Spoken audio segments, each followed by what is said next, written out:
Okay. Let's get me in here too.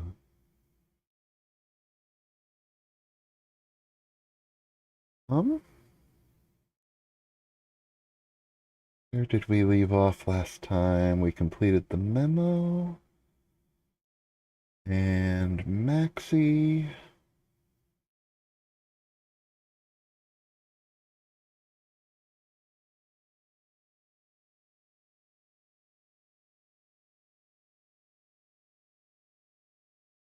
Hmm?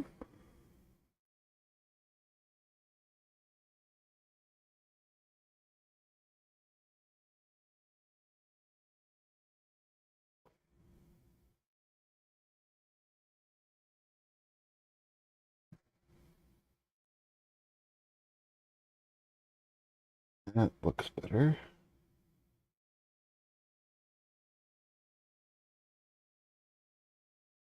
Oh. Mm.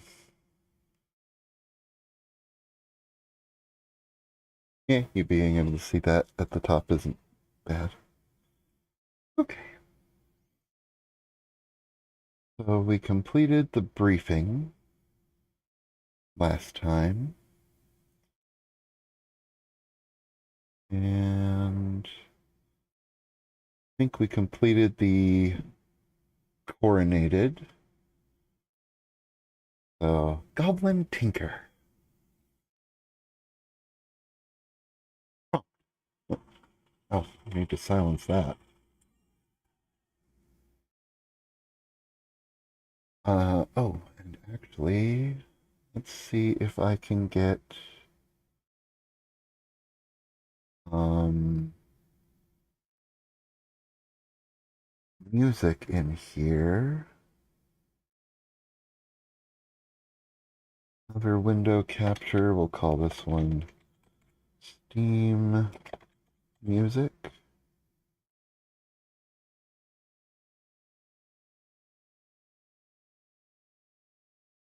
No, no, no. Oh, we can't capture Steam, it appears. Hmm.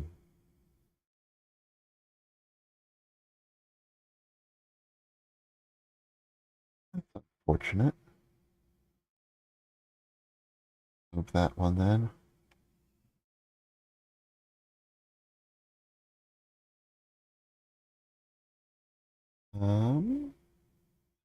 I can do it on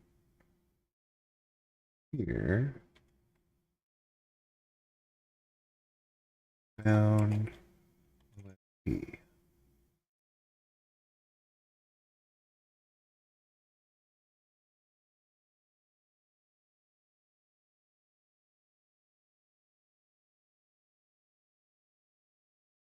Full. And we're gonna lower that volume. We just want it in the background.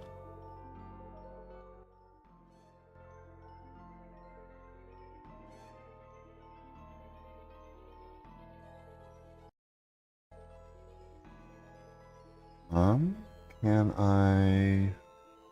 No, I can't really lower it in the other one as well. Okay. Um, Briefing Act 1. Goblin, Tinker. Or prompt, Goblin, Tinker. Poppy rubbed her little green head, checked her hair still had the pink streak, then sat up in... No, that is still too... Even at that low volume, it's still too distracting. Maybe it's just this song. It is not just that song.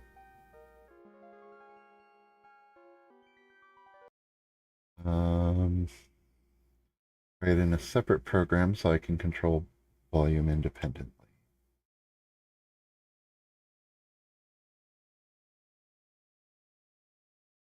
History.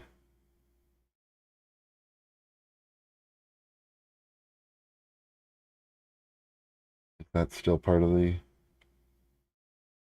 Not remaining as part of the soundtrack?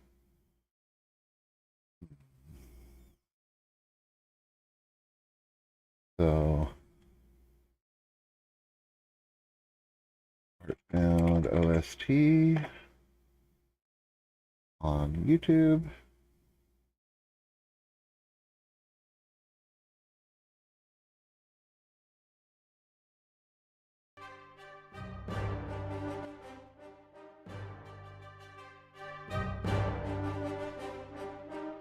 Okay, that's clearly too loud, but I should be able to use ear trumpet. Reduce volume coming from that program.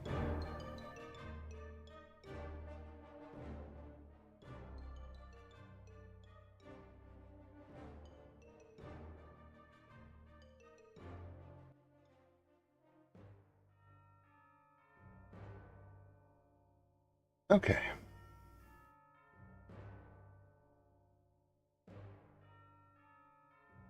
Poppy rubbed her little green head, checked her hair still had the pink streak, then sat up in what had been a featureless white void. Now there were several more features. They were clearly machines, far more advanced than any dwarven tech, but their design was quite unlike any she'd encountered aboard the Ephirian terraformer. Amulet beeped to get her attention. User Poppy, a message has been left by your new friend Kalkan. She states that a memo has been opened and would appreciate it if you would lend your voice to the proceedings. Poppy ran her little hands across the boxy tech's polished silvery surface. Kalkan, huh? You troll, if I recall? Sorry, Amulet, my head's a bit fuzzy right now. Yeah, open it up, I guess. Listening and occasionally reading Amulet's holo display, Poppy followed the conversation with only a couple of interjections. As the machines were described, Amulet highlighted each one. Referencing other memos left by various teammates, Poppy managed to learn how to use the default Sylladex with only a FIFO Q fetch modus and the starting 5 capture cards. Following Respec's instructions, she removed 2 of her empty capture cards from the end of the queue and capture logged one. This gave her a card with a card stored in it. She placed the other empty card into the Punch Designex and typed in the code from the back of the card storing a card. This punched a series of holes in the empty card, making it useless for storing items, but perfect for inserting into a totem lathe. Ooh. That should be 3 if she's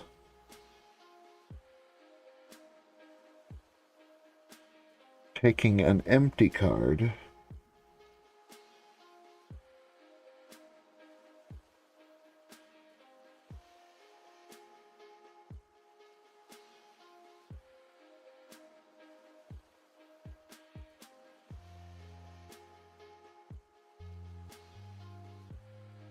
Okay, took 2 of her empty capture cards from the end and capture logged 1. Oh, right.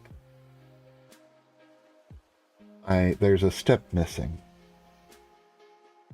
This gave her a card with a card stored in it.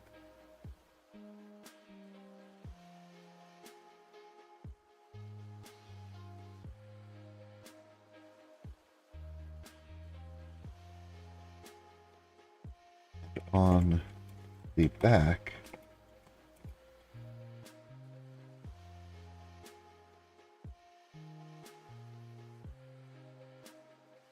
flipping it over in her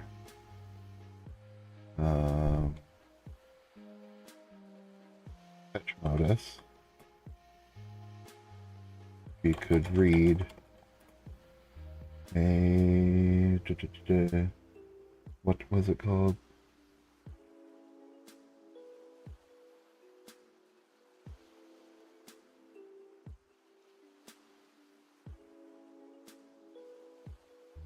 Code of letters and letters. So I can remove this line.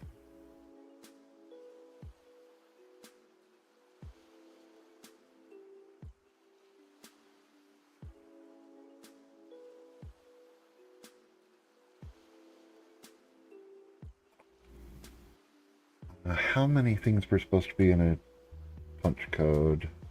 I have one later. 1, 2, 3, 4, 5, 6, 7, 8. Right, because it's a binary byte.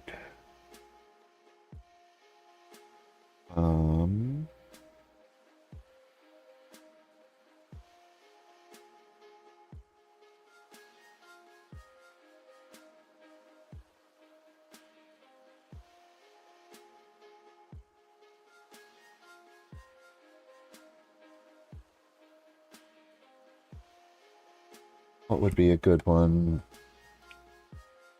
Like, not card, because that's only, what, 4 or 5?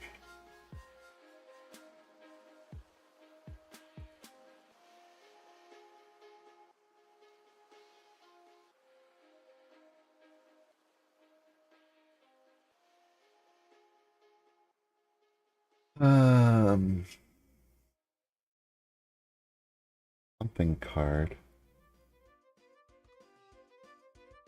A fetch card would be one too long.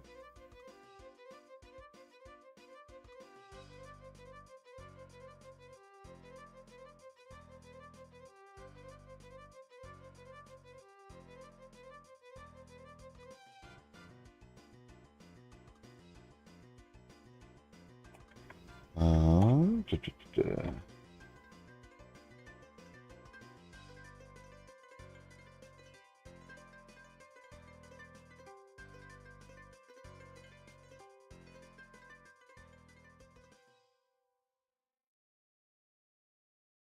Do I put it in brackets later? I do not. And it's in all capitals when it's letters.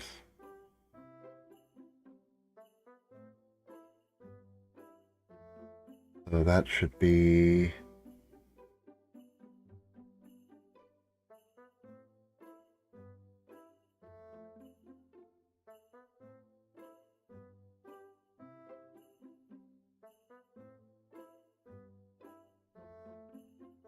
For an empty card. Yeah.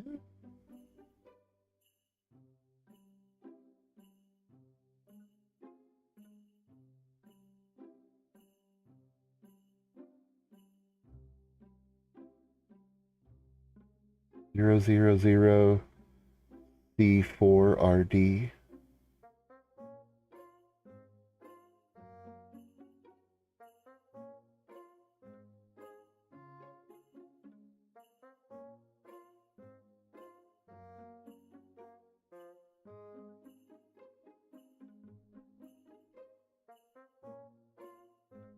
Of course, if they've figured that out already...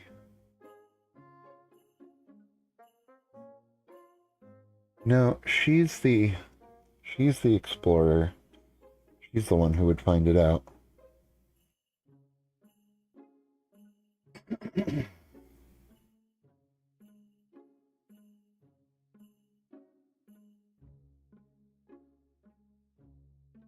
Okay, so she placed the empty card into the punch DesignX and typed in the code 000C4RD.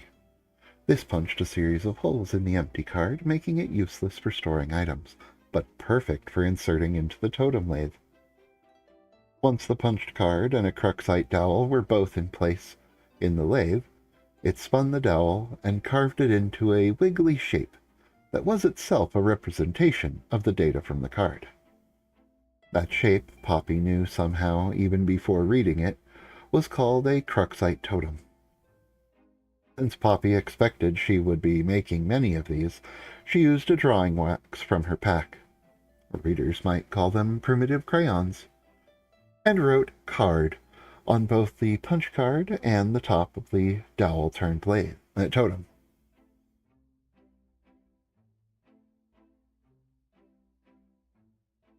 She took the totem and placed it on the alchemister's smaller pedestal, causing a laser to read it and craft another captcha log card on the large pedestal.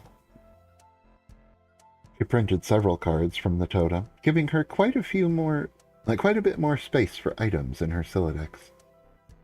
The FIFO Q fetch modus, the items were listed in a single row, and she could only remove the item at the farthest end, the item that had been in the longest.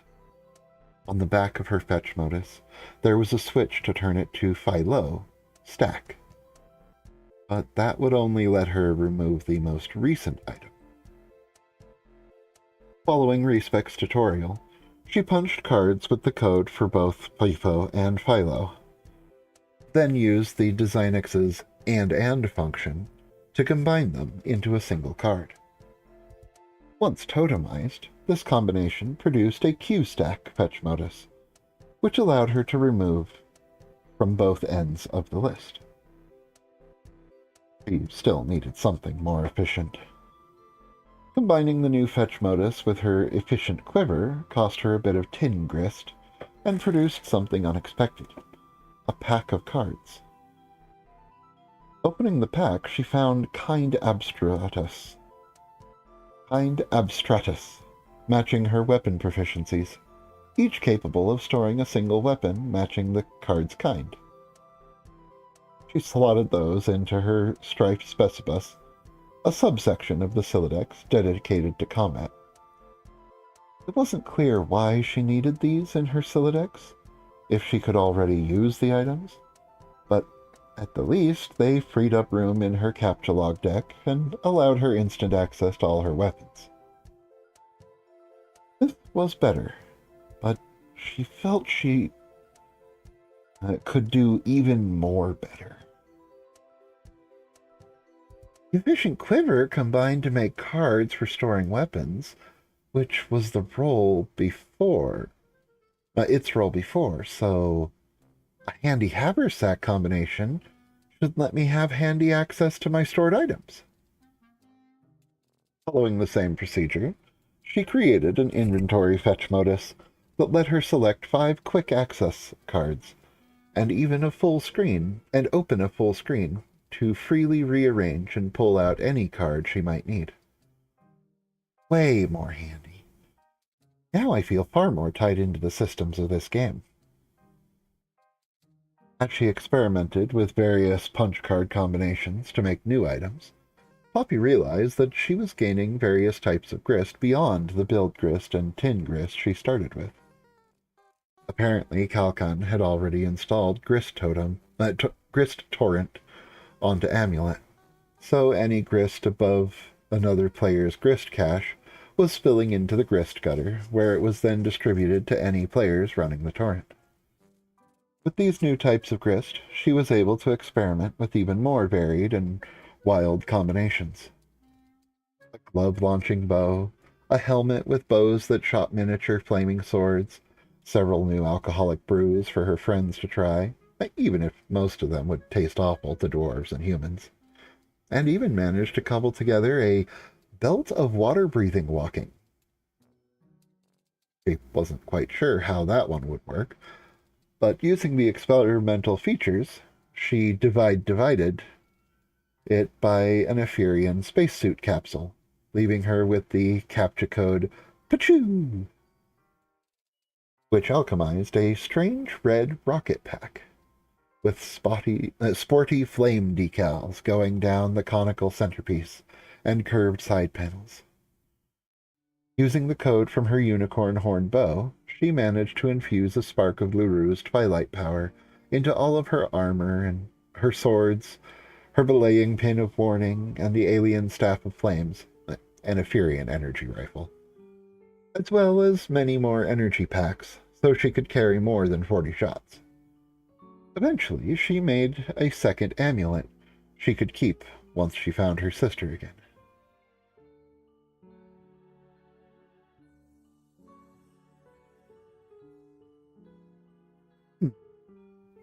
Yeah. For something I remember later, I'm just remembering I'm going to have to fix. Well, undo my previous attempt at fixing. She made a second amulet she could keep once she found her sister again. Her thoughts drifted as she realized she couldn't really remember her sister. Everyone was fuzzy in her memory. Everyone but Zyra and the Rue. Try as she might, she couldn't get herself to care about all the other people she must be missing. Okay, that song's distracting.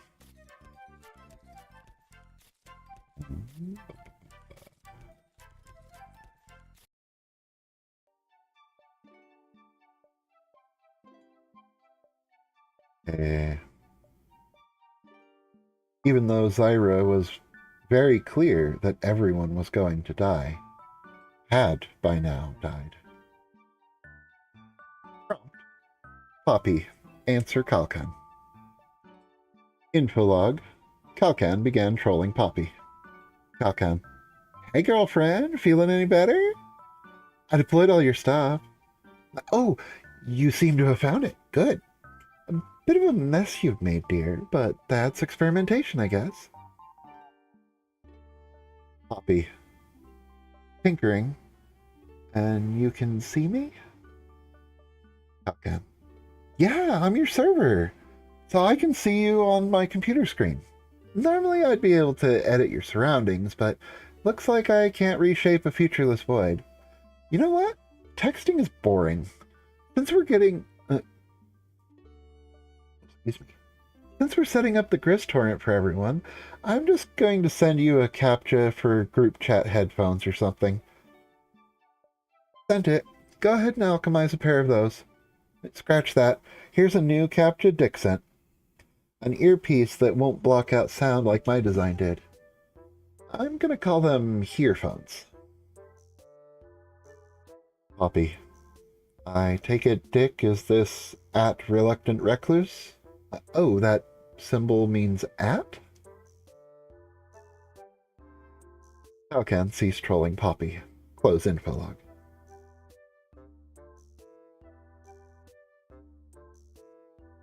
Poppy alchemized the new design, tried to wear it, but found it didn't fit her ear shape.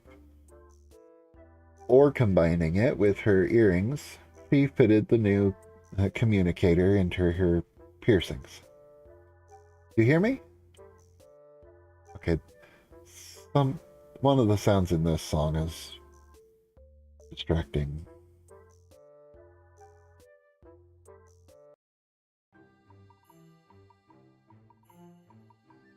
I need to assemble a proper royalty-free soundtrack I can use besides this.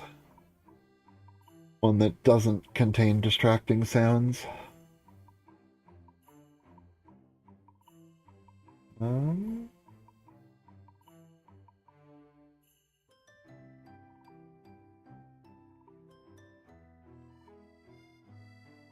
If I do...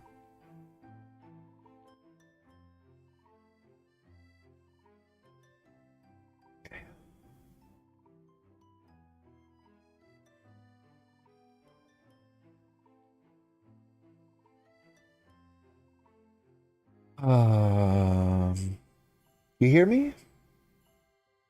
Nice thinking there. And the sparkly shadow armor, lovely. I hope it's not creepy if I say I could watch you experiment all day. A bit, yeah.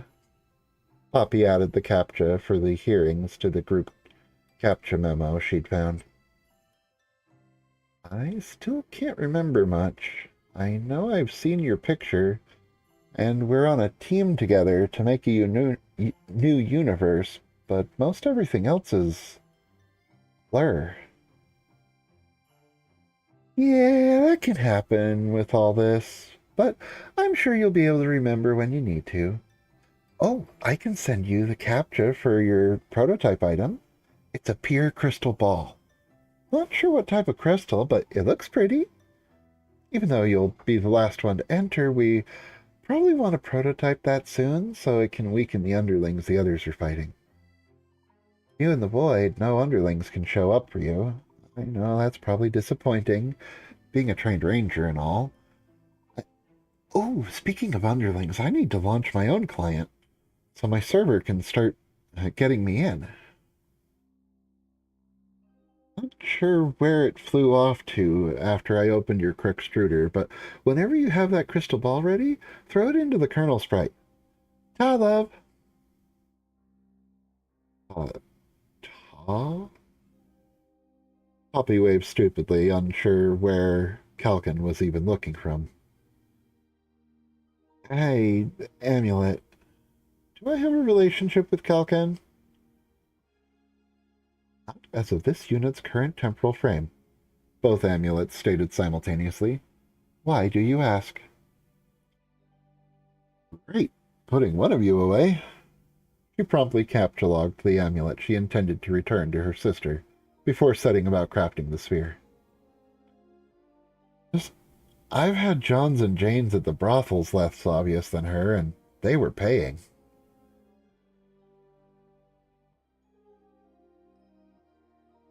Okay, I guess I don't need to fix it, because the way I fixed it last time makes what I was going to correct irrelevant.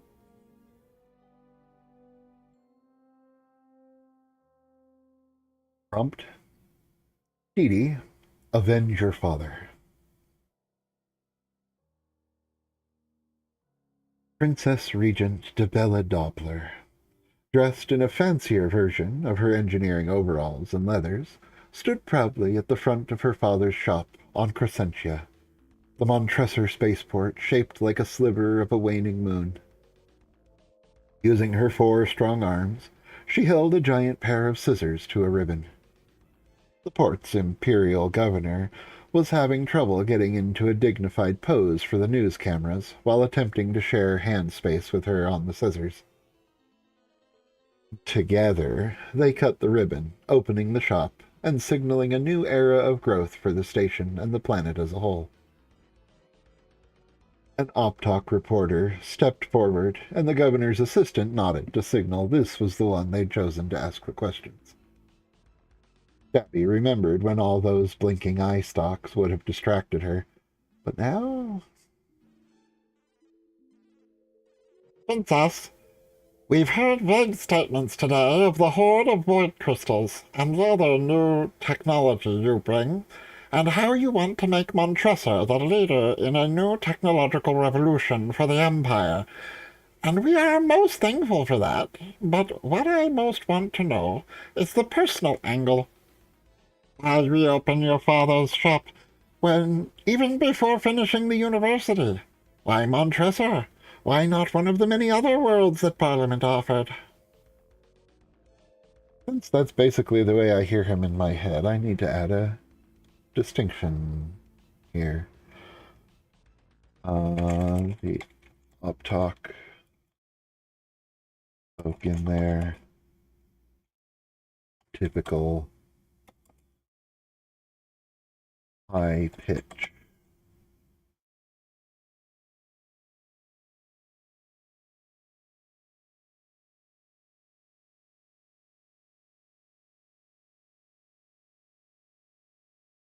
Um,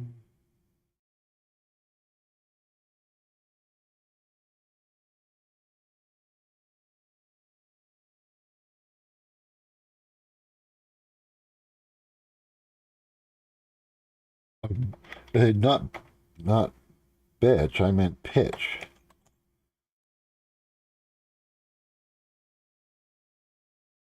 Not typical.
The Optok spoke in that characteristic high pitch produced by their smaller bodies and tighter vocal cords.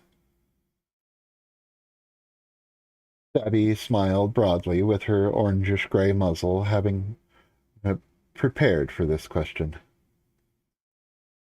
Many years ago, after helping to build the VRF. After helping to build the VRF Alexander for Commodore Hawkins and Admiral Stukov, my father dedicated his work to improving the lives of everyone here. His colleagues said that he was a fool to work so hard for such a backwater world.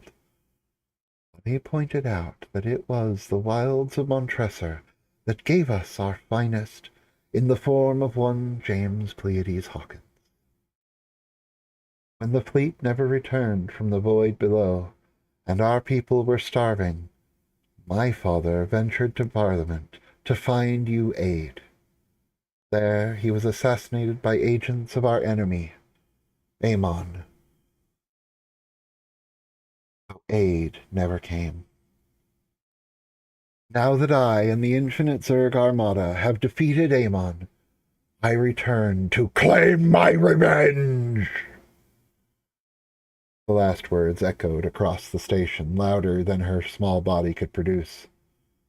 While everyone knew how, they were scared to acknowledge what she'd done, and even more fearful of what she would do to take that revenge. But fear not, for my father taught me that the greatest revenge against your naysayers is a life well lived. So I will see his dream become reality.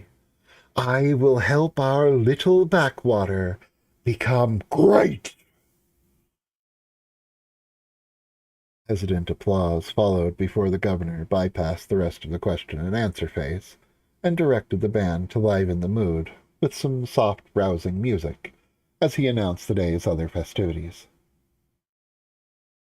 In the ruckus, the reporter, unsatisfied with the shortening of his promised questions, pushed in and asked Dobby.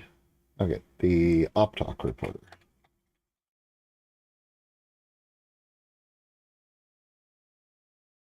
And I believe as a species name that should be capitalized.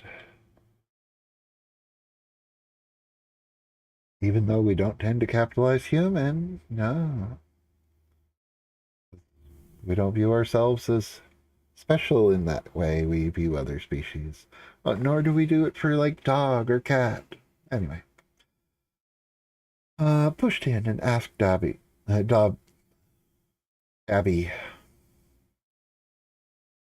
My readers will want to know if you still serve Tsar Stukov. No. I view the Tsar of the Infinite Zerg Empire as a family friend and a former commander. But my term of service in his armada is over. Parliament has already determined that I and my small swarm are loyal to the Terran Empire, now our allies on this side of the void. I expect in the coming months Crescentia will also become the primary port between our empires, between our sectors.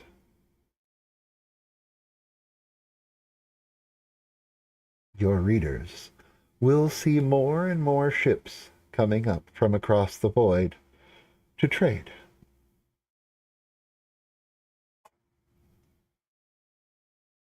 And while I trust the Tsar for now, I would be a fool not to build up our defenses. So I will also be issuing many military contracts for construction and service to ensure that no one in the Koprulu sector thinks they can take our port and establish a foothold on our side. And do you expect war, Your Highness? I mean to display our sword in one hand, that they know our might, our shield in another, that they know we are protected, while trading openly with the third, so they can trust the quality of our products. keeping a dagger hidden in the fourth, so they will always fear the might they cannot see. So no, I do not expect war. I will prevent it by making sure everyone knows we are ready in case it comes. She threw her blue scarf of office, indicating her as the Princess Regent, over her shoulder, and headed back into her workshop before turning and stating, "And tell your readers that if they ever wish to discuss professional business, I will always have one of my socially presentable bodies here at the shop.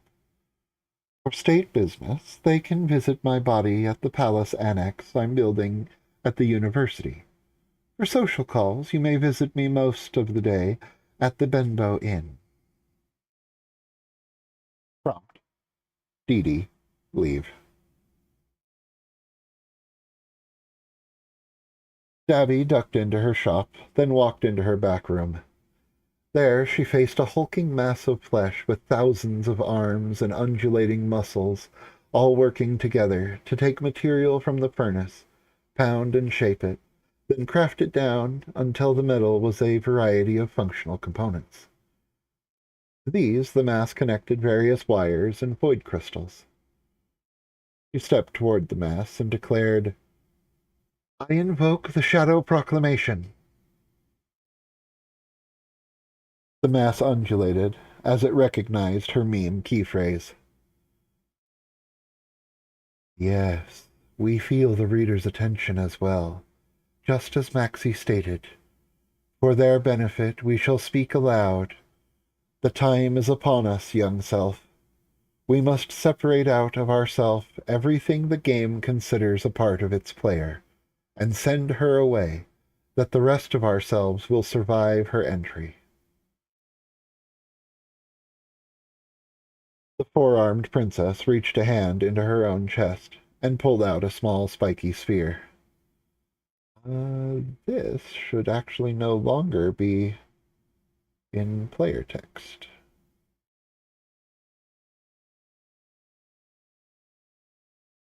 Um, that should be normal text.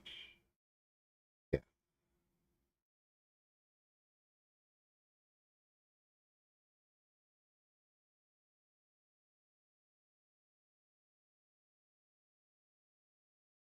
This is the last cells of player that were found in the Montresor swarm.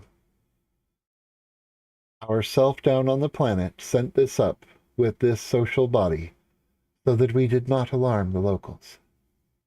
That looks to be the wrong text type. Carmen instead of Ariel.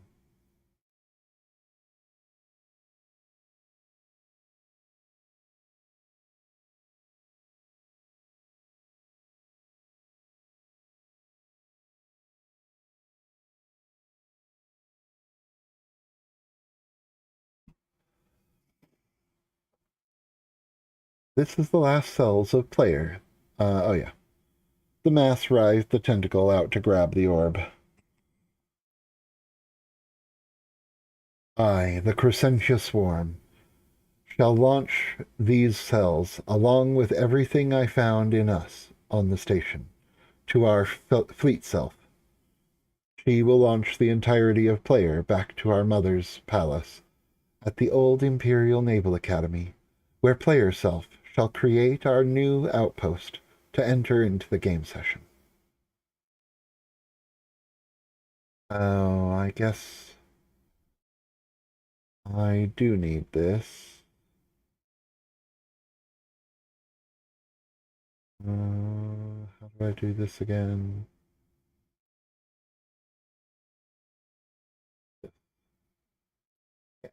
That still needs to be player because she's holding it.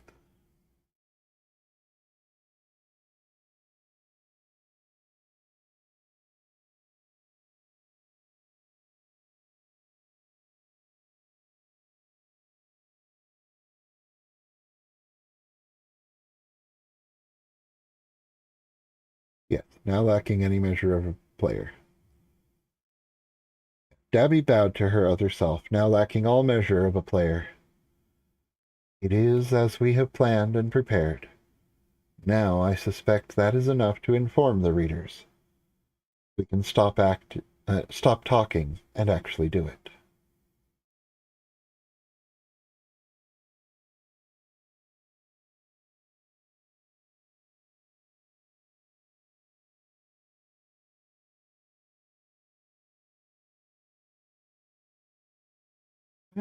I think I want a little bit more there.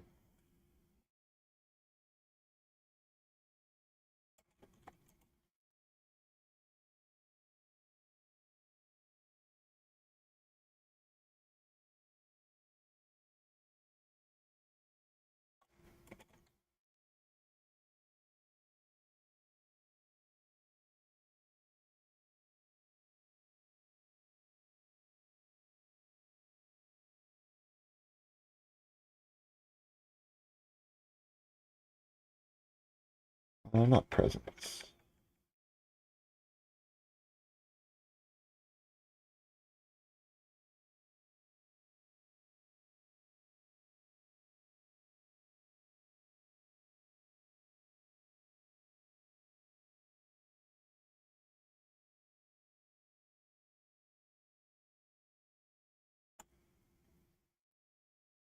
Okay. It is as we have planned and prepared. Now that I am no longer a player, I cannot feel the reader's gaze, but I suspect that is enough to inform them of our purpose. We can stop talking and actually do it.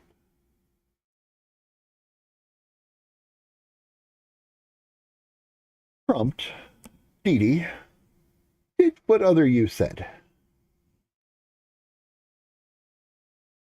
Hurtling through the Ethereum, a ball of biomass the size of a horse felt the distance to her other selves increase beyond her range to maintain contact. For the first time in years, Debella Doppler felt alone. She knew her other selves would do all she had promised and more for her people, but not feeling the echoes of her thoughts reflecting back to her mind was surprisingly alien. She didn't know why it felt so wrong. Arguably, she'd lived this way most of her life. Even if you totaled the years separately across all her minds, it still wasn't quite half of her total experience. But then, if you added all her time across all her bodies, but that still wasn't it. This existence as a Zerg cerebrate, then a collection of equal cerebrates, felt right to her. Far more right than living with her mother, masquerading as nobility in isolation, as the people they were meant to serve starved and died. What good is nobility that does nothing to improve the lives of their people?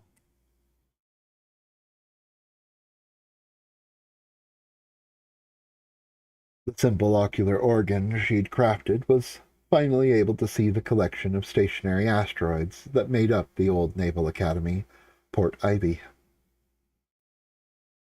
She deployed patches of pigmented flesh to mimic the Royal Navy Jack, in case anyone was still there and functional. Given her mother's poor management and reports from the Empire, she'd doubt anyone would see it. As she got closer, it became increasingly clear that the Procyon forces and more generalized looters and raiders had taken nearly anything of value. The turrets had all been blown apart or stripped to their bases. The docking yard hardly had any boards to walk on, let alone proper moorings for anything larger than a skiff. She almost wished she'd rebuilt her skiff and sailed it here, rather than firing herself out of an organic void cannon made of another self's body, but time was of the essence. She spent most of the trip to her old home reading the augur files that Max Ikes had sent her. The heart players intrigued her the most, with how many of them dealt with their own multiplicity of selves. But increasingly she was feeling like she wasn't actually one of them. A heart player often had to grow into understanding the self during their session, where she already had. The only aspect that spoke to her was Void, and yet Void players tended to go broadly unnoticed, like most of herselves. Yes, she tended to hide away her many bodies since they scared people. The public face they saw, while a reflection of her original body, was no longer truly who she was, just an old comfortable mask. Bella's transit mass crashed into the remnants of her mother's palace, the chitinous blast shell falling away, leaving a chrysalis and a few larvae. The larvae turned to eggs, and after a couple hours hatched into pairs of drones to salvage any usable materials. One harvested the blast shell to reuse the biomass, while the others collected the stone and wood of the old buildings. She tried to focus on any wiring left in the walls, since she knew she wouldn't find much metal in any of the asteroids. The good metal asteroids had been taken decades prior, so anything left would require months of processing to make anything useful. At least until she got the materials to drastically improve her tech tree. Raiding the remnants of her old farm fields, she found enough material to speed up the chrysalis, increasing her larva production speed and capacity. Though her options were limited, she knew she needed to be ready to fight. While one egg became an overlord to help network her mental capabilities across the old academy grounds, and one became two more drones, the third and fourth became pairs of zerglings, low-cost fighting bodies. Simple cannon fodder.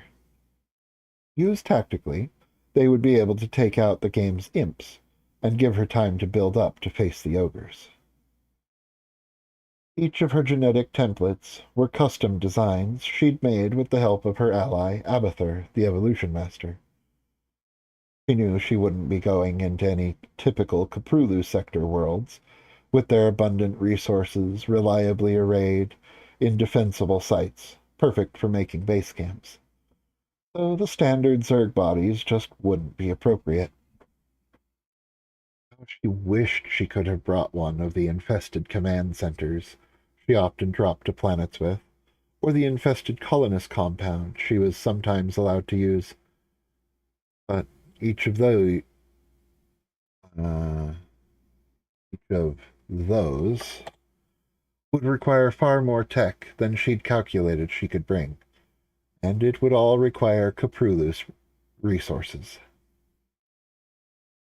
The one piece of technology she launched with herself pinged her for attention. Axix had made it in. Prototyping had begun. The imps are on their way.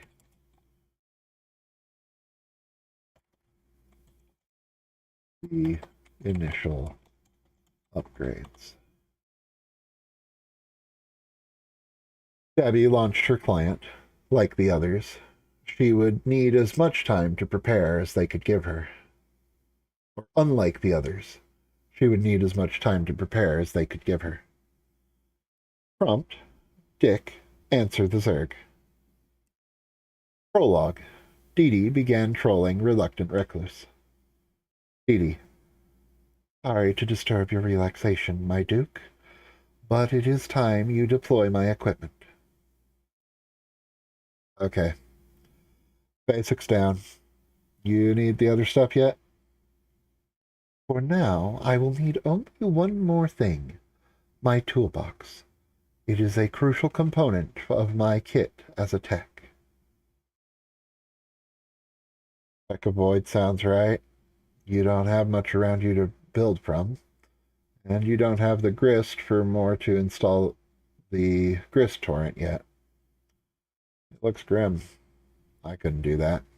But I trust you can, Princess. If that's all you need, I'm going swimming. Relax, yes. I'll contact you when I am nearing entry. You will probably be in the game by then yourself. Dee Dee ceased. Okay, phone, thank you. Dee Dee ceased trolling reluctant recluse. Close troll log. Prompt. All your base are belong to us. Opening the toolbox with one of her drones, Dabby found several unique cards without capture codes. Deploying one of them created a drill tower, another a turret tower. These she directed to newly hatched drones to merge with, growing into their structure, replacing portions, repurposing redundant components, and eventually growing massive insectoid legs, allowing the small buildings to walk away from her slowly deconstructing former palace. With the leftover parts, a drone crafted enhanced harvesting and construction tools for itself and all other drones. Setting up another tool card at the old farm, she sent drones to plant and grow crops under the accelerating light of the growth tower. This is also where she sent her zerglings, as the farming drones were the most vulnerable step in her building production chain. Similarly, the drill tower didn't go for the low-quality metal, it went for a deposit of ammonium nitrogen to replenish the soil that would soon be depleted by the rapid plant growth. With the incoming simple biomass, she spread out a fleshy carpet of creep to speed up and nourish her various bodies. From the creep, she grew a system of undulating, insectile conveyor legs to pass resources from one tower's hopper to another without tying up her precious few drones. Unlike drones, the conveyors didn't take up any of her overlord's mental capacity to operate, leaving more free to run the zerglings. Her zerglings and infested turret tower were starting to provide a slow trickle of grist from defending the drones. This prompted her to merge a recently hatched batch of drones with the game-provided equipment Dick had deployed. As she replaced the components, she realized how well portions would work together. Mid-rebuild, she merged the machines into one ungodly mess of flesh and magitech. She learned and repurposed the coding of cards, eliminated the need for the totem, and streamlined the process between thought and alchemized item. Just thinking of an item or combination told her the grist cost and let her choose to craft it. Most items she contemplated required grist types she hadn't encountered yet. The other players' memos suggested that none had encountered at least 24 types she'd required.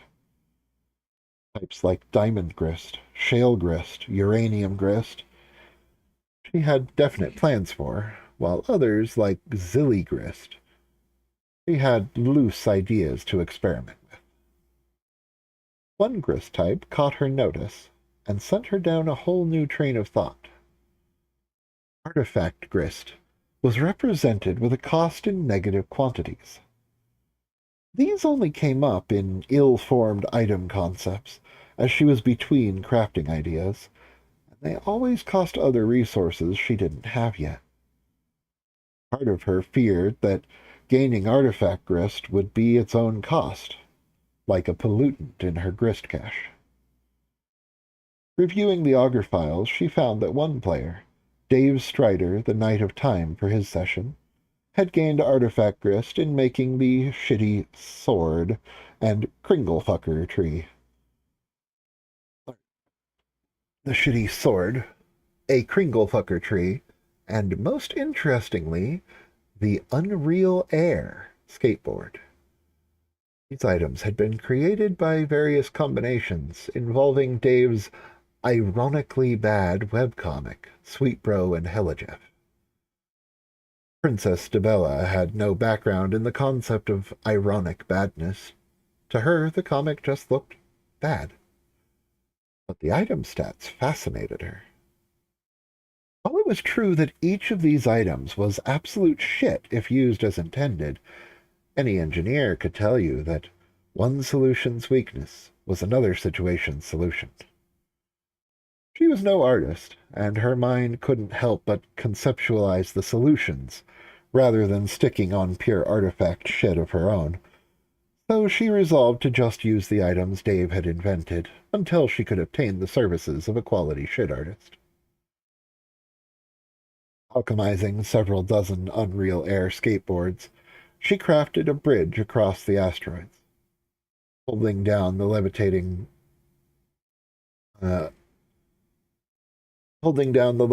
glitches with stone and growing her creep out along the structure.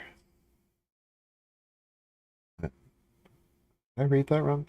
Alchemizing several dozen Unreal Air skateboards, she crafted a bridge across the asteroids, holding down the levitating glitches with stone and growing her creep out along the structure.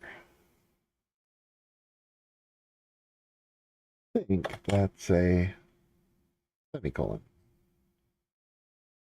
She knew eventually come back down to stick the landing, but they would keep exerting an upward force for several weeks.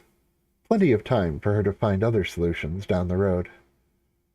In this manner, she created much cheaper tendrils for her units to travel anywhere she needed them. Similarly, she reduced the cost of keeping her overlords airborne, allowing her to drastically expand her mental power even before the chrysalis finished growing. This might even allow her to grow some of her flying units without the need of the Caprulu sector's strange Vespine gas. Nearing the completion of the chrysalis growth, she had a brilliant idea. The modified alchemization station walked over and slowly merged into the chrysalis itself, readapting its functions to the new form within. With biomass, plenty of building area, and a slow trickle of alchemizable grist, she started growing her drones into new buildings to expand her tech tree and processing capabilities.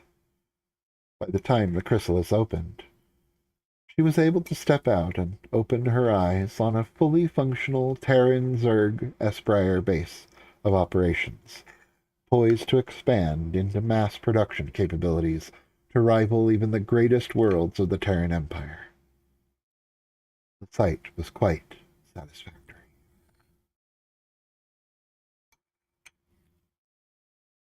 Prompt. Be past Kitty.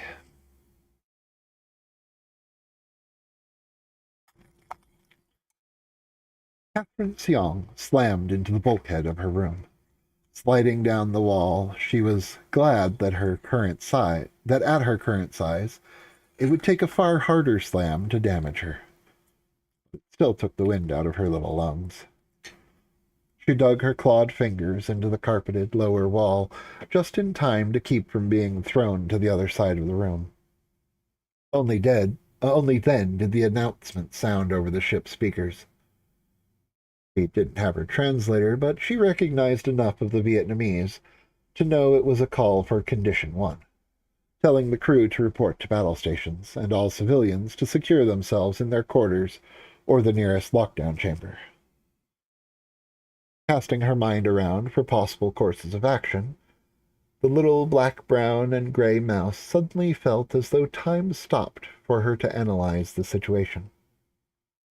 As if a chorus of voices in an impossible distance were drawing her attention to each detail, she realized that another wave was about to rock the ship, and if she hung on for just the right amount of time, it would land her onto Paul Gong's bed, right next to the secured laptop. Tucked under the laptop was a pair of discs that Da Ping, her other spouse, received in a recent care package. They had come with a note that stated to only use them if the ship was in trouble. But Catherine somehow knew that Da Ping was currently 2 decks up, trying to get to a lockdown chamber with her manicurist. Time resumed its normal flow, and the ship rocked again. Letting go at the right moment, she landed in Papalagong's large blankets before scurrying over to the laptop and booting it up. She hesitated as she slipped the first spirograph disc from its sleeve. Like most CDs, it was at least an inch wider than she was tall, and she really should have reported the disc to the ship's security when Da Ping first showed them to her. But her curiosity always got the better of her. Hoisting the disc overhead, she kicked the disc tray release, let it knock her off her feet, then wiggled out from under the disc as she helped it settle properly into place. Once the disc was pulled in, it immediately began an installation process. Over the speakers, a voice addressed her directly. "Kitty, you there? I can't connect yet, but Ordis hacked your comms for me." "Hacker? Kom die, put me die. Knew I should have reported those discs. I do a hook. I only caught a bit of that, but I think you called me a bitch? No time for that. It doesn't look like you are at your entry coordinates." "What? I'm at home, on my mate's ship. You sound like I'm on some Vaikut mission." "Oh, Dax shit. Why do I get stuck with both of the new girls? Is this the first time you've talked with anyone on our team?" "Yeah, oh. Puck no in isolation there doesn't really tell me anything, but I'm going to assume this is the first. I'm Ray Van, and I'm your server. I'm here to help you survive and get into the medium. Is there another computer you can start installing the other disk in?" "I'm not going to give you even more access to this ship. I'm going to find a way to disconnect this computer." "That won't actually do anything. In fact, just eject the disk and start installing the second disk on a parallel process. They don't actually install to the computer, they install to your reality. The disk is just the catalyst to get it all started. From now on, your computer, any computer you use, will have these programs. Speaking of, your client just finished, and I'm connecting." "Oh, shit tits! Another wave incoming!"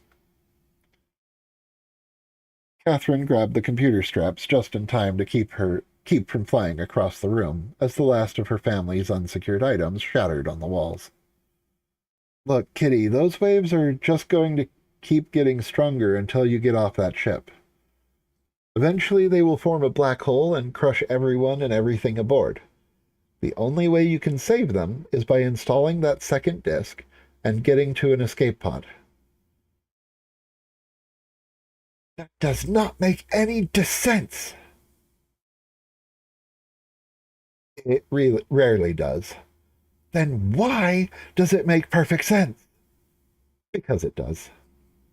More seriously, because your whisperings are telling you I'm right. They want you to survive, and so do I. We need you on this, Kitty. And I promise I don't even know what a Pikachu is, so I won't make any jokes about it." Can't say the same for the rest of the team. Some of them snickered the last time you said that.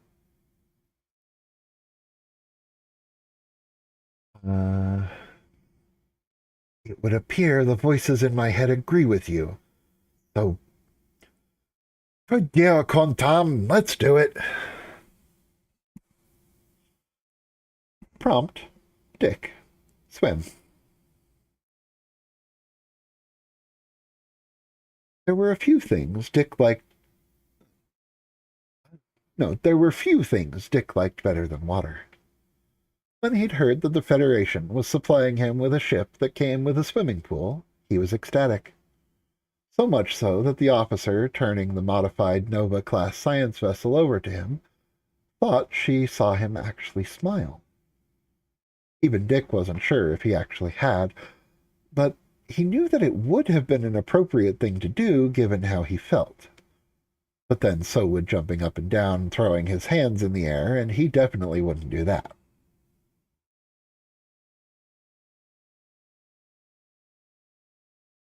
It was a miracle that Max Sykes had managed to convince the Admiralty Board to turn a ship over to a 14-year-old human who'd failed out of Vulcan school.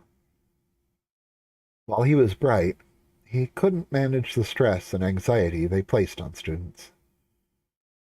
Dressed in a one-piece swimsuit from elbow to knee, Dick went out to the pool. He didn't have the other...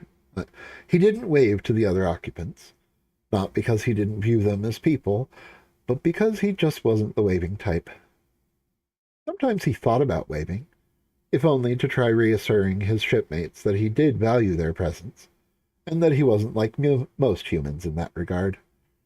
But it also felt wrong to use fake social cues, especially when he knew the exocomps around him didn't care about human manners. That was one of the things he liked about them. No complicated emotions, no indecipherable facial expressions. He understood them far better than his own species. The small, boxy, egg-shaped people were experimenting with their new designs, ones that would allow them to hover through water without destroying their circuitry, perhaps even traveling faster than they did through air. Dick loved watching them develop and iterate on their design. It was like watching children discover how to do science. But children who could replicate any tool they thought they needed and had access to every diagnostic manual the Federation had ever written. When they joined the Federation, the exocomps hadn't changed all that much from the original boxy prototypes that Commander Data had proved were alive like him. They petitioned for citizenship, but didn't have a home planet. They argued that ships and stations were their natural environment, as that's what they'd been made for. Over their 3 years serving aboard Federation starships in a probationary capacity, they'd changed a lot inside, but had still maintained the same dorky outward appearance. Aboard the SS Sung with Dick, the exocomps had a fair bit more freedom. With only a single organic person aboard ship, and assurances that this vessel would not remain in Federation space for much longer, they stopped holding back their creativity. Since they were fairly new species, Dick didn't want to mention how rudimentary their creativity was. But he wasn't actually sure he could do much better. He trusted they'd figure things out eventually. They were good at problem solving, even if they weren't that good at design. As he swam beside their vaguely penguin-shaped test bodies, he pondered on upcoming events. He really hoped Maxike was right, that the game wouldn't consider the exocomps as people and not on the list, that it wouldn't exclude or kill them. They'd volunteered even knowing that possibility, but he still wasn't comfortable with it. Not just because they were the best people he knew, but because he didn't trust fate and time travel.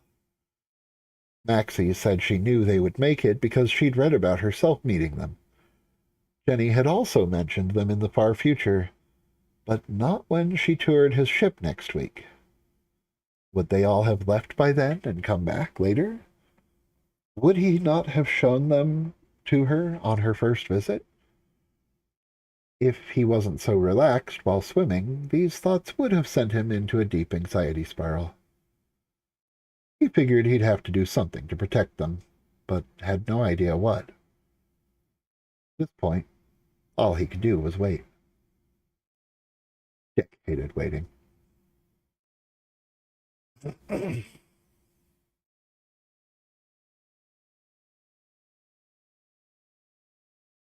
see. How long have I been going? Hour 18? Alright, we'll continue.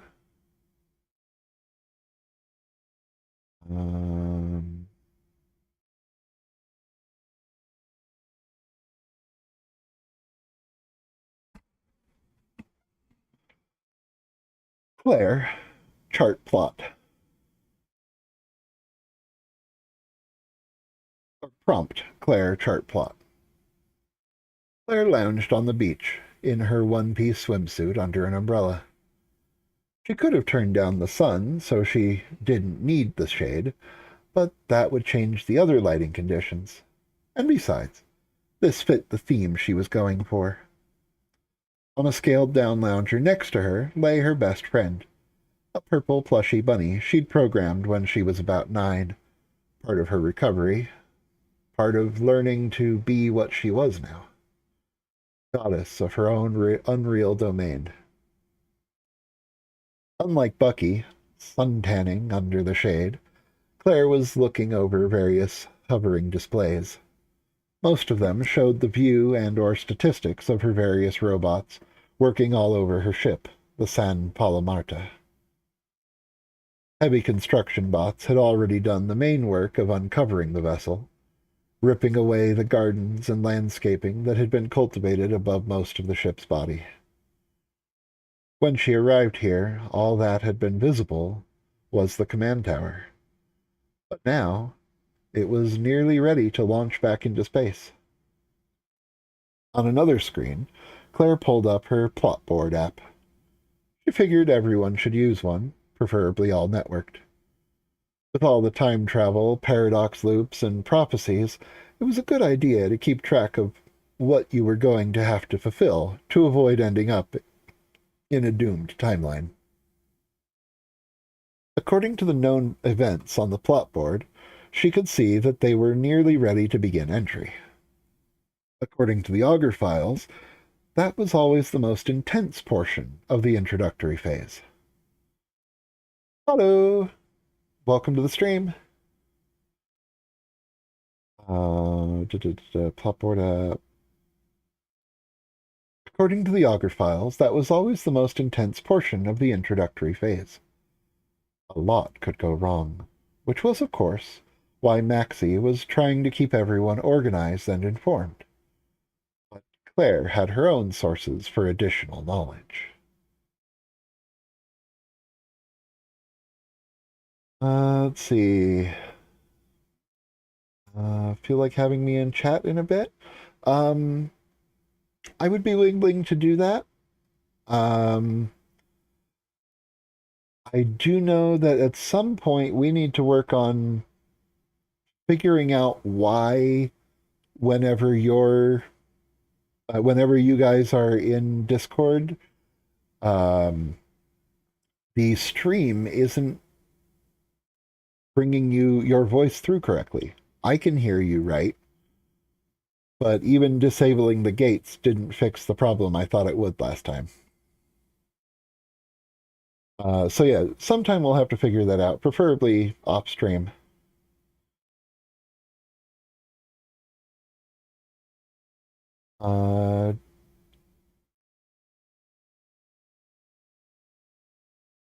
The being a reading stream, I think typing would work better.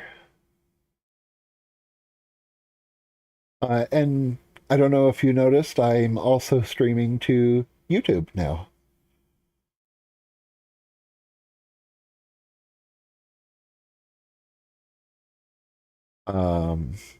See.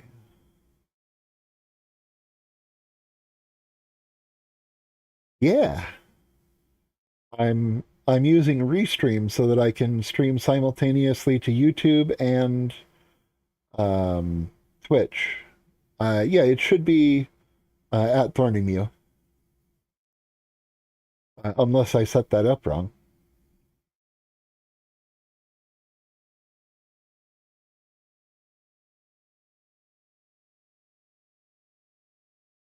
Okay. Prompt. Claire, contact the vampire. Claire opened her discordant chat program. Adina Guild, Gothic Elite, Officer Chat. Claire. Johnson, you nearly ready? I should be launching in the next day or two. Pedantic Pundit. Yeah, I'm still fighting through school security. But my team and I should be down in the vault with plenty of time to spare. Let's increase the size of this view. See, can I do full?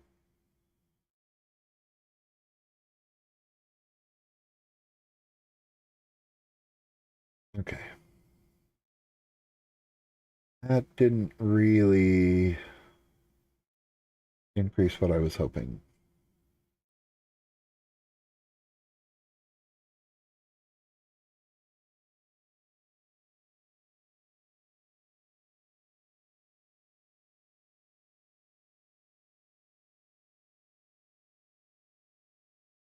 Nope. Switch that.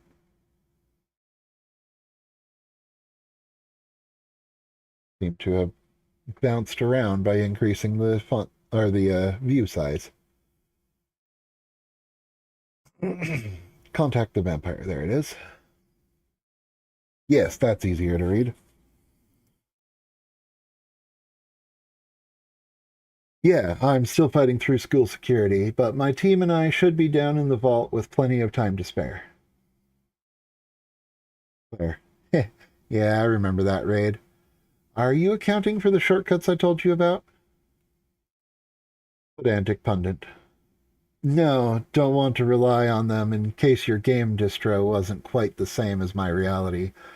And if they are, I'll use the door hack if time gets short.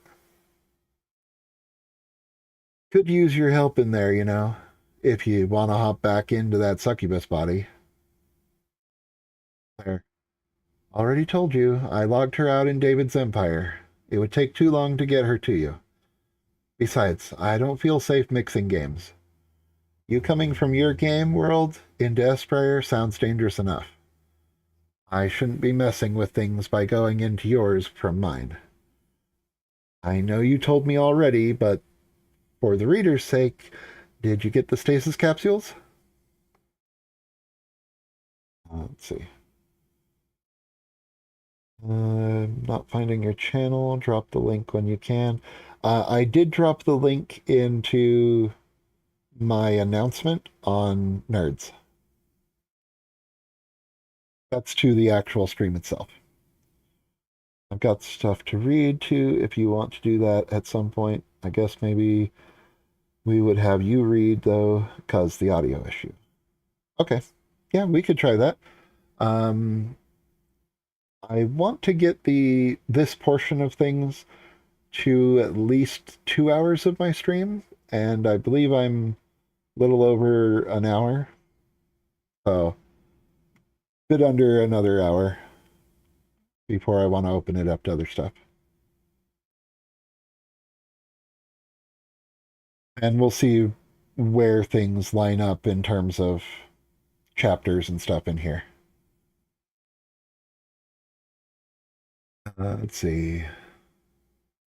Did you get the stasis capsules? Pedantic pundit. You felt the reader's attention? I'm still a little freaked out by that.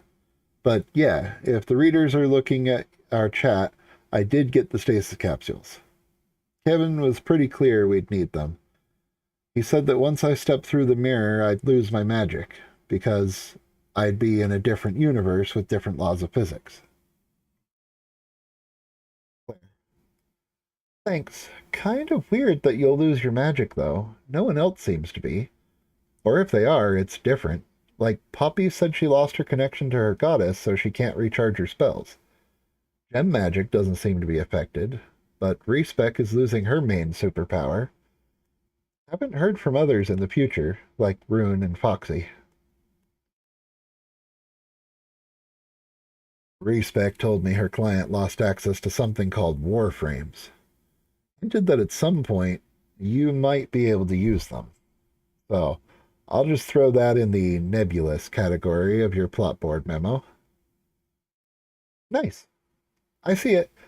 My plotboard app auto-scraped the entry from the transtemporal memo and added it. Once we meet up in-game, I'll set up a more direct connection, but this works for now. I even have a cloud-like thought bubble hovering over the rest of the board for things like that.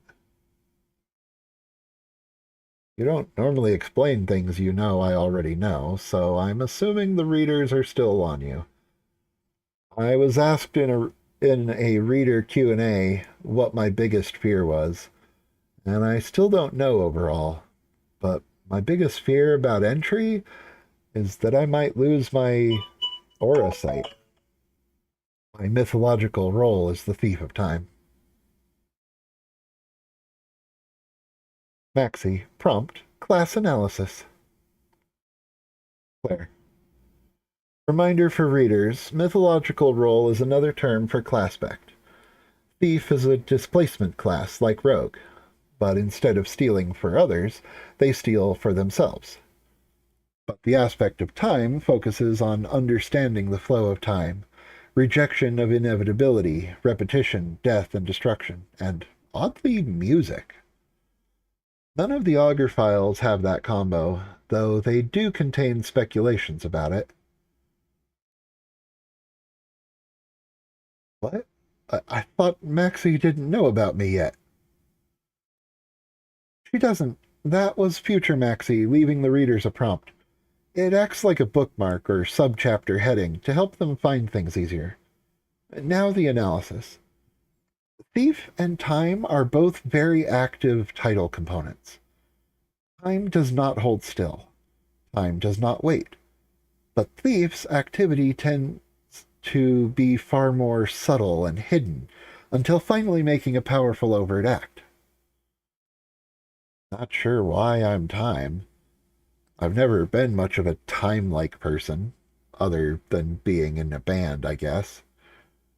Thief of Blood would make more sense for me, since I'm a vampire. While we're at it, what about you? I am the Scribe of Mist. What little I know about those, scribes write their aspect into existence. We are a crafter class, alongside techs. We can prepare helpful items for the team to use later. Mist is a buggy aspect. Not as bugged as Void, but I'll have to watch out how much I create stuff, which is hard since I'm a crafter class. The game might also have problems identifying me as me at times. Sometimes it thinks I'm everyone or that everyone is me. Rarely this happens at the same time and gets really fucked up. This is already causing problems. Kalkan mentioned that she tried contacting Reluctant Recluse, but instead, my glitch connected her to Thorn, while he was being watched by the readers. We call that a missed connection, or say that something was misdirected. That sort of thing happens a fair bit. It happened to almost everyone at least once. My aspect also screws up the player targeting of game-based abilities, particularly prophecies and scrying, so I'm taking charge on the plot board and trying to corroborate things and identify who the right player is. It's usually right, but we can't afford to be wrong. This means I have to coordinate with our tactician, seer and sage, cryptical, mage and witch, and explorator, guide and scout classes a lot so they can properly support the team, as well as our light, doom, star, and time players. This will affect the breaker classes, rogue and gad, far less, because they don't target players with their scrying. They target aspects of the game itself.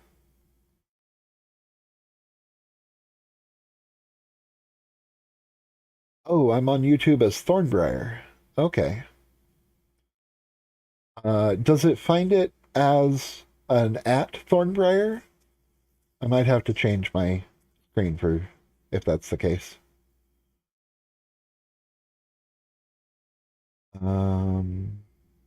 The Overseer classes, Wiz and Priest, generally target all players at once, or none at all, so that is unlikely to be affected by my glitch. Caduceus Clay said that Overseers, Landholds, Duke, and Reeve, and Breakers are rare, as are the aspects of Self, Seed, and Peace. With how many players we have, rare classes and aspects are inevitable. I am inevitable. You are. Time is one of the 2 required aspects. Normally, our land would have the scratch used for an emergency reset, but that's not an option for us, so you won't be having your own land this time.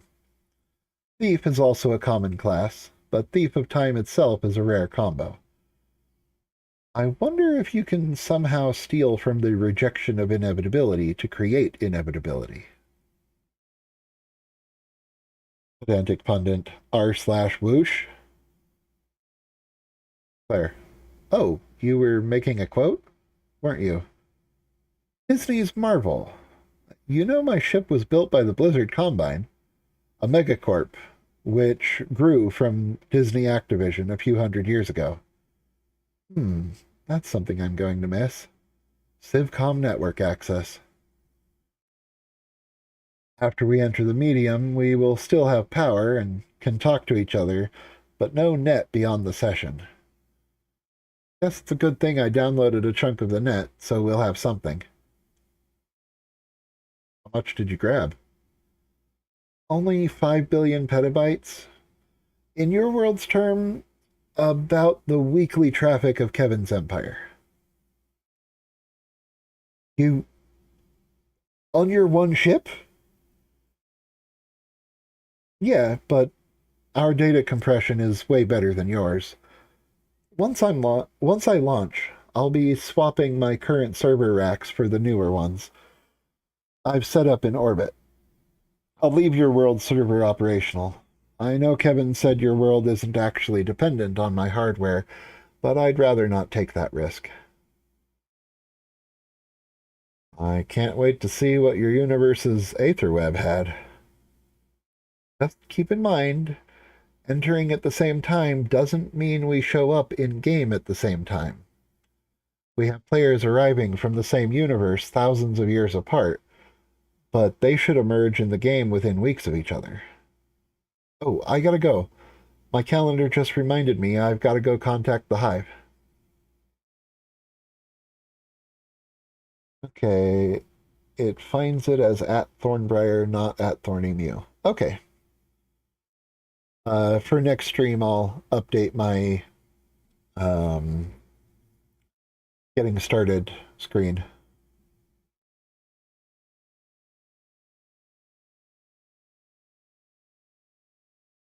How far are we?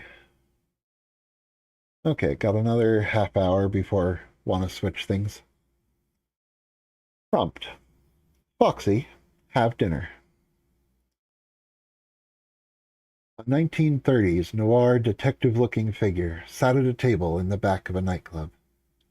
A synth and techno-pop pumping from the stage, dulled by distance and the damping curtains. It ended up just loud enough to prevent eavesdropping, but not so loud you had to shout for others in your booth to hear you. The perfect white noise. As a busty waitress with a black and yellow latex skirt and bug antenna headband approached, the detective averted gaze, the hat's brim blocking line of sight.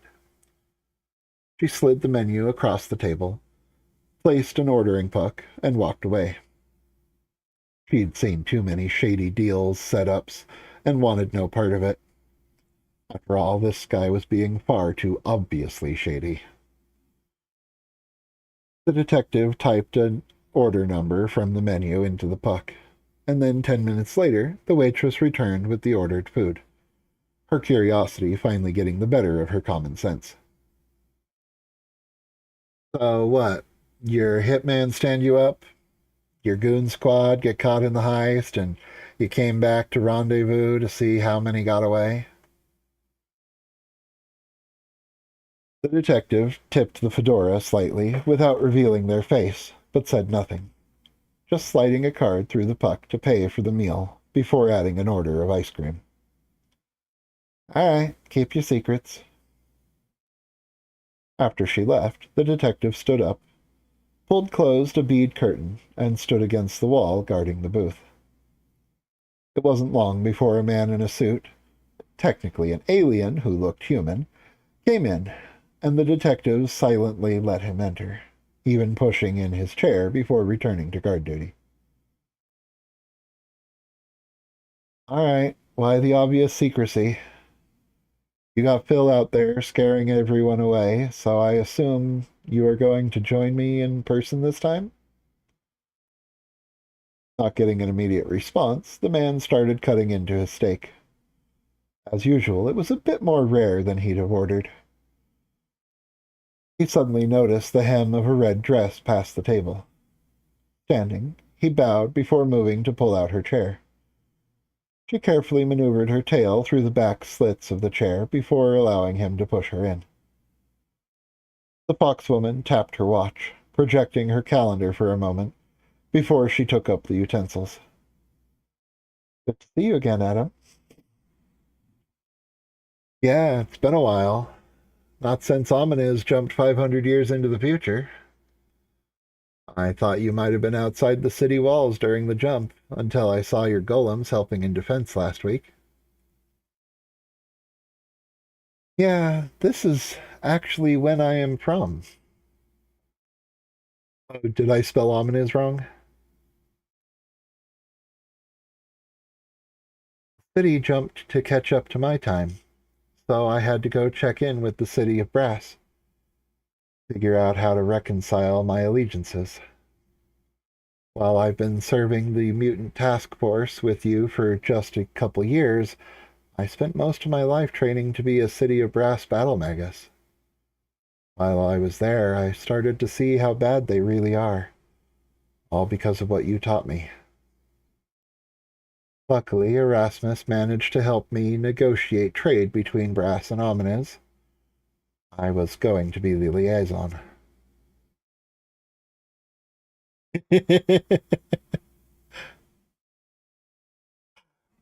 Oh yeah. Yeah, that game was a um very formative for me.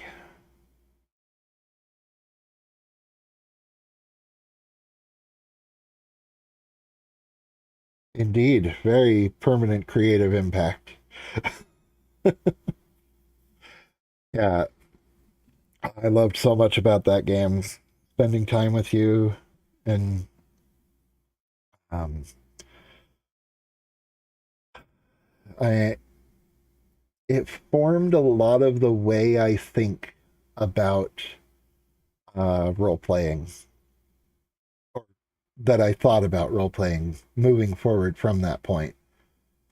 Um, since then, other influences have impacted as well. But yeah, your creativity, I, I've only ever found one other GM who was as good as you were back then. And the, the variety of plots, and yeah, it was super fun. I absolutely loved it. And the way you presented it is what made me want to GM. It's why I got the I don't want to say her name, but yeah, it's why I brought her into our game by doing my game for Riffs.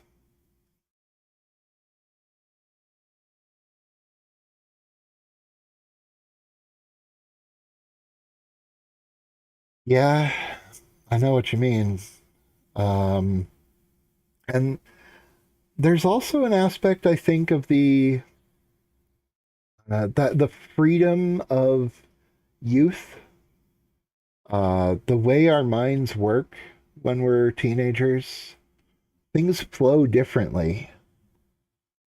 Um, we usually think of the negative aspects of teenage minds, just flowing with so many hormones, typically so horny, easily distracted. But I think it also is a point of even greater creativity. Um, to a degree, we're not as limited by what we already know, not as held back by the right way and by what's going to make us money. Um, and I think that's just a beautiful point in our minds. It's one of the reasons we need to help young people get into creative pursuits soon. Oh yeah, very nostalgic. Uh yeah, your games were amazing.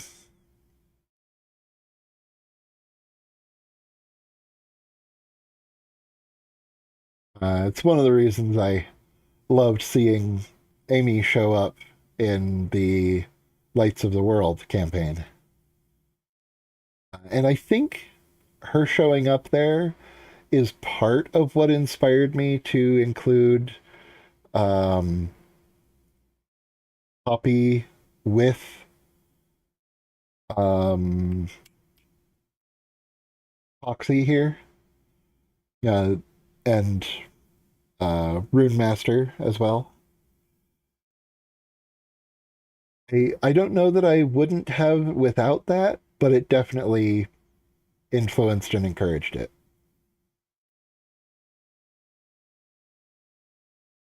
Okay. She ate a bit more of her meal as Phil stopped the waitress. Phil brought in a bowl of ice cream before swiping the card in the puck again and leaving. You know, I still don't know if I'm supposed to pretend to be polite to that thing. I mean, I would normally say, "Thank you, Phil. How have you been?" But I know it's you behind those empty glass eyes of his. And it sort of feels weird to thank you for bringing us our dessert with him. Does that make any sense? No, I totally understand. I often talk to them like people, or maybe more like how you talk to your TV. You know it's not listening, but saying it still feels right.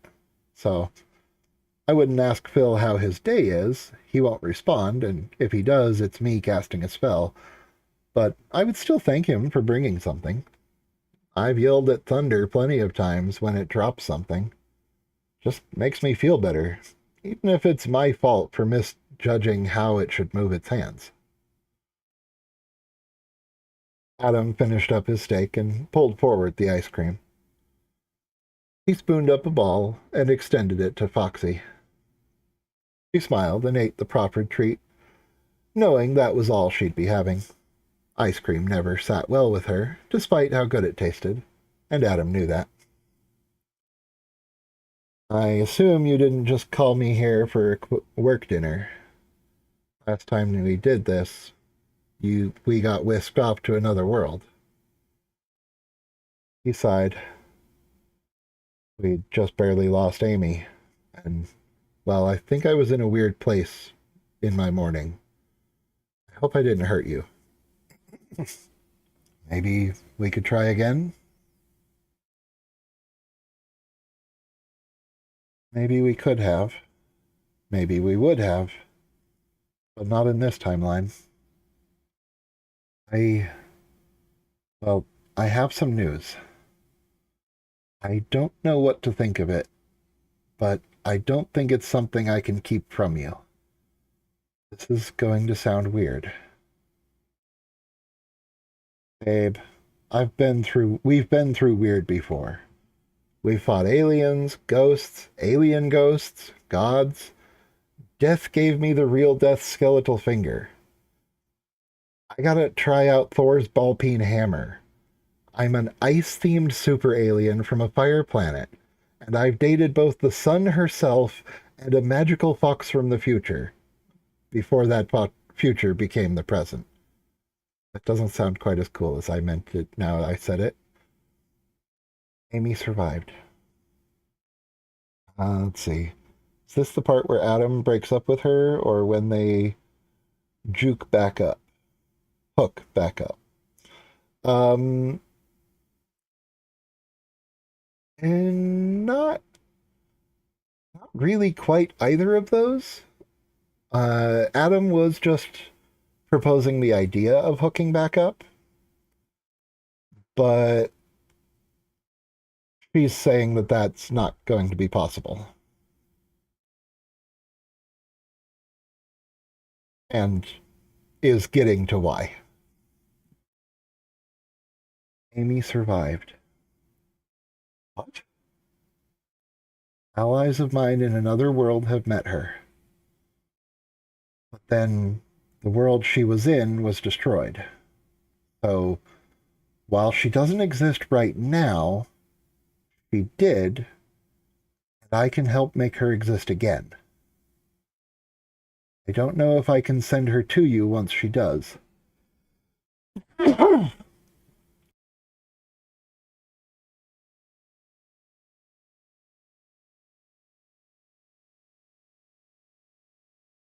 I don't think I quite hit the mute in time for that first blast.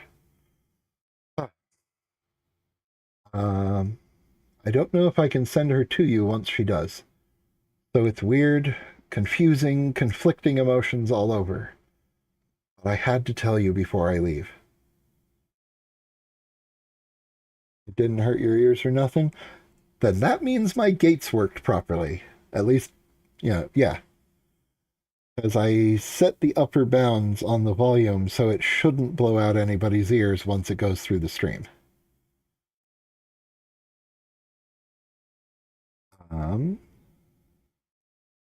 I'm coming with you. No can do. I don't get to bring anyone with me unless they're on the list. I checked. You're not. I'm sorry. And you're not coming back either, are you? You're just going to leave me like this. The moment you're back, you tell me that the women I've loved, will both be alive somewhere I can never see or hear them again. Fudge, babe, this is far past weird. I'm sorry. If there is any way I can contact you, I will. Any way I can send her back, I promise I will. I get how much she means to you. You mean a lot to me too, Foxy. What happens if you stay? You said she doesn't exist right now, but you can do something so she might? How do I get on that list? I'm sorry, Adam, it doesn't work that way. If I stay with you, not only does she, even after, will be destroyed. New types of rifts will open, but it won't be demons we can fight. I'd do that for you. No. These rifts will have huge asteroids that will wipe out all life on Rift's Earth. Some of the last asteroids will have anti-magic and anti-life properties. Anyone still here will become trapped before being unmade entirely. Any world that opens a portal or rift here, even by accident or random chance, would soon fall to the same fate.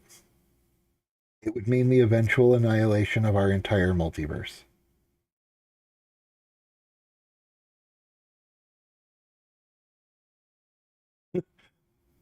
What do you mean, well, fuck?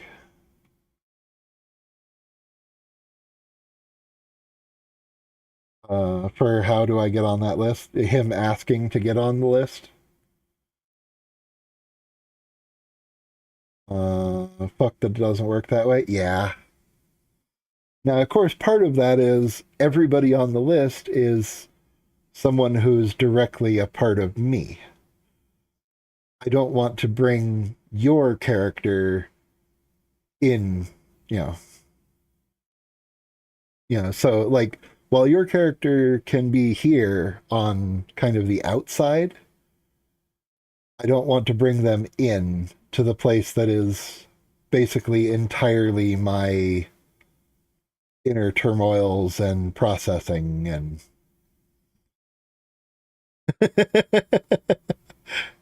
that's not entirely a bad idea, just not for the main thing. I could have you write a bit of a cameo when they eventually get to contact him again. Assuming I ever get to write that far.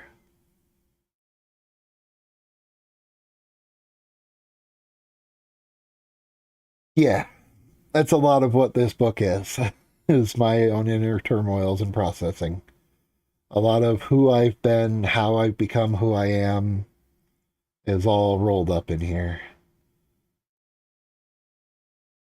It just has to be internal turmoil and shit. I can do that. I'll contact Rob. He's an expert in turmoil and trauma.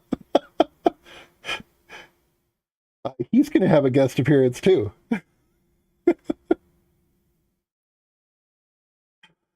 At some point, I'm going to have somebody summon Gorbor for a brief, for during a fight. He doesn't get to stay, but yeah, he gets to make an appearance. Uh, great. Annihilation of our entire multiverse. How do you know? I have trusted sources who are working hard to prevent this, and my bosses, the Lords of Magic, have contacted the dark gods of the farthest ring. The list from our multiverse is Runemaster, Sharon, and me. Since the world we leave from is doomed, Runemaster is going to bring me to his nexus. The other runecasters died out centuries ago by my framework. Probably only 60, 70 years ago to you, but that doesn't matter. Point is, he's got an empty planet we can sacrifice. Dark gods. Erasmus told me something about that, like the vampire intelligence, the Splugorth, and other alien intelligences that power summoners. The narrator is suddenly taken aback by the fact that the spell checker knew how to correct Spukugorth to Splugorth. How has one of the more esoteric villains of the Palladium multiverse become widespread enough to be included in general public spelling databases? I mean, sure, a Splugorth slaving barge is on the cover of the second edition Ripscore rulebook, but still. Prompt, narrator, get back to the story. Foxy nodded and dabbed her napkin along the sides of her long mouth. Yes and no.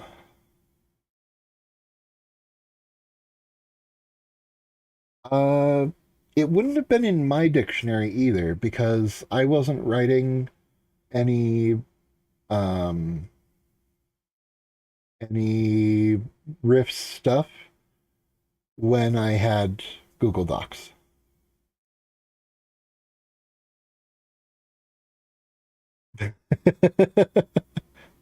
Looks at my cell phone suspiciously. So yeah, this was in the Google autocorrect. And actually, no, I don't think it was in the Google autocorrect. I think it was in Grammarly. Um, but I mean, I wrote this portion like a year and a half ago, so not hard to remember which one it was. Um,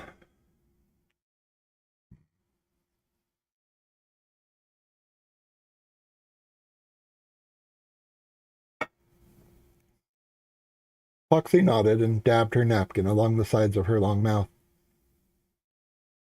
Yes and no. Alien intelligences and the Splugorth are just one of the many imitations of the Dark Gods, or Horror Terrors, as some call them. The Dark Gods are ultimately unfathomable. But trying to fathom them, we depict them as giant masses of tentacles, wandering eyes, and gibbering mouths. Many even true angels, just less tentacles and more burning wheels and wings. All imitations of the actual source of existence, the Dark Gods. What I am about to embark on is the method the Dark Gods have created for the birth of new universes. Or, as we would call them, multiverses. Each set of chosen are presented with a method tailored to them so they can take the necessary steps and go through the necessary growth. our case, it's going to look like a video game. Really weird video game. Unfathomable. Unfathomable. Unfathomable.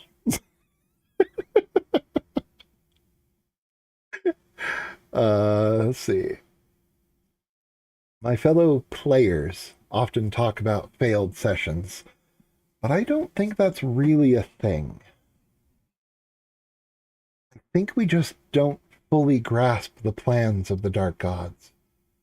I think every game, whether it fails or not, is contributing to the growth of new universes in their own way.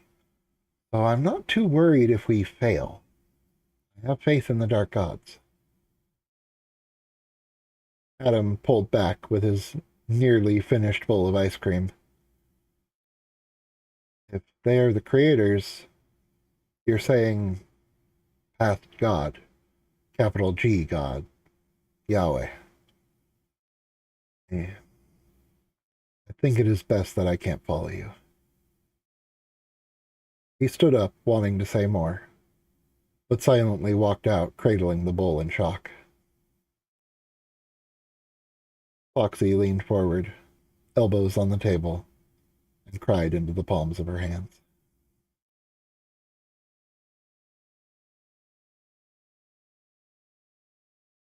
And that puts us at exactly 2 hours.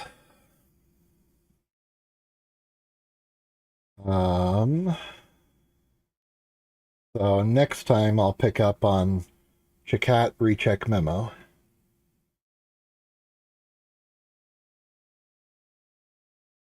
For now, if you'd like to send me something you want me to read, we can do that.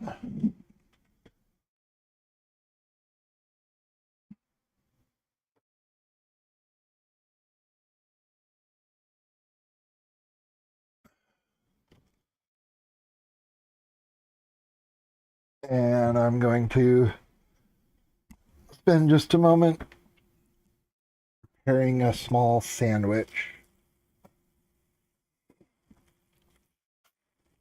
Because I'm getting slightly hungry. I wonder what my avatar did when I left the chair.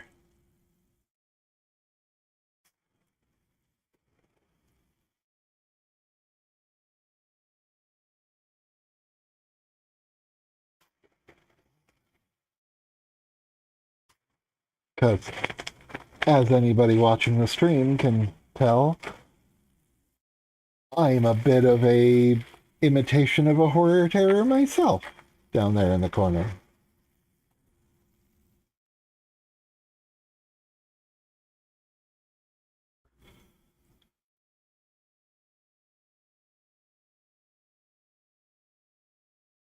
Ba beep beep ba ba dum.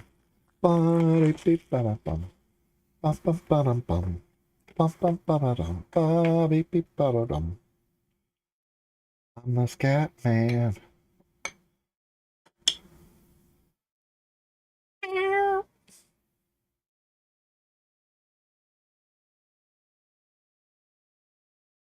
And Nate, as soon as you do get that sent to me, you'll have to tell me that it's there in the stream chat because I don't get notices from Discord while I'm streaming.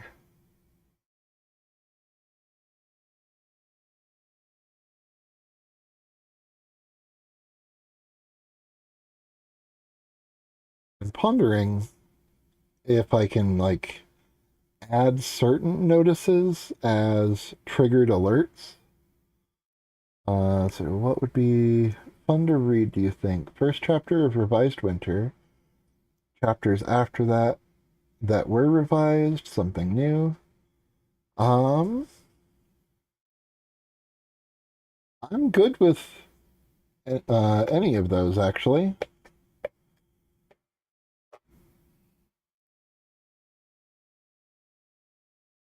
Honestly, I don't remember where I left off, so I can't really advise on that.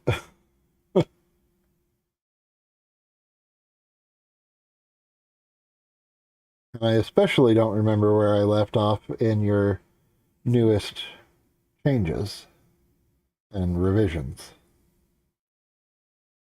As I've heard and read portions from all across the timeline that you've written in different states.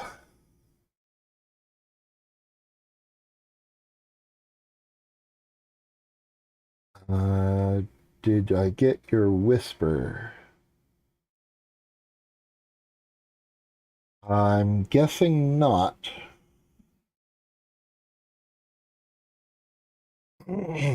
There's probably a place I could check it, but um, I have to switch scenes.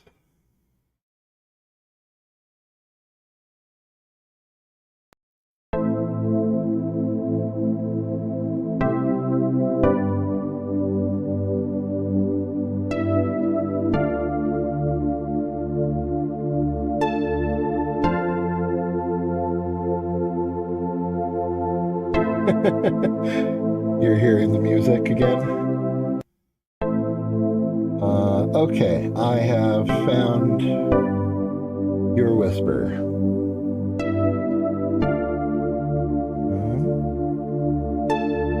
Copy link address.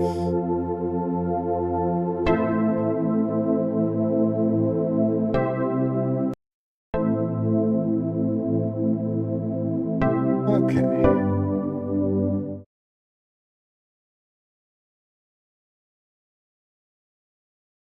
The new draft of Prologue.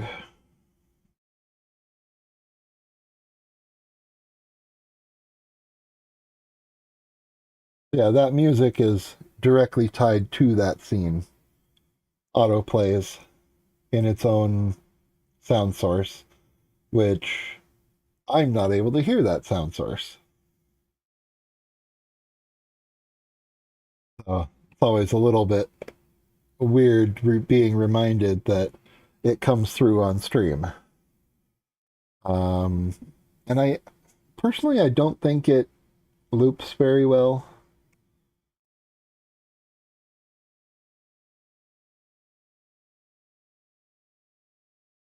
It's a nice little, music bit, but ends and restarts rather abruptly.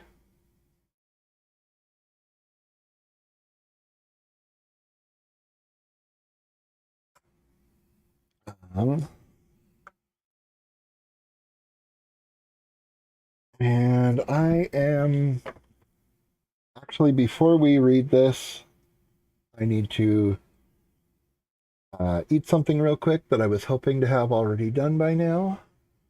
But I am going to go back to the starting soon and mute myself for that.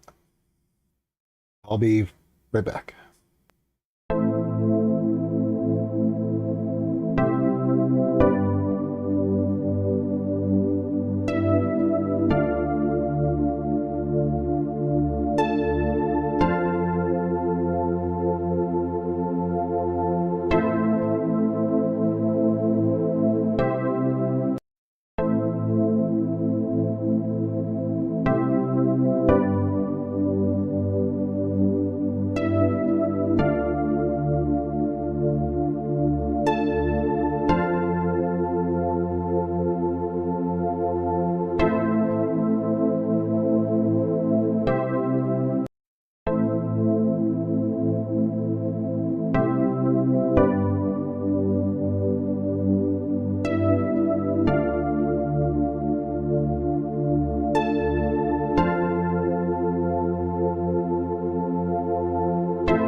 trying to make clips?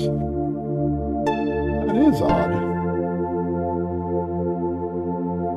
It should be just sending, being treated the same, even though it's coming from Restream.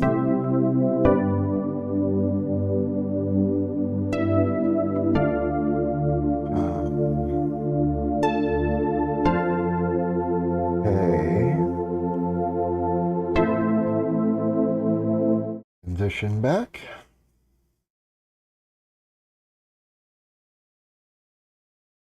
And double check you can hear me.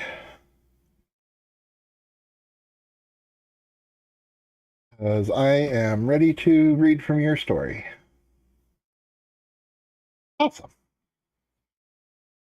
So, Winter, Chapter 0, New Draft of Prologue. When the Epherians ventured into space, they were alone in the universe. Out of loneliness, or perhaps desperation, they created the Zenitherians.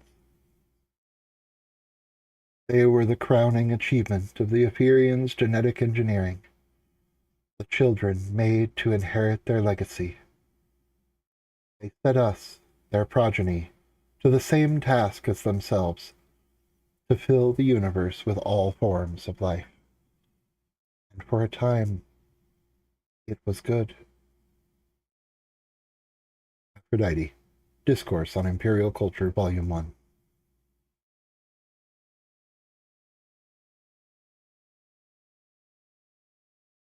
Zeus and his entourage arrived in the solar system.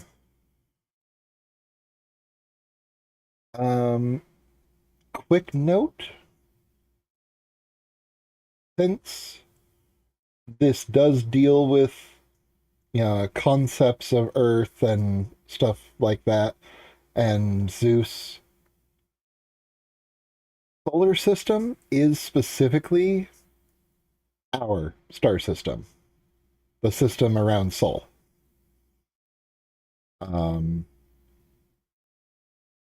unless you, like in my stories, I've specifically called out that they've redefined solar system, or not solar system. They've defined sun as being any star that's, whereas solar is still, even in mine, specifically Sol. Saying the star system would be probably the most accurate. Zeus and his entourage arrived in the star system. The last progeny to Emperor Kronos, he should have garnered a heartier welcome.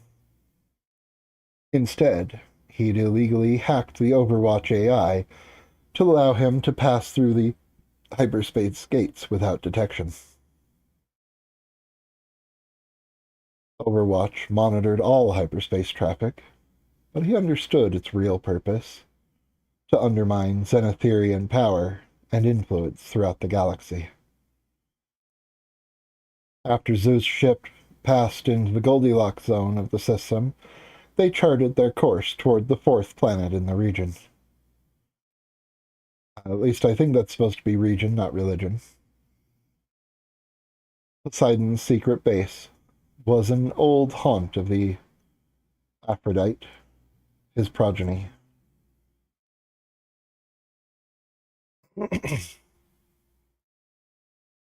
In her absence, Poseidon had taken up residence and consolidated her remaining power, determining territory and resources for himself.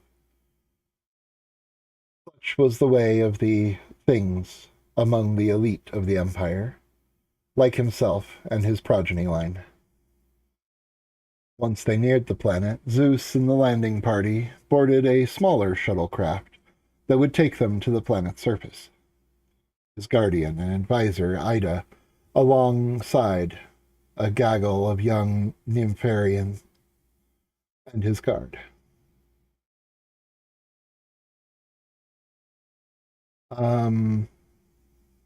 So saying his guardian and advisor Ida, and then saying and his guard in the same sentence. I'm assuming that's meaning more guards than just her, but it comes across a little weird. Although he might have brought Kratos, he preferred not to risk any of his network of cells if something went wrong. Kratos and Adrastea would be waiting in orbit for his return or his hasty retreat. Ida frowned and leaned forward in her seat, staring at him. The Neuralink embedded in her brain sent an encrypted message directly to Zeus to not alarm the other Nympharium or seem improper, socially talking down to a full Imperial citizen like himself. This is dangerous. Why did you bring them? He met her gaze out of respect, responding on the same channel. You disapprove? Nymphs aren't designed for this. They're glorified models and escorts, not soldiers. Do I hear affection for your kind before me? He was not surprised by her response. Sent by Rhea to advise and protect Zeus in her stead, Ida frequently provided well-considered advice and warnings. But still, he liked to tease her. I have to. Rhea can't be here to do it herself, after all. Zeus grunted. I didn't know your job was to disapprove of my decisions. She rolled her eyes. Don't be a pest. You know I have your best interests at heart. He did know. And he didn't fault her for being concerned about her subspecies. In her place, he would have done the same. And she was right. They weren't soldiers. Have you forgotten what the Furies did the last time you visited this? Zeus's eyes darkened. I remember. But if I didn't bring them, Poseidon wouldn't see me, he said, still speaking over the link. That man is a pudding brain. Careful, Zeus warned. I tolerate your insolence only so far, and only because I find it amusing. Ida made no apology, but she didn't pursue it further. The shuttle finished its descent, landing in a secret underground bunker 100 kilometers away from the main city-sized fortress that's once served as Aphrodite's headquarters. There was none of the usual pomp or circumstance Zeus had known in his youth. All that ended when he'd learned that Kronos, his progenitor, had been behind the various assassination attempts that had forced him to go underground for fear of his life. But so far, so good. They disembarked from the shuttle and boarded a high-speed tram headed toward Aphrodite's palace complex. All the Imperials had one in their capital world. Poseidon annexed many of her holdings in the Empire after she died, and the rest were divided among greedy Ephorians loyal to Kronos. Poseidon had taken up permanent residence here ever since. Despite the time, the wound of Aphrodite's absence had yet to heal. He feared the friction between them had driven her to do something rash and eventual.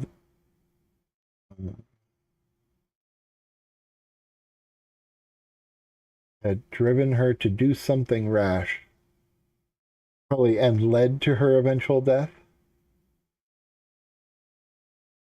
At the time, he'd been too focused on politics to care. But after many long conversations with Ida, he'd realized he made mistakes with Aphrodite. He wanted something different than what the Empire, its parties, and social pleasantries could offer, and he hadn't been able to give that to her. Ida watched their approach to the complex. Couldn't he have held this at a more secure location? Zeus sipped the ambrosia treatment slowly, savoring the flavor. like the majority of the Empire, he doesn't suspect or want to believe the real threat yet. This life of luxury is all he knows. It's what most Imperials know. Getting into the politics of class was an unwinnable battle. Important issues, Zeus thought, but he would be powerless to effect a change until he removed Kronos from power. A new-grown nympharium, so fresh out of her maturation pod, you could have scraped the protoplasm off her face, caught the tension on Ida's face. She moved in front of her, smiling serenely. She posed briefly for effect, then draped her arms around Ida's neck, kissing her cheek. Ida shoved her away. "Get off!" Shocked and a little hurt, the nymph delicately braced her chest with a hand and frowned. Zeus merely held a reassuring hand out in the air to her. She did the same, neither of their hands touching, but as close as imperial etiquette would allow without being crass. But, oh, he wanted to explore that one soon. An older nymph gestured her back over to them, whispering in her ear. Idea glared at her. "You're jealous." He still found it amusing, which is why he kept that nympharium around. Why don't they just program genetic instincts for them to stop doing that sort of thing? Idea hunched her chin to her fist, deliberately ignoring the new groan. Programming the need not to touch causes too many other problems with various biological functions, Zeus said mechanically. Did you become a geneticist when I wasn't looking? No. Aphrodite covered the topic in one of her research papers. He frowned. He read, too late, all of Aphrodite's papers. Social conditioning was thought to be a more pragmatic solution instead. At least that's the leading thinking on the matter. Ida muttered and kept her gaze out the window. She didn't approve of having such a gaggle of nympharium for frivolity, but given Poseidon's interest in Aphrodite's social research and philosophy, you never knew when a spontaneous, illicit orgy might prove useful. And finally, she said flatly, "You're taking a big risk coming here. A trait I took from you." She glared, and then they both smiled at one another. Is that supposed to be a paragraph break for Zeus saying that in response?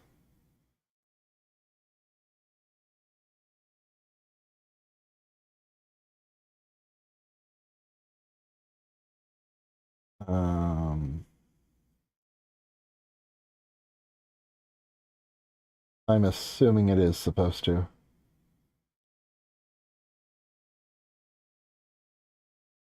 I'll be traveling here for a bit, but listening in my phone as I drive. Mark it for me if you would, please. Okay. There was...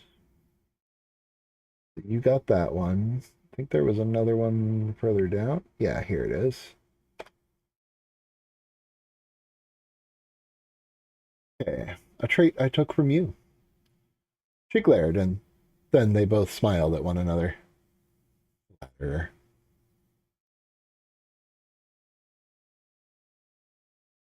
She shook her head. While Zeus was never particularly sentimental with most nymphs, Ida had been his primary physician and stand-in guardian for as long as he could remember. He couldn't have imagined his life without her. The tram flew up toward the surface, then along a lavish indoor hallway that stretched on and on. Ornately carved murals decorated the entire length with seashells and agates. About halfway across, they approached a four-way intersection that led to an enclosed plaza. The entire area he knew well. He'd given some notes for the design.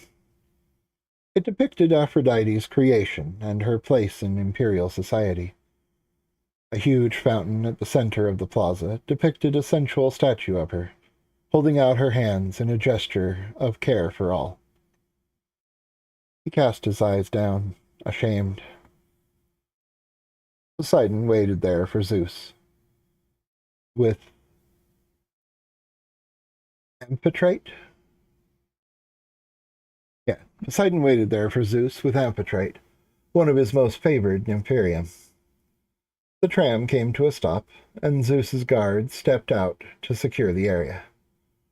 This section of the complex wouldn't be on any official maps. So many Imperial elites took such precautions for their safety that it was an open secret that all of them would have some kind of secret escape ship in the event of an attack, or a panic bunker to sequester themselves until things blew over. Only the lazy and stupid among them flaunted such measures, and they disappeared quickly, given the current political climate. Zeus! Poseidon beamed and held out both hands in greeting. They didn't embrace per custom taboo. They didn't embrace per custom. Taboo. Although Aphrodite's palace was known for that exact sort of taboo, Zeus didn't want to push things that far again right now. Poseidon was his elder, but not by much. Word would spread fast. Poseidon, he said, you remember Ida? He gestured one hand at her. Ida gave them both a patient smile. Poseidon glanced at Ida and then at him, with the usual expression that Ida's introduction garnered. And I could care because... Then, perhaps out of respect for his station, or because, like most Imperials, he didn't know how to deal with awkward social interactions, he motioned to Amphitrite. And this is Amphitrite, my wife. That was a surprise. Zeus remembered her, but nodded anyway.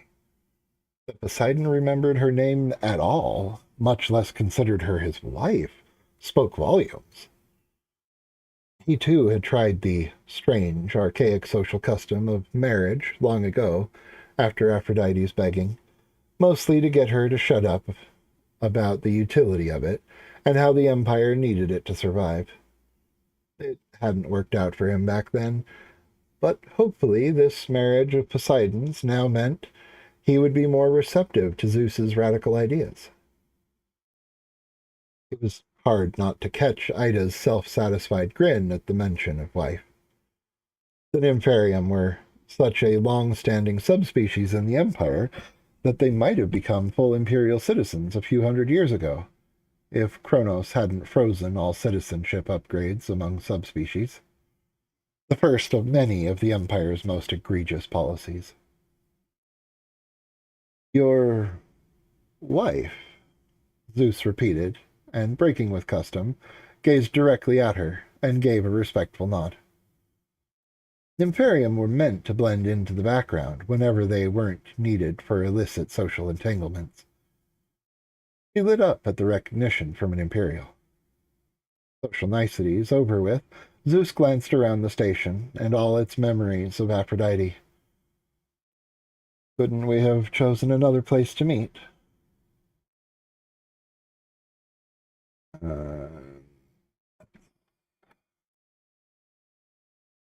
Where else would you have liked? Where else would you like? He frowned, but didn't have a better idea. Never mind. This will do. Poseidon furrowed his brow, but he let the matter lie. The customary greetings followed, nymphs giving a dance-like bow to one another and all the soldiers saluting as a sign of respect. Zeus had long since grown bored of such trivialities and found several plush couches shaped like sea sponges and anemones to sit on. The rest of the nymphs from both Zephyrian leaders, along with Ida, sat down, as well as on the other sea-themed furniture.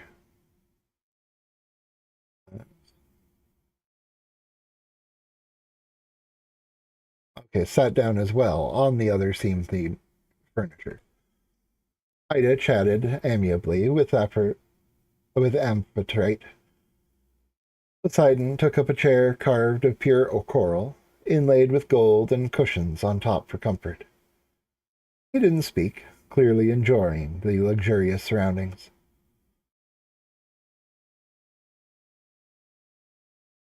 I've got to hand it to you, Poseidon said.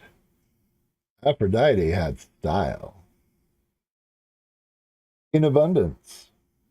Zeus couldn't bear to look at any more of it. Food of all kinds lay prepared on tables around them, samples from at least a dozen star systems. Poseidon was aiming to impress, which was something. Most considered Zeus as a dangerous rebel. It was good to know he still had a few remaining friends. So, what was so urgent that it merited a personal visit? Poseidon sat down in one of the most lavish chairs available.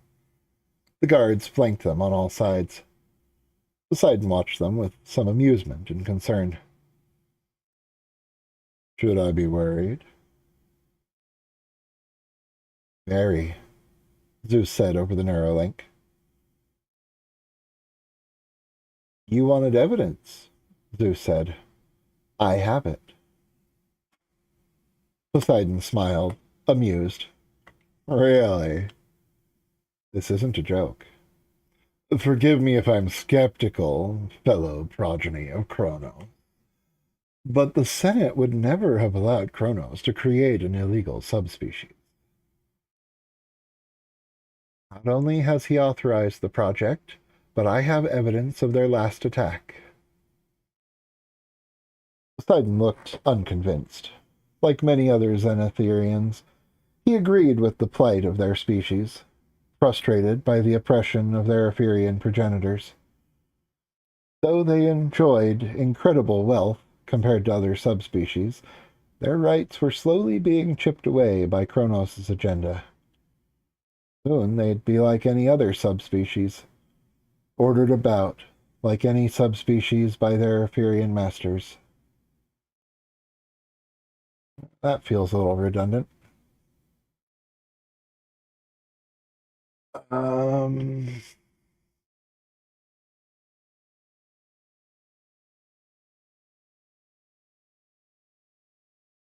think probably, yeah, cut that portion. Soon they'd be ordered about like any other subspecies by their Ephirian masters. But like most Xenotherians, politics blinded Poseidon to what was happening in front of him. Well, where is it? Poseidon asked.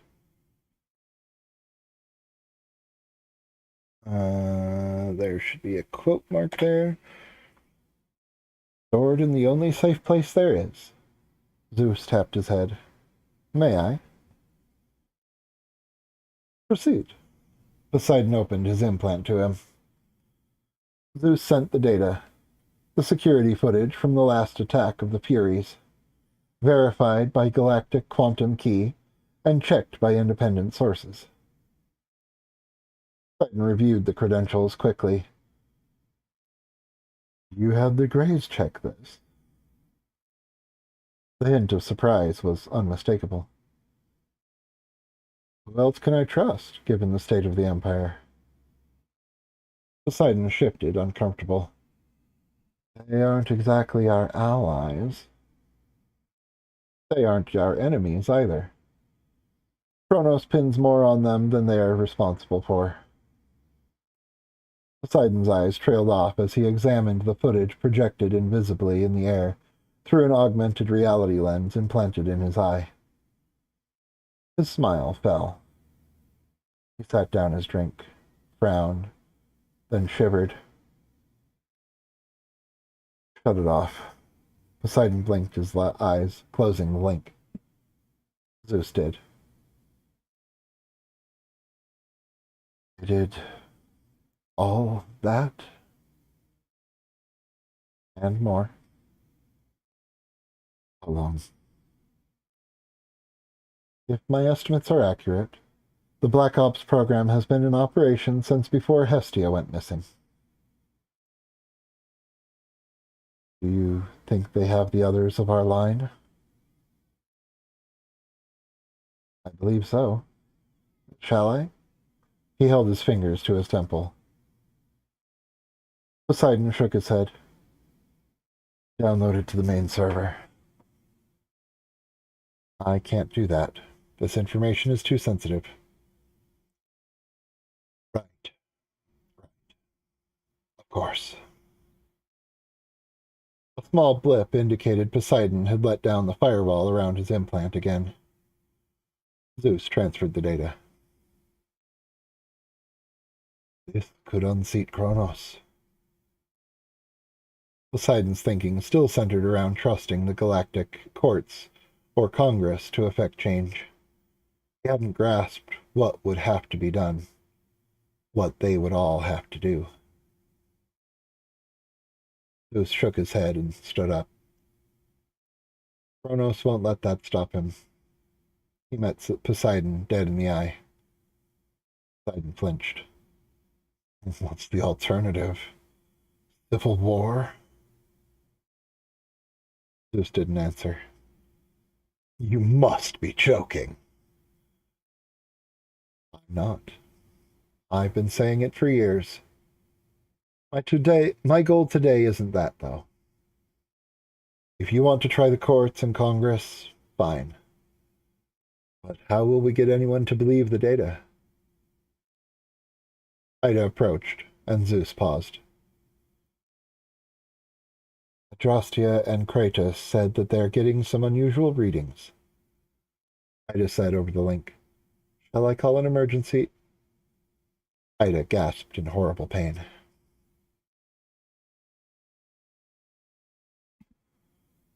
Woo! Very nice. Yeah, that definitely sets a beautiful tone for this story. Um,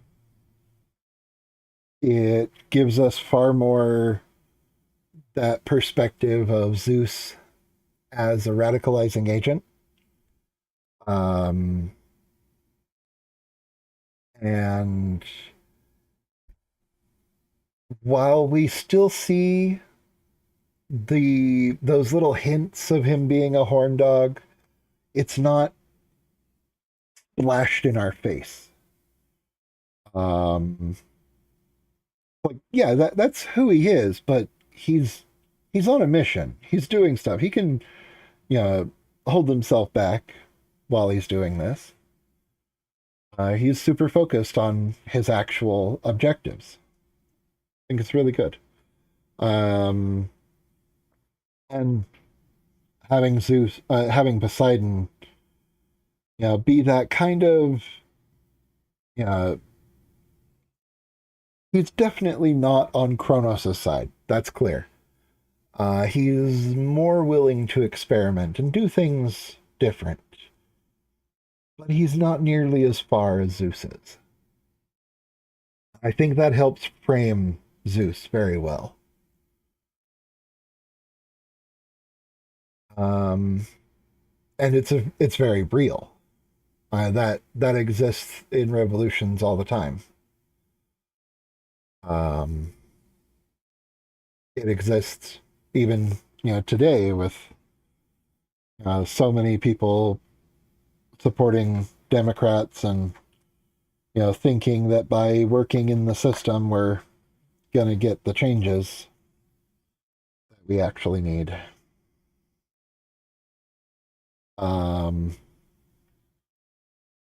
Yeah, very. And I was just reading in one of Lenin's books about that very same kind of people who were kind of part of his revolution, but didn't want to go nearly as far, didn't want to actually unseat the Tsar. Uh, they wanted to achieve concessions from the Tsar. They wanted to have people on the on Tsar's councils, whereas the revolutionaries really wanted to remove the Tsar completely. So yeah, this is very well framed. I love it. Um, since you're probably still driving, not able to respond. Um, wondering what next. I have left several notes for you, little corrections. Um, yeah, very well written chapter. I like it. Some of the pronunciations are always going to be an issue. That's just a given with the subject matter you're drawing from. I did want to check if I'm assuming you are drawing from Zeus or from Poseidon's wife for that name. So let's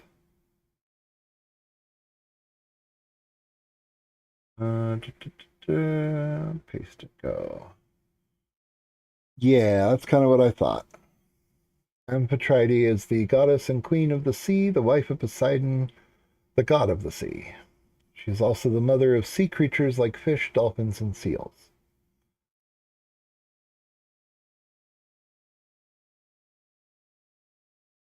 Definitely like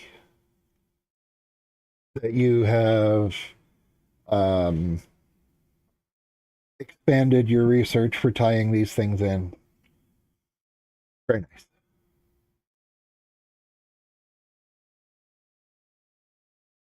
Um, let's see. On stream, we are at. Oop,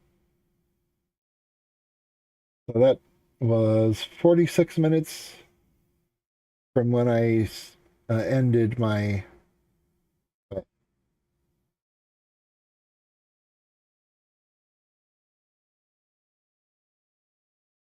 Yeah, okay.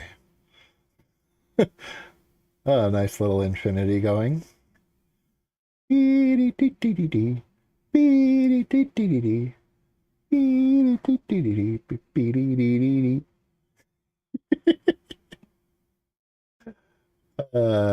Okay. Um, let's see. I heard you. I've got to go to an RPG game. I'll give you my questions and notes later. You can do another winter chapter if you want. Also, get if you do more of your own stuff. Ciao. Ciao. And thank you for joining me. It was wonderful having you and wonderful reading your story. Um, so I guess I had contemplated doing some gaming. Eh,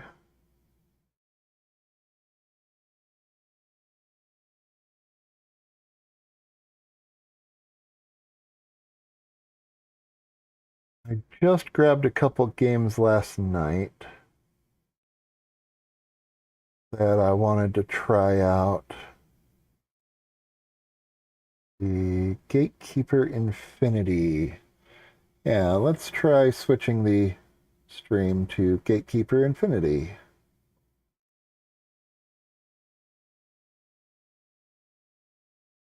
And all right.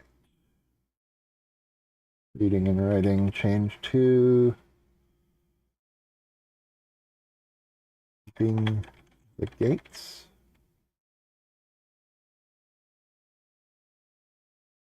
Testing out a new game. The all. Oh, game content.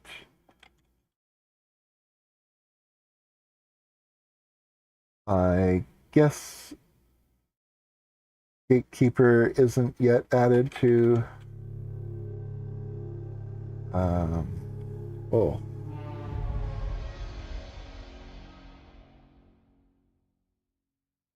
Okay.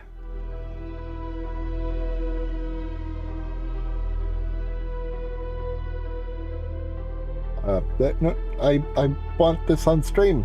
Let go of my mouse.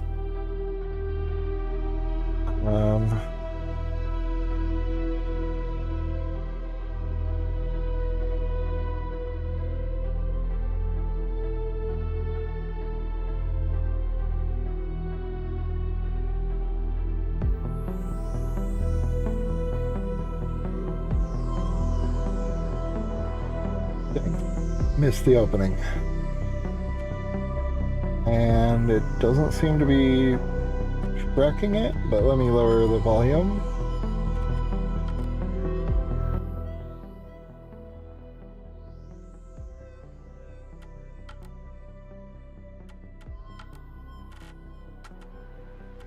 Okay.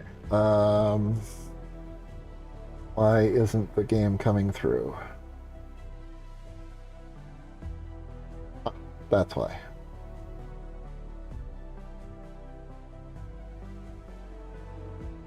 And update. Keeping the gate, testing out a new game. Content type, gaming. Gatekeeper. Infinity. Update all.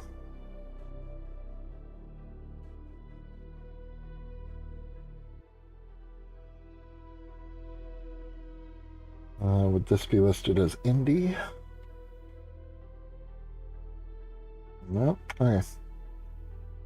Leave that as is. Check how the stream has updated. It still says I'm playing writers.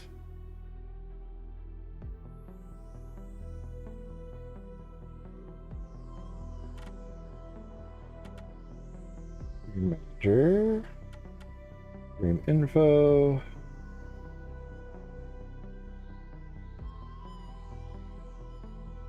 Gatekeeper Infinity.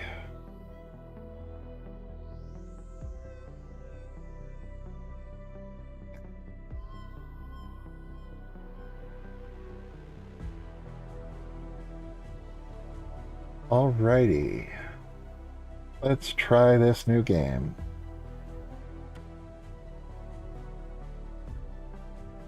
Wake up.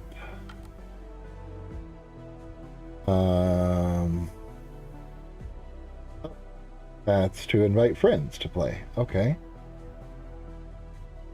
Click to copy that one or that one. An item or hybrid. Really know anything about either of them, or much of this game, really. So, 150 health points, 50 damage, 2 regeneration, 14 speed, with entropy hands, his Nidum's faithful claws. Circular Nidum clasps his claws together and hurls them, creating a fiery vortex, 200% damage. Cleaver, a dash to the selected point, ending with a fiery burst, 150% damage. Ritual, summon 12 crows that randomly select a target within radius for 40 units and attack it.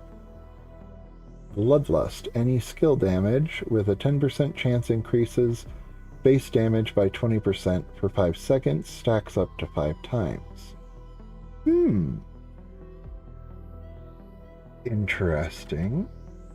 I kind of like that as I'm hearing it so far. Hybrid gets 120 health, 35 damage, 1 regeneration, 13 speed. So across the board, those are less stats than Nidum. He has Shell, standard shot. Every third shot deals 150% damage. So this is telling me that Nidum is melee and Hybrid is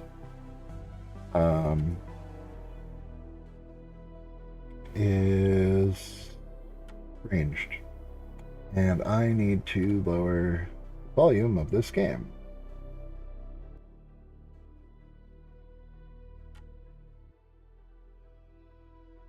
Whisper. A wisp that explodes upon impact, dealing 500% damage in an 8-unit radius. Blink. Quick dash in the direction of movement helps avoid damage. Okay, so that's very much a dash to selected point, ending with a fiery burst. So his is damage based, whereas Hybrid's is not. External Bios. Throws a disc that bounces off the nearest enemy up to 20 times. Replicant. In the event of death, Hybrid is given a second chance. Works once per run. Okay.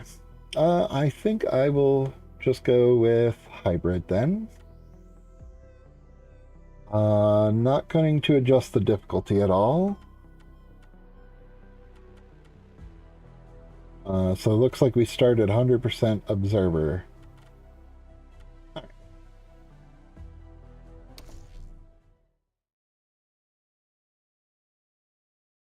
I know very little about this game.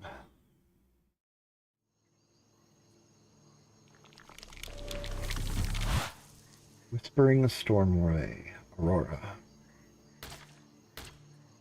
Okay, so don't seem to have any kind of ammo.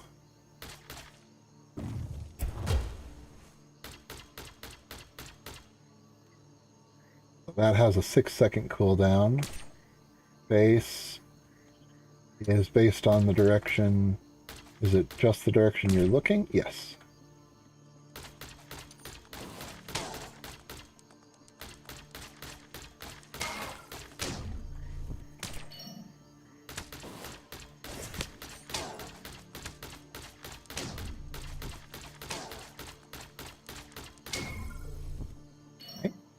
And that looks like some kind of loot. Let's explore the zone a bit.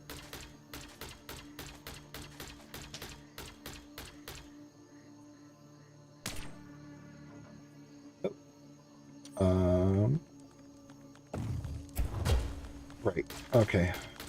Can't use right mouse for moving the camera at all, because that's an ability.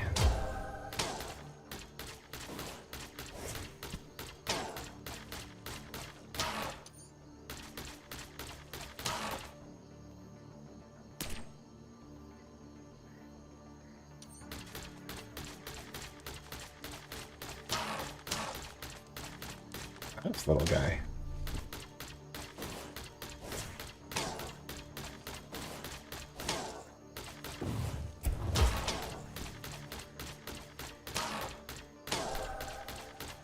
Looks like I'm getting some kind of evolution points.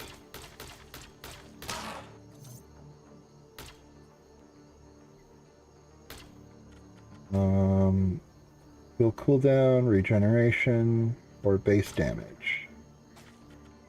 Skill cooldown, movement speed, attack speed.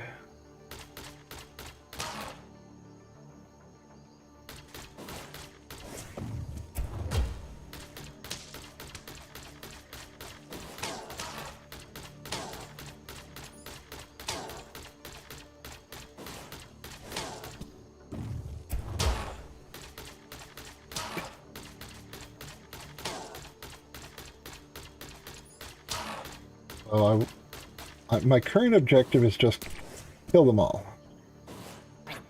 28 left. I'm curious. Yeah, there are things around.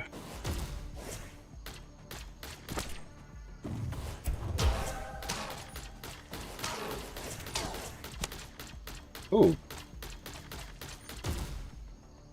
10% chance to avoid damage, flash, indicator. Let's, 1.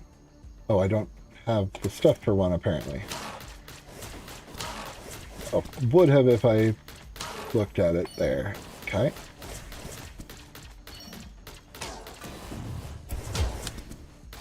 Ow.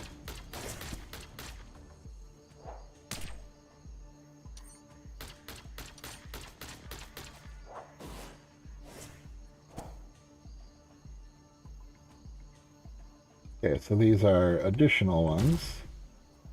They cost 4 and 3, vertebral implant, maximum health. Provides 40% bonus to elemental damage, chance to deal critical damage. Okay.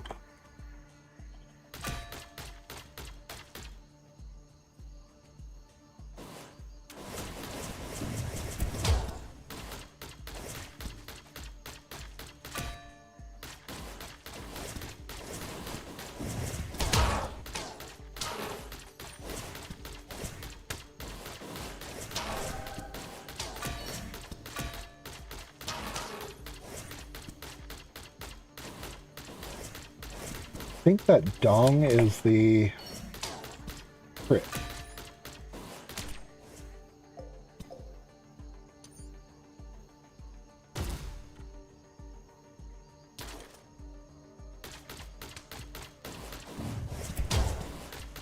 Yeah.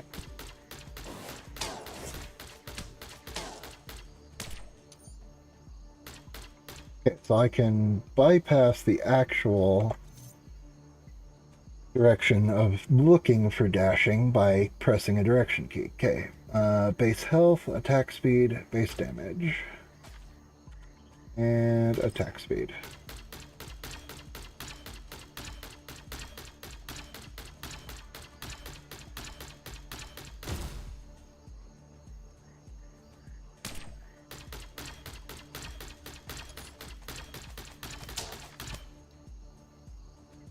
Activate Quarium.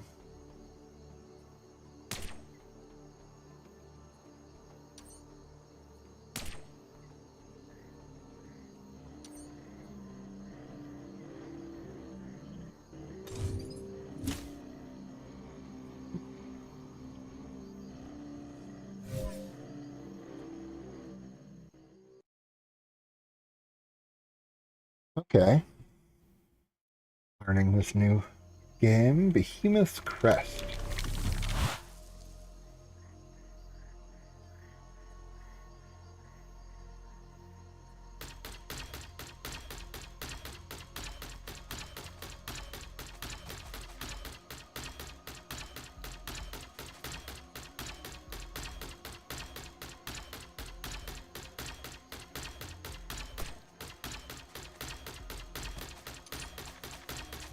Ooh, what's this? Activate Cell of the Ancients. That's what I need to activate. And this one, Obelisk of Support. Needs 6 or 7. At 6, Intelligent Talisman, dealing 300 attack damage. Attacks every 5 seconds. On killing an enemy, 30% chance to spawn a Resurrectoid that selects a random foe, jumps on it, and self-destructs. Dealing 200%. Ooh, that's really cool. Okay.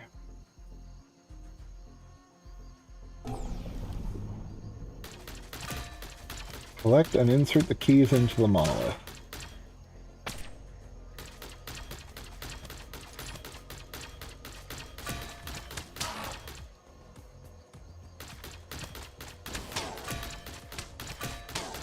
Do the keys come from the enemies? Or are they located somewhere on the map?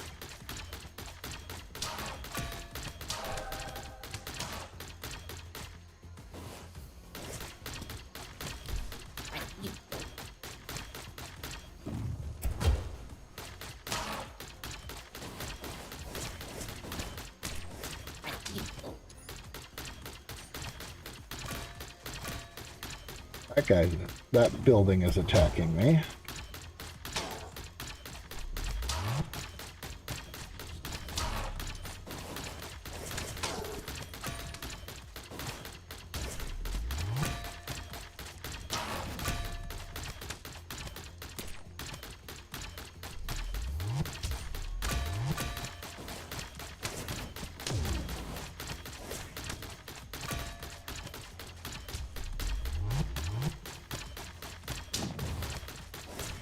Oh, those can be destroyed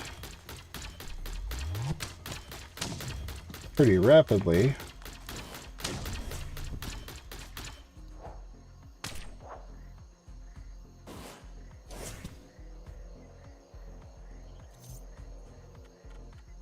Increase damage, ignite targets, dash distance, damage of burning enemies. Let's guarantee an ignite.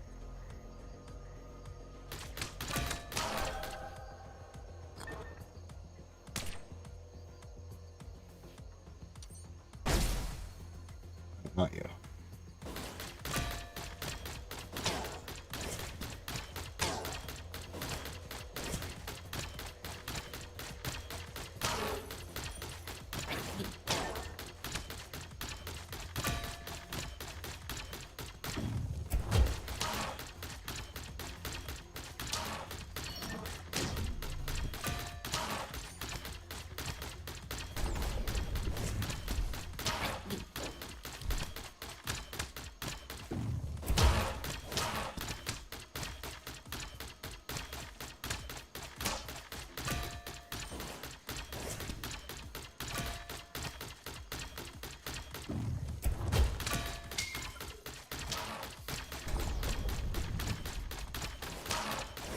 Okay, that's 2 of the 3.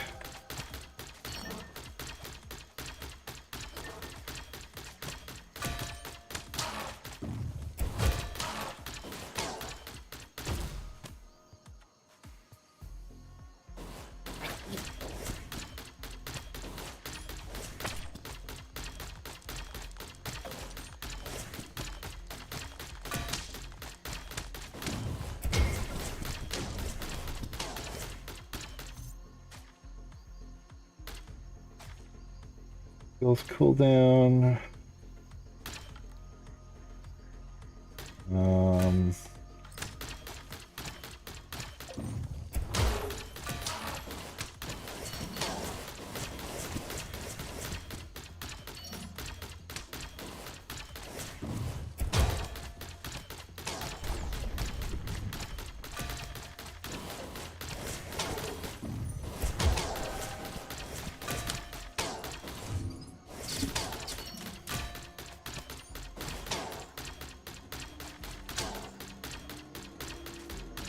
Activate the quorum. I don't quite want to yet. Maybe?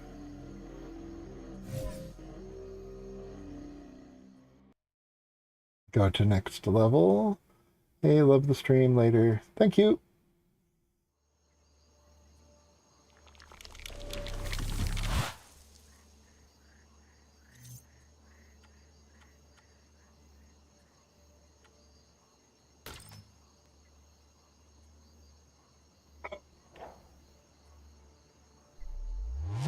Okay. Kill them all.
Ooh.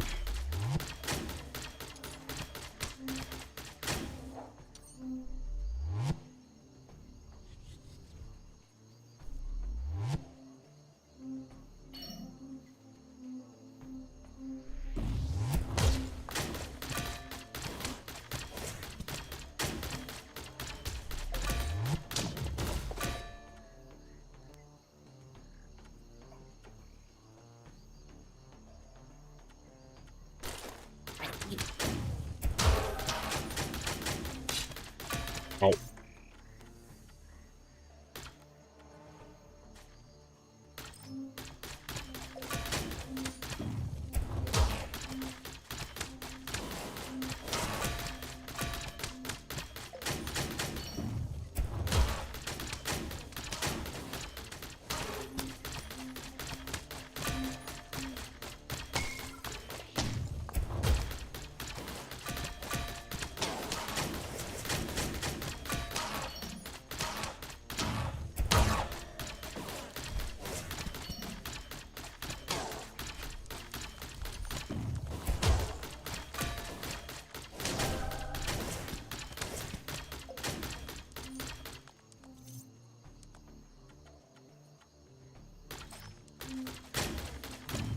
Need to survive a bit more.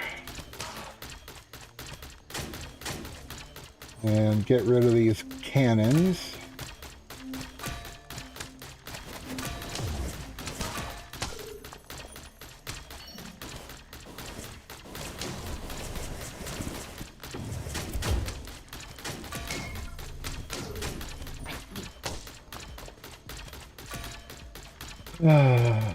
Ooh, what's that?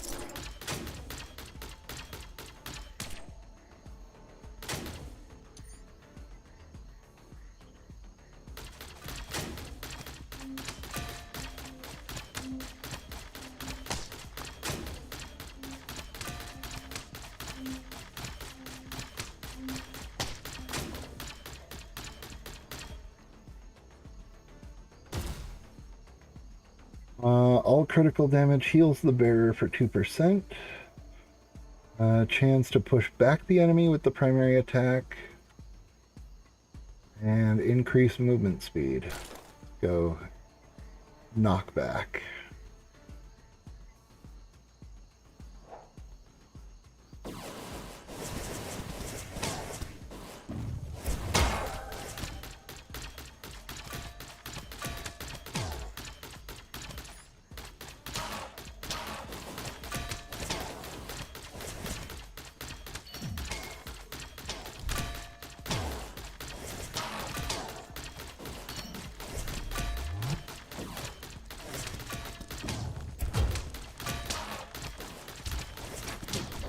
Ooh.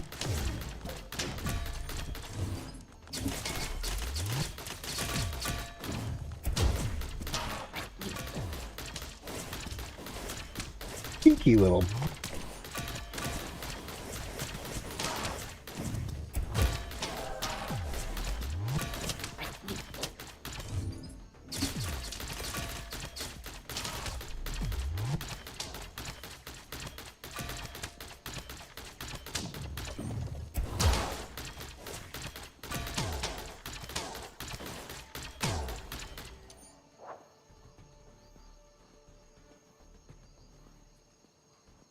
Whew. Okay.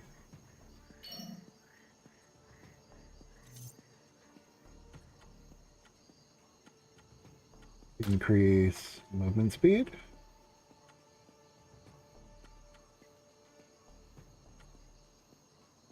And attack speed.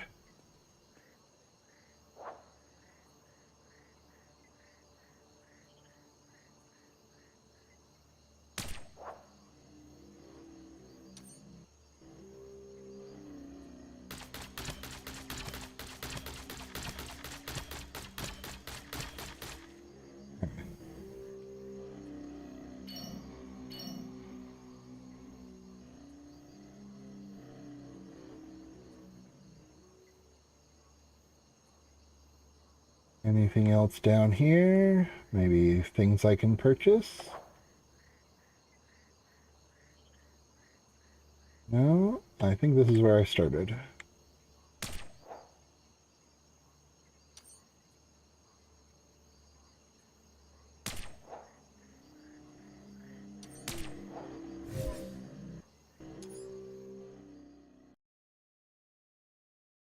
Okay. Interesting script. Runewood.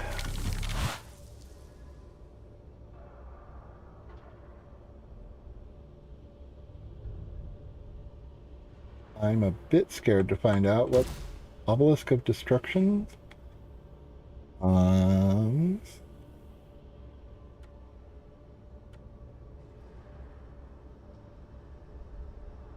so 5% chance of double attack.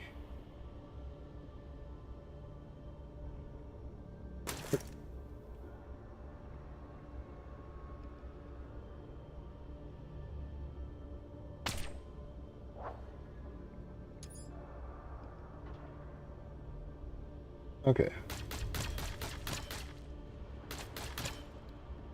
Okay. That is also a barrier.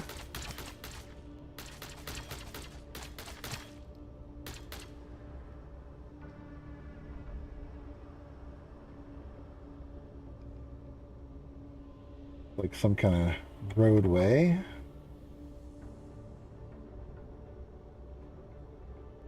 Leads into the Cell of the Ancients.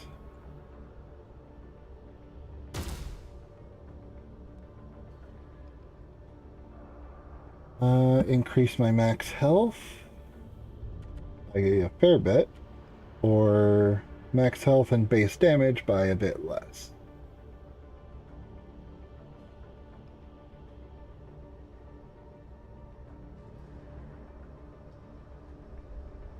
Or I can increase the stun chance.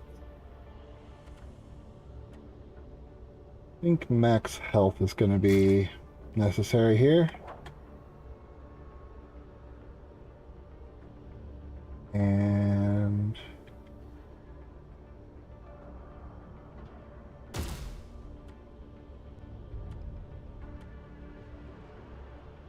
chance to avoid damage.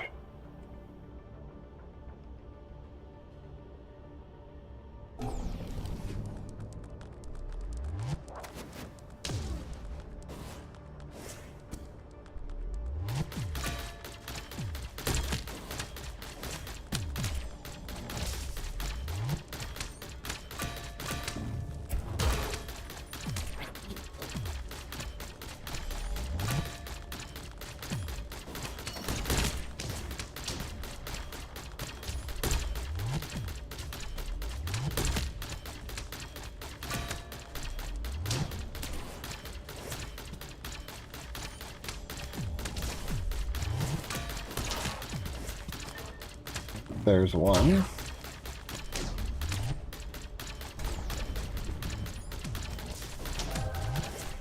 Another one on the field.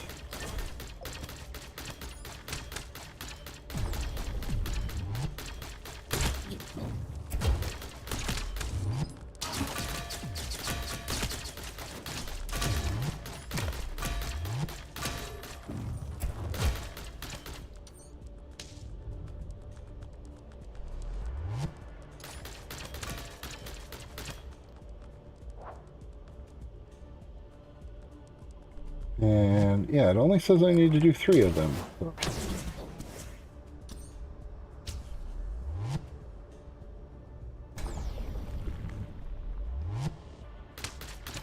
And now activate the quorum.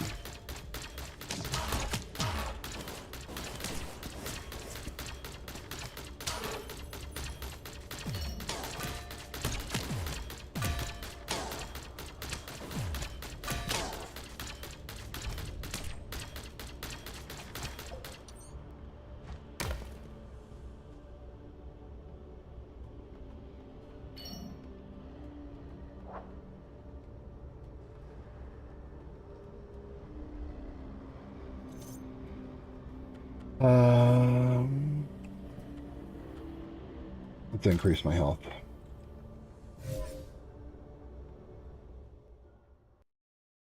I see that becoming a problem, not too distant future.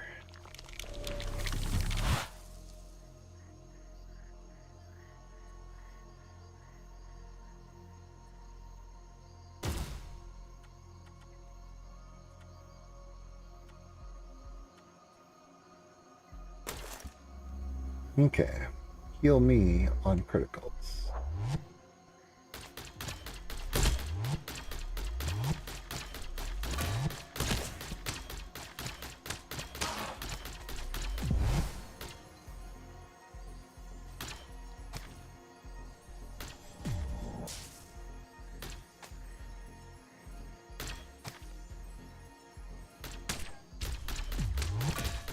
Yeah. Really want the one that only costs 1 at the moment. So here's hoping I can find more of that resource.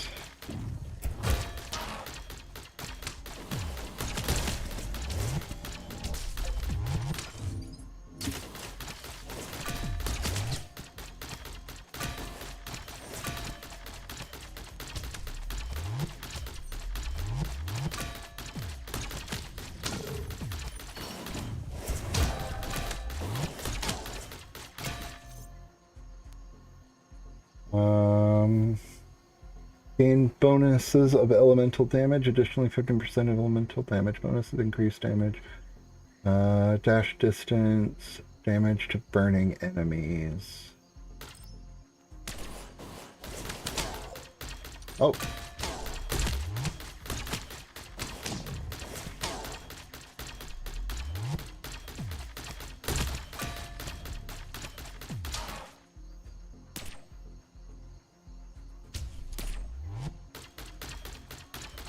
Know what the charged totems is. At the beginning of each turn, restore 20% of the player's maximum health.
Summons the current planet's remnant.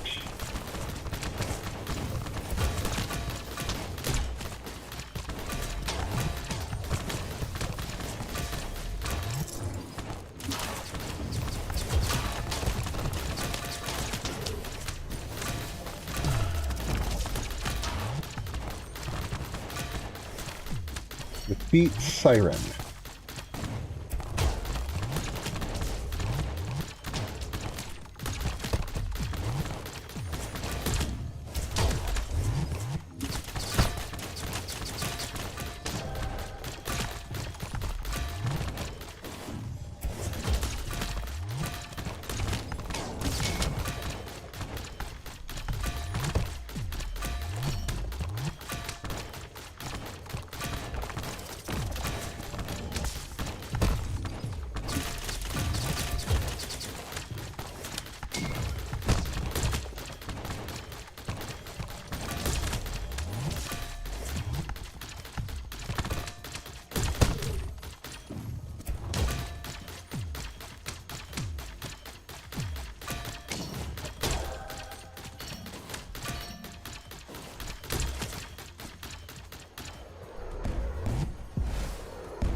Could have probably gone for increased crit because I have a heal on crit.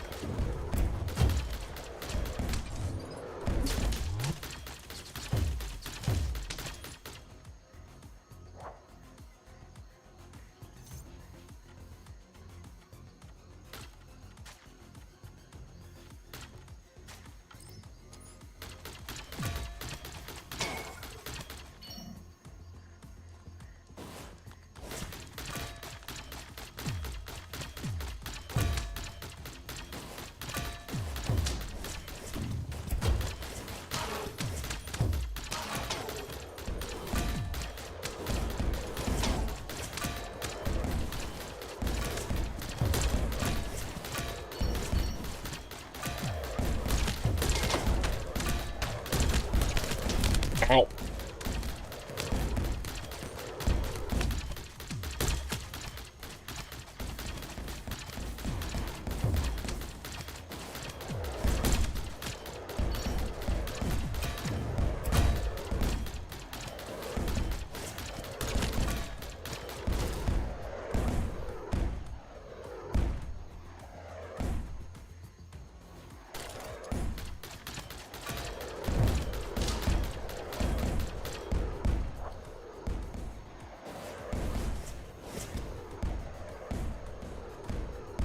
Whew.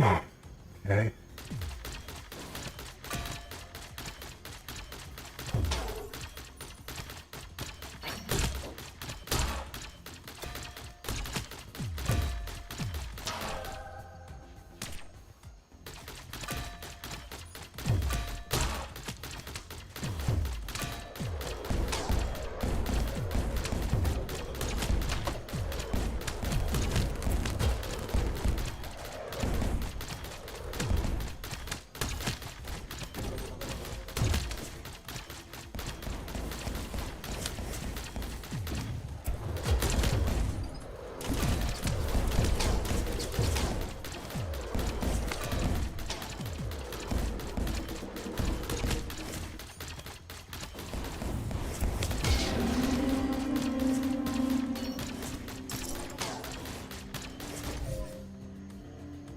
Okay.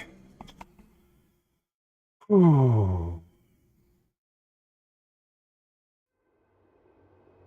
A Celestium Luministral Plateau.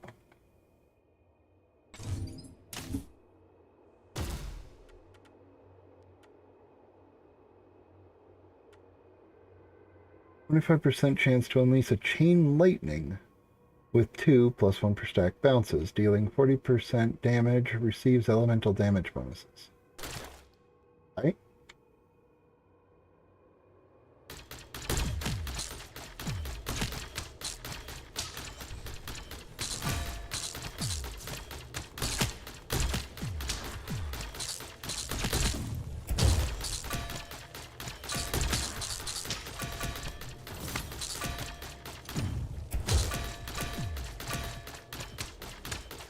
That is weird looking enemy.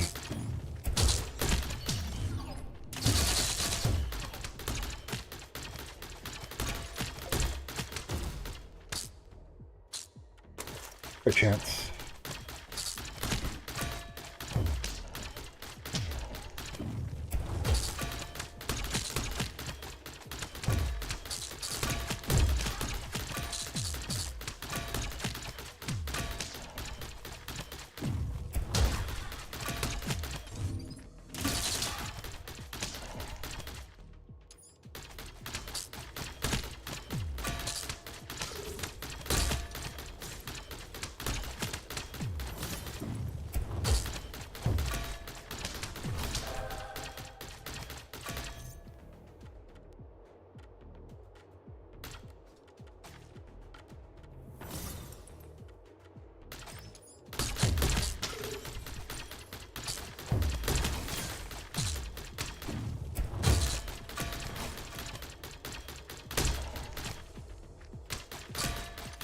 More chances to crit.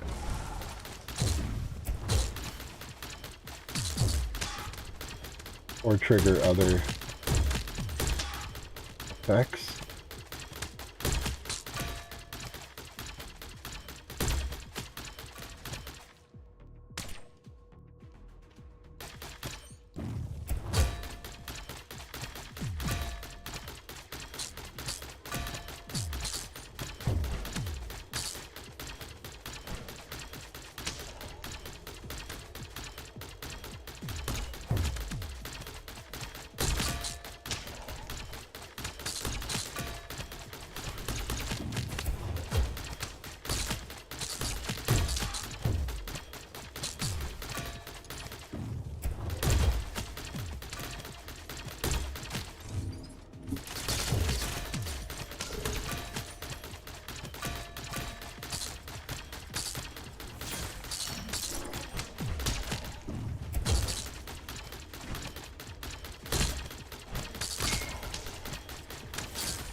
Is there anywhere else to charge up?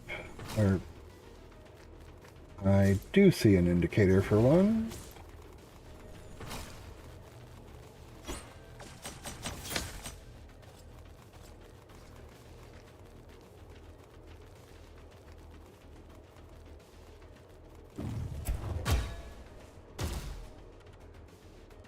A 5% chance to hit a creature, to create projectile that targets the enemy with a radius of 20. Okay, yes.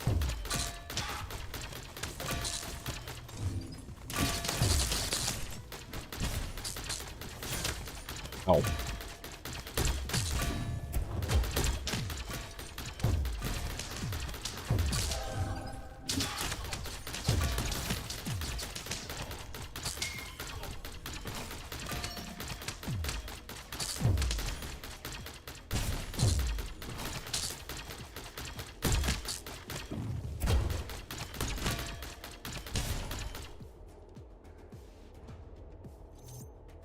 Three more enemies.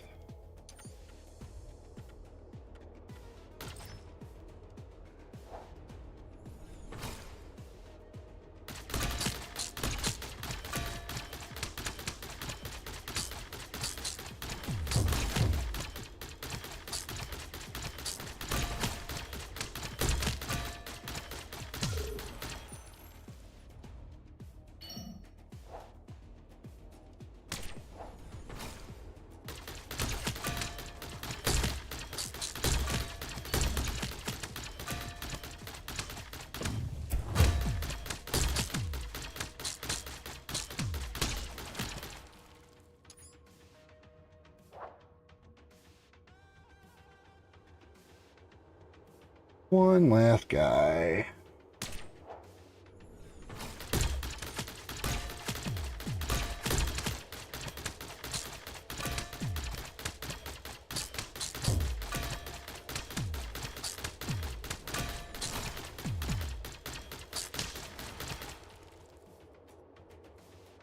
And activate Quorum.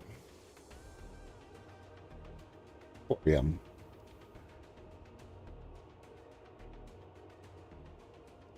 Appears to be down this way. And there's another triangle I can pick up here.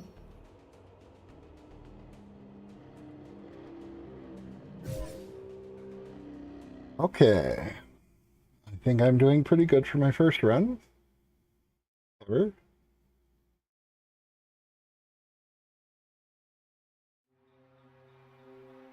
Celestium Enshrined Expanse.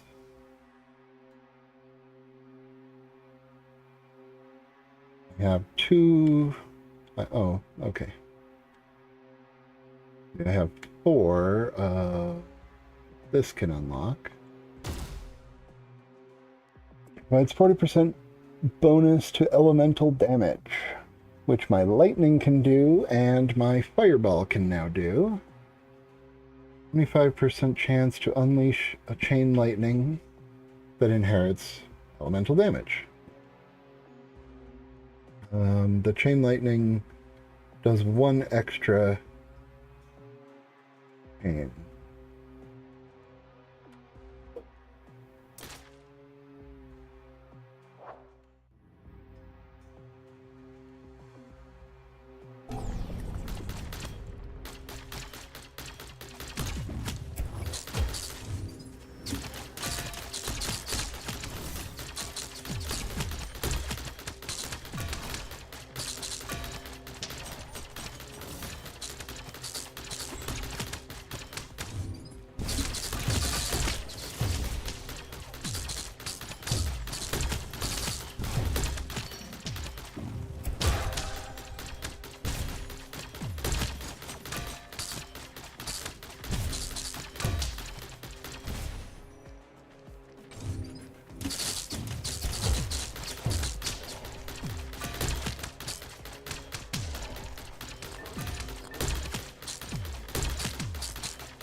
Okay.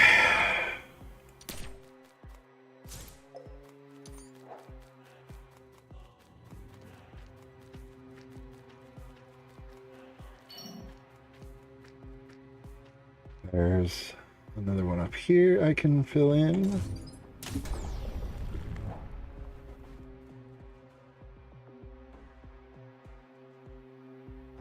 And, oh, it's up there.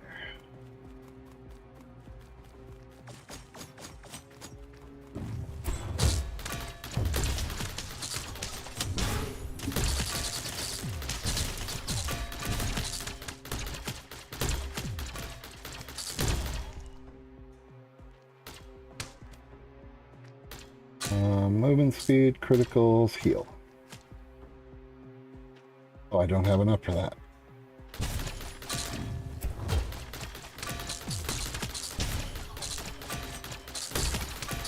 I need to farm a bit.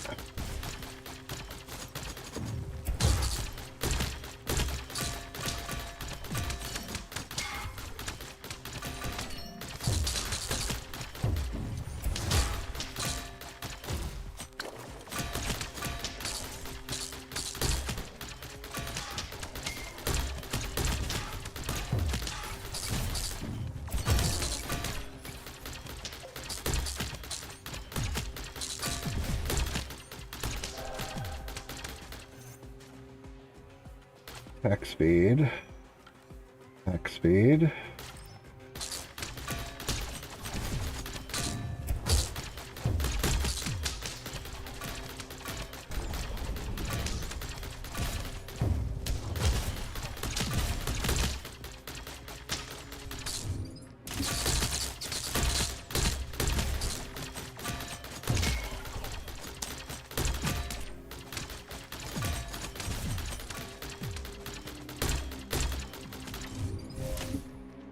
Okay.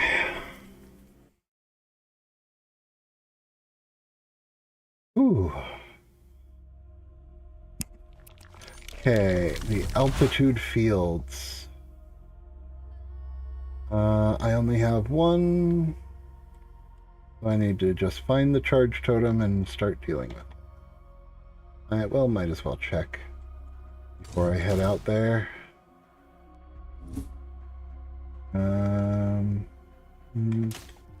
Can't afford any.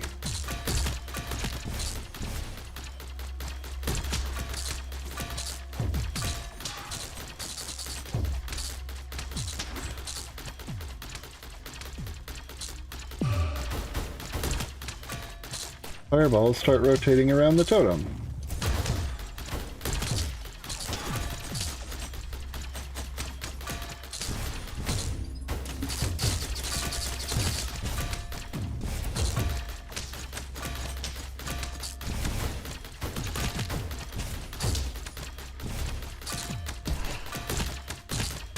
Spirits emerge from the totem and target gatekeepers.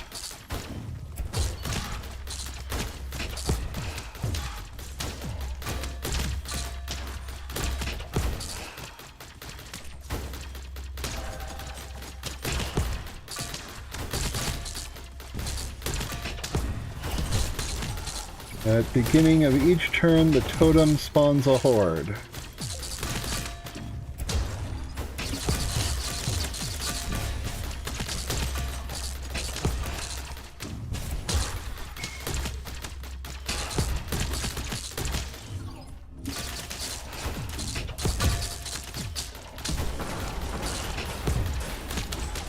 Summons the current planet's rampant.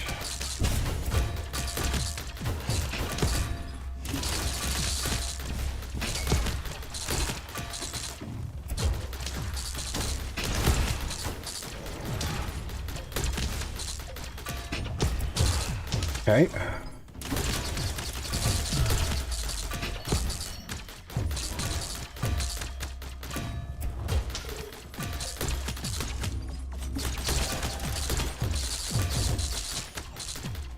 Whew. Come on, guys.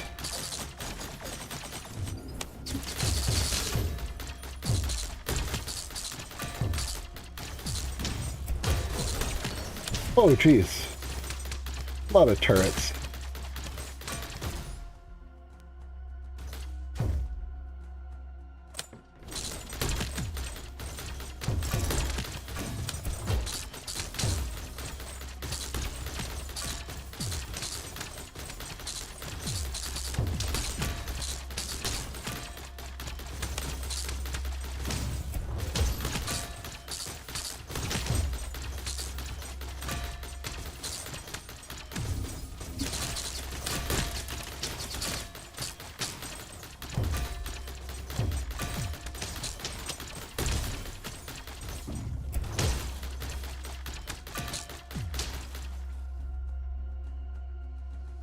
Didn't pick up enough.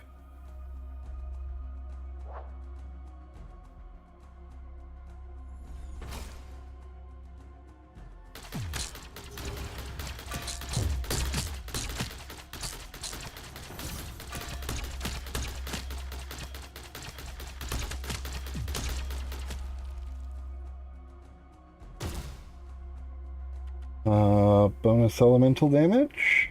Yes, please.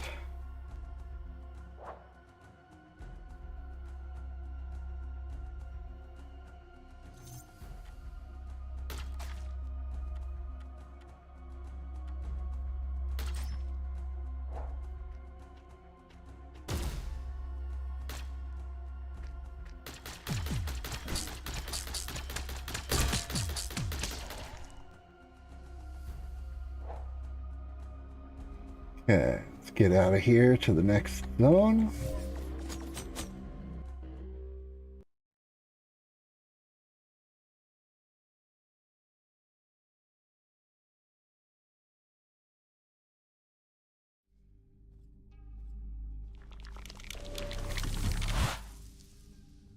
Celestium Arcane Orbitals.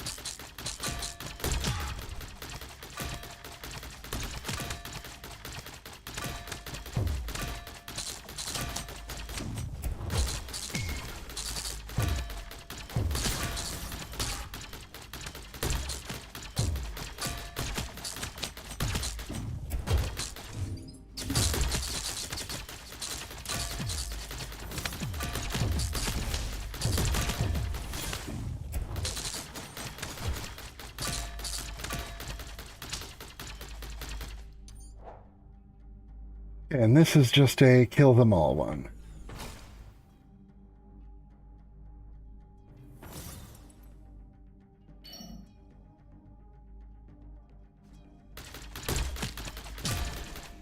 Which means I should go looking for the stationary guys before the end.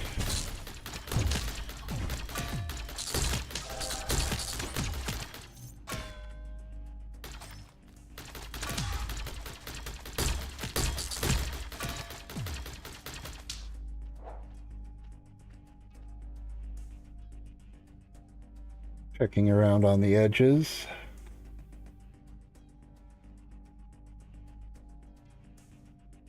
Not finding them out here, so gonna have to go inside to check for them. Yeah.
Rune of Rebound.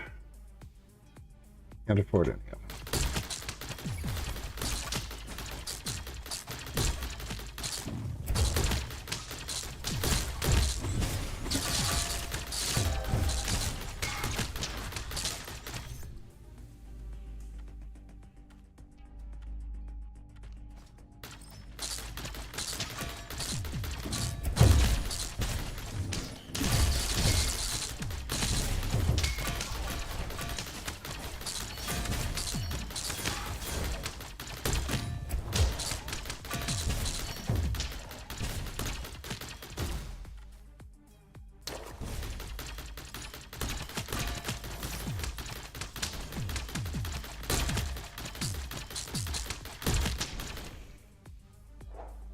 One last enemy.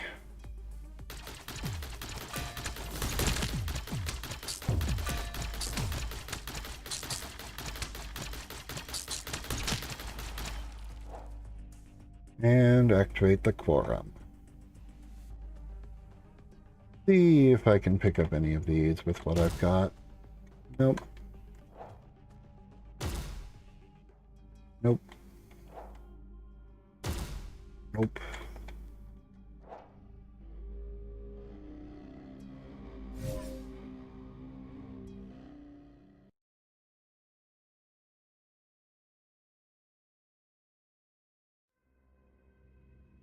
Ethereal Bridge.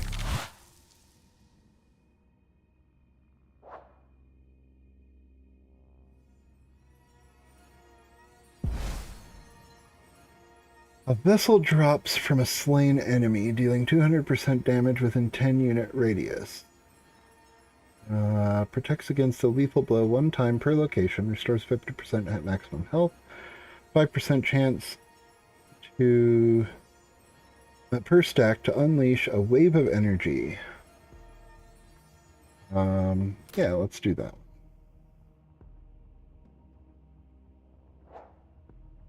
Make that a 10% instead of only 5.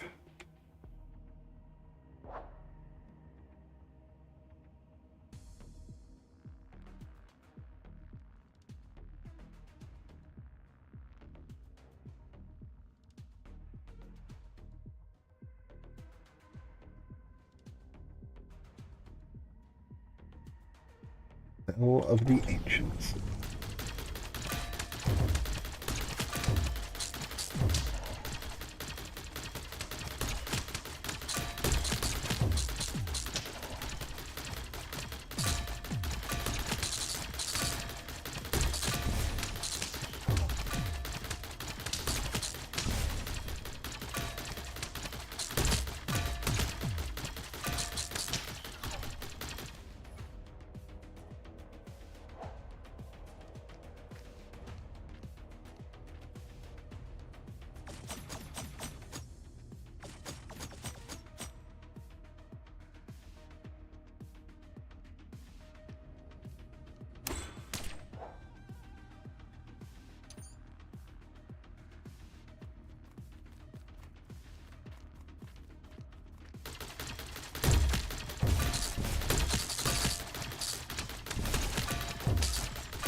Let's see, stun chance?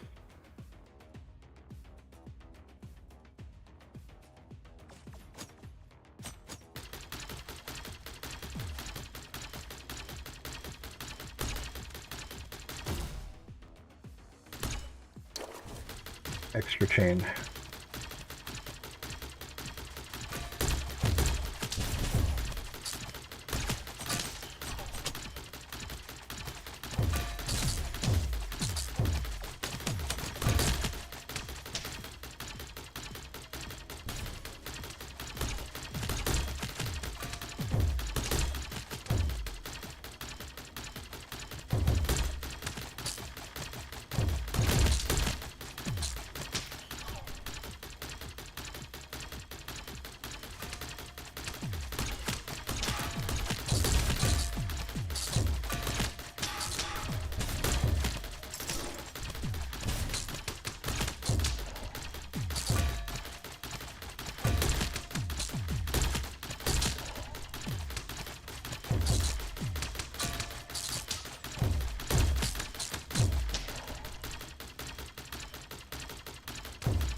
10%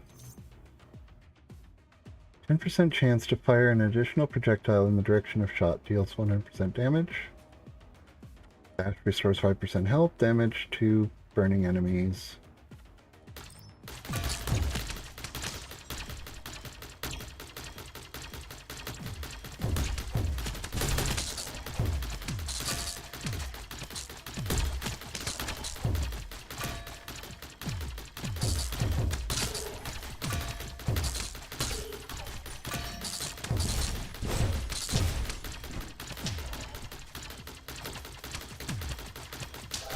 Okay. Okay.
Whew.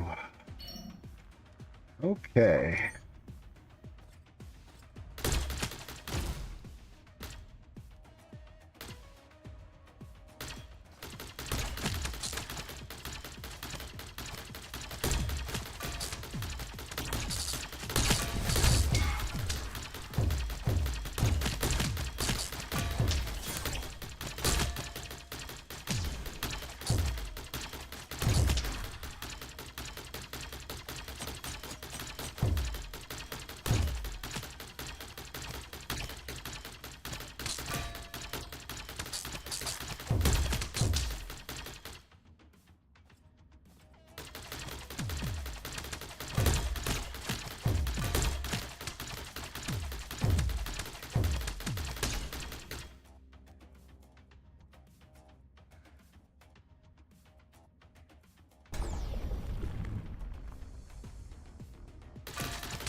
Woo!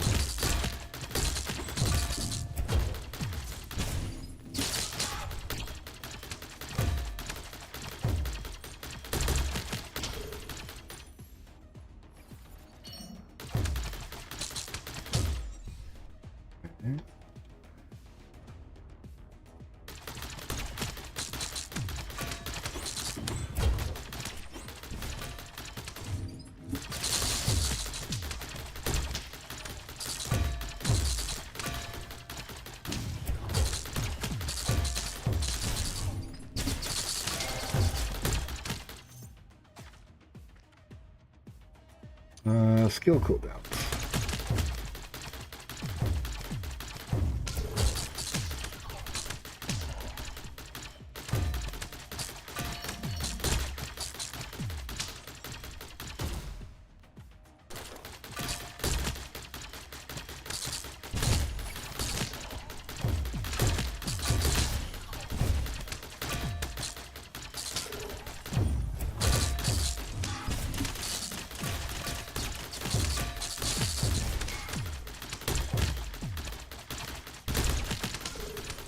Just farming these guys.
Dang it, I'm on the wrong side.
Have to kill Tara.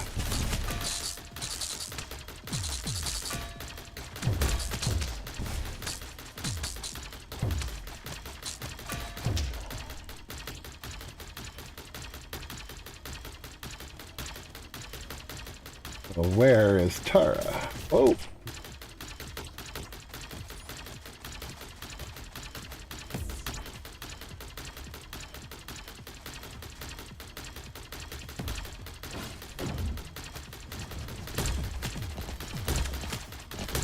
That's Tara.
Forum or Apotheosis? I think I gotta try Apotheosis.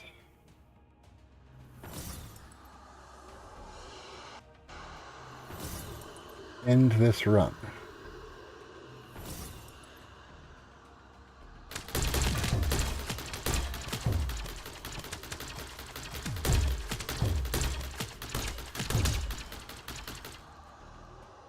I think I should see what kind of things you earn for the end of a run.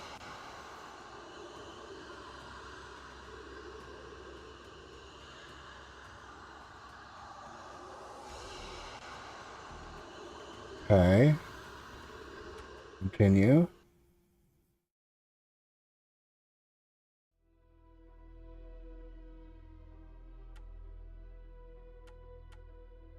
Okay, well, I earned a new, much cuter body.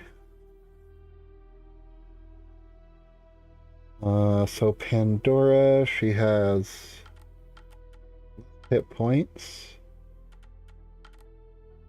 less damage, less movement speed than the melee guy. Luminary, concentrated light projectiles. Straight line impulse, instantly dealing 500% damage. Healing dash, a dash that creates an area at the destination point, inside which the health of the gatekeepers is restored by 8% per second for 5 seconds. Lightning Conductor creates an area on the ground with a radius of 9 units that slows all enemies down by 50%. It deals 400% damage per second to all targets within the area. The duration is 5 seconds. And her passive, Haunting Luminary. Primary attack projectiles have a 20% chance to bounce to a random enemy within 13 units of the target. Okay.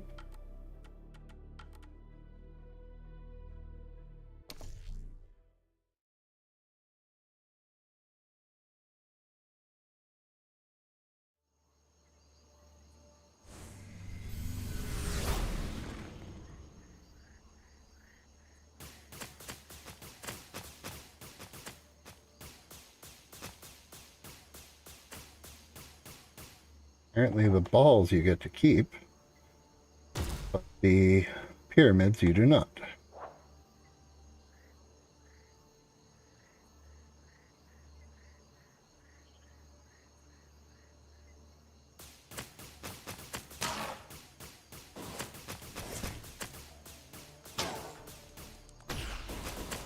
Okay.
Oh, right. That does not go very far.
Cooldowns, attack speed, damage.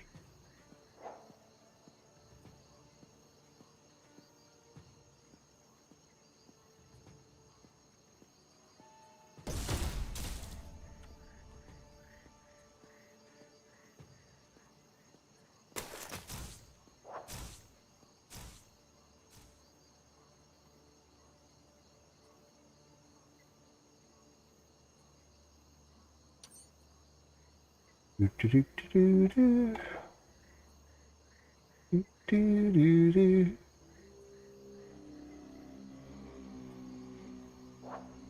The chance. It'll only cost one for something I want. I doubt it.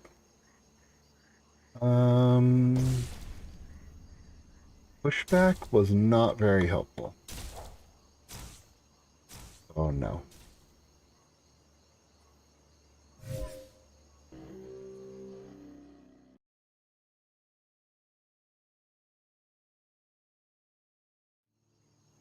And can I pause? There we go. Need to turn on the AC because it's getting hot in here.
Okay, got all 3 keys I need.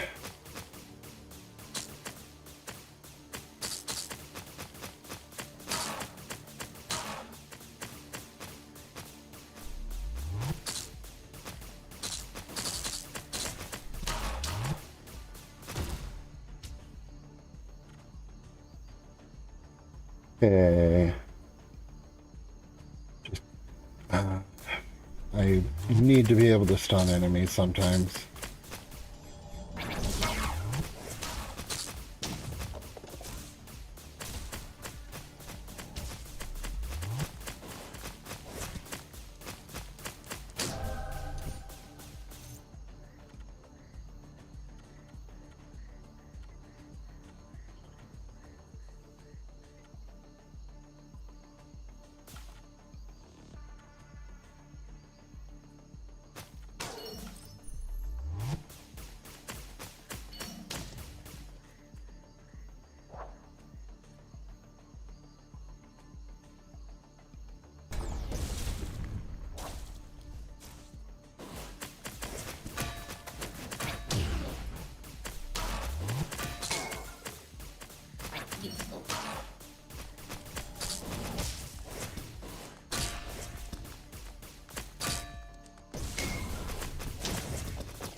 Chance to ignore damage.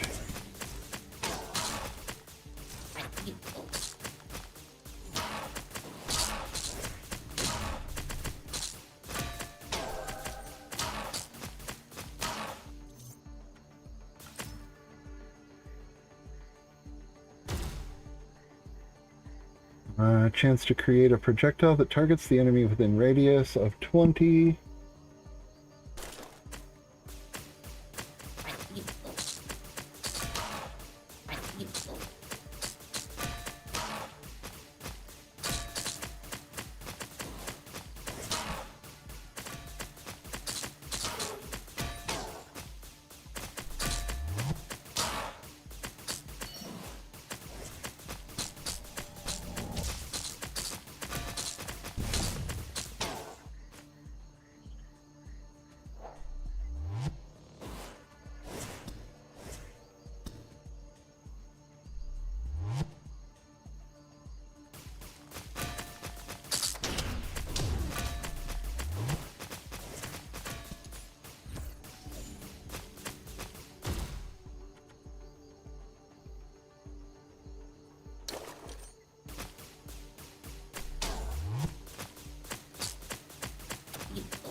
Okay.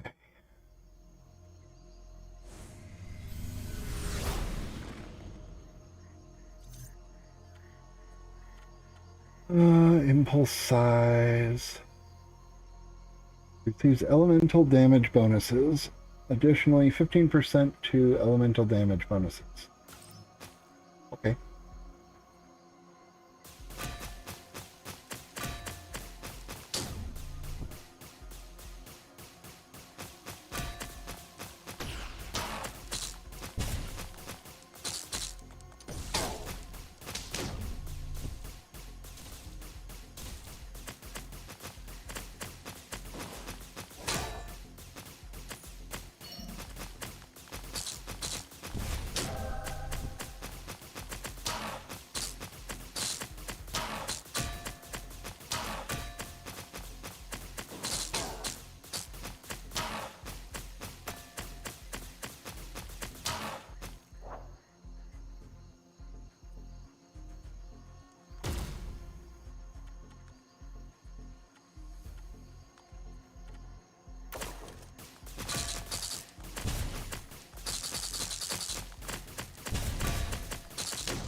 Health regeneration per second. Skills cooldown.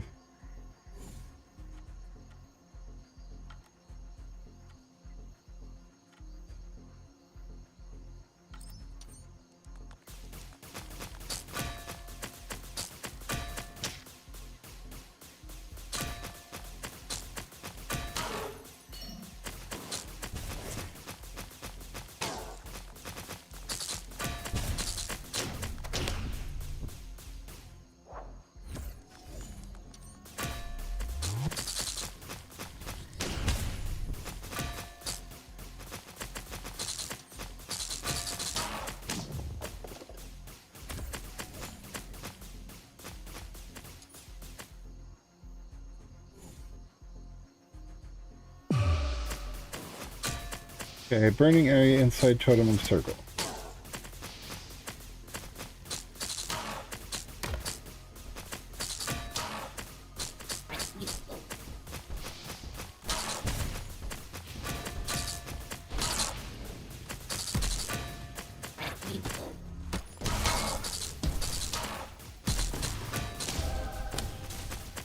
Fire impulses from planet's orbit.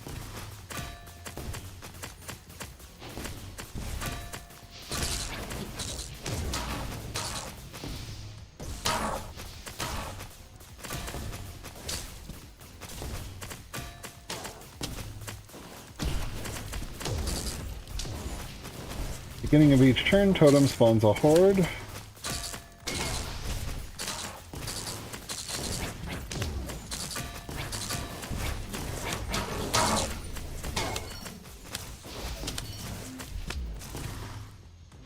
I died.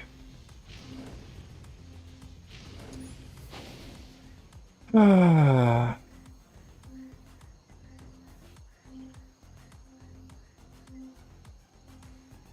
So, it keeps saying add gatekeeper to wish list.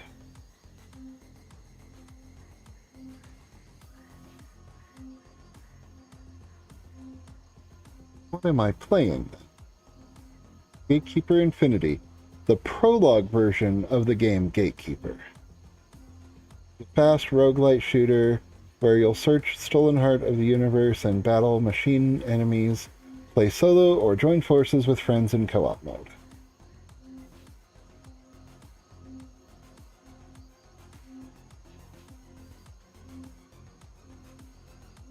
So, prologue version.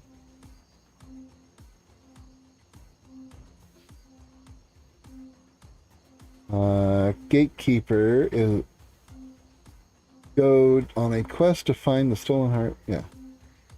Available May 10th.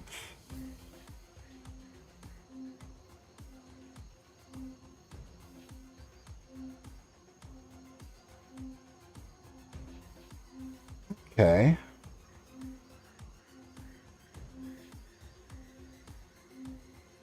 Despite being a small team from Kazakhstan, we harbor ambitious goals for our game. We've already mapped out a plan for its full release, but to achieve this vision, we need to forge stronger connections with our community and secure funding to sustain ongoing development efforts.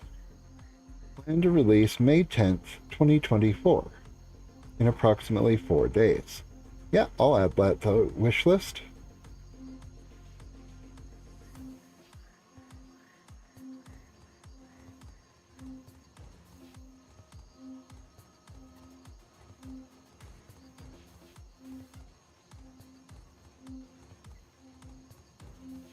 Yeah. Um,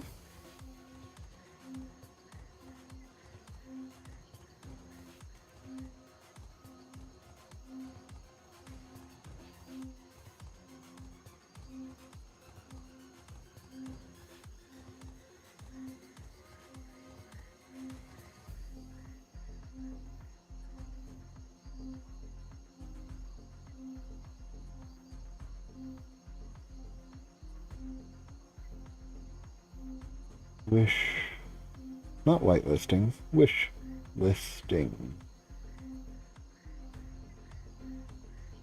Ding.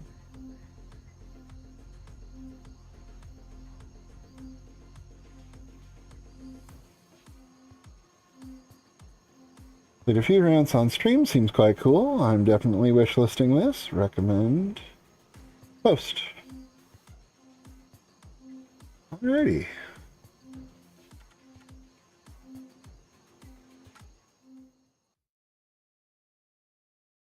So yeah, it would look like in this there isn't really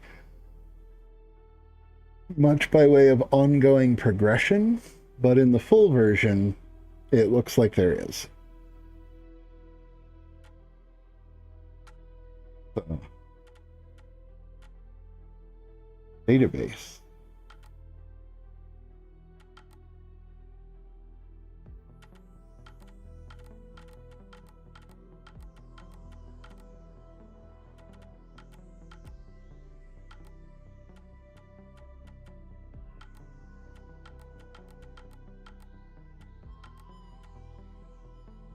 Lucid Ethel. A rampant. It's probably the fire one. No, that's a stone one?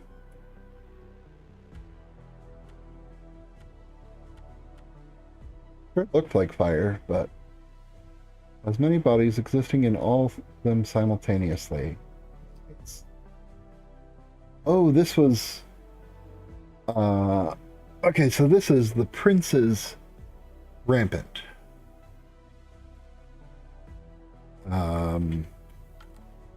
That's the Prince. That's the one I fought the first time I got to one. Has many bodies existing all simultaneously. Love to hear that. Pull shards of rocks from beneath the ground, which, upon contact with all creatures, push all creatures away and deal 100% base damage. Expansion sticks hands into the ground, causing roots with explosive spheres to burst out from below the ground near the target. These spheres explode 0.4 seconds after appearing. 5 to 15 projectiles. Each explosion deals 100% base damage. Groundcast pulls 10 projectiles from the ground and fires a bunch of them in the direction of the enemy. Projectiles travel at high speed, shatter upon hitting any creature, dealing 50% damage. Okay. And the Initiator, this is the one that split off into multiple... death spawns 3 descendants. The death of each descendant spawns 3 fragments. Okay. See, Guardian of Celestium. It represents the culmination of the Hermit Mage's ideas of safety. Often mentioned on Delta planets as a paragon of engineering and magical arts.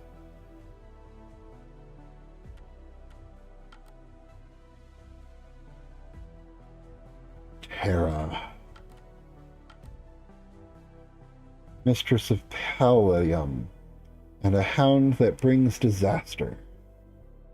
Terra is one of the sirens who stole the heart of time. Ooh. Spawns 4 to 7 spheres that travel towards the target, releasing energy that deals damage when close to it. Okay, I was lucky enough to destroy all of those spheres, or have them just roll off the edge. Shining Hole opens a hole in space through which 6 to 10 projectiles fly in.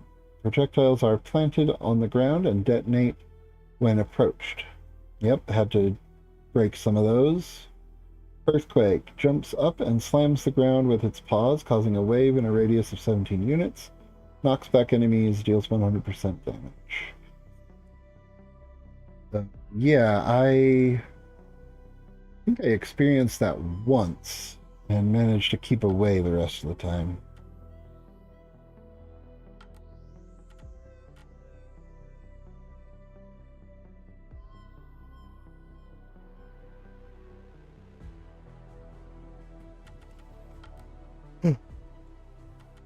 Okay, so Hybrid.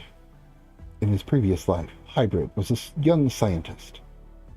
His thirst for knowledge led him to create a new form of energy that combined the power of magic and the precision of technology.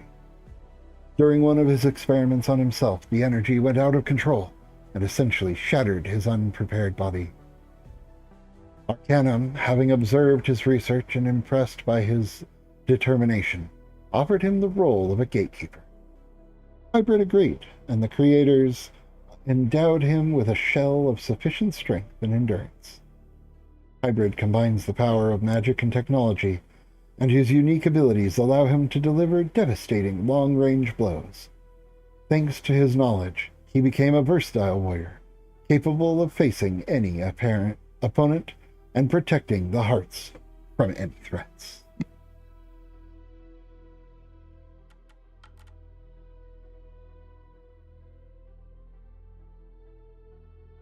Nidum was a self-aware raven dwelling in the Nowhere, a space beyond the universe. Creators occasionally visited the Nowhere. Being an unusual raven, Nidum possessed numerous abilities that were not typical of his kind. These abilities caught the attention of the creators. They saw in him the potential and strength that could be used to protect one of the hearts of the universe. By the end of his relatively short life, the creators offered Nidum the opportunity to become a gatekeeper, and the Raven agreed. Thanks to his origin, he became accustomed to the mystical atmosphere of the Nowhere and became a strong and fearless guardian of the Heart of Time.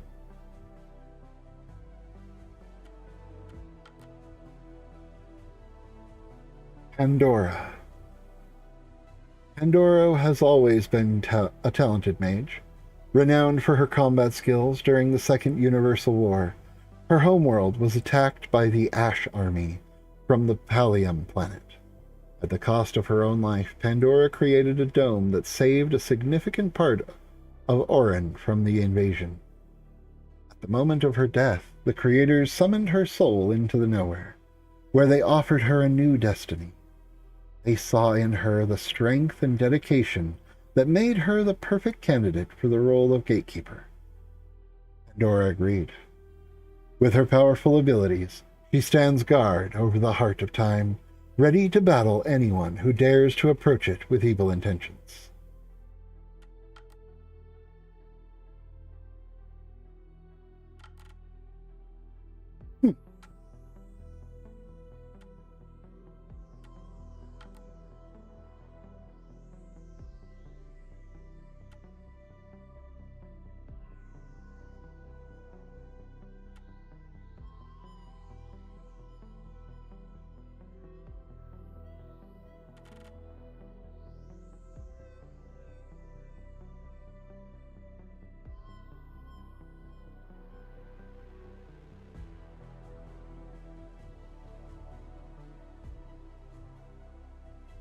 Alrighty.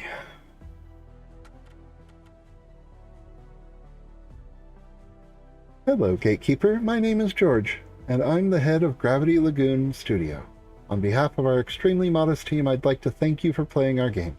If you've enjoyed it, please don't hesitate to add the full version of the game to your wish list. Apart from warming our hearts, it helps us stand out in the crazy, competitive Steam platform landscape. Thanks once again, and we hope to see you again soon.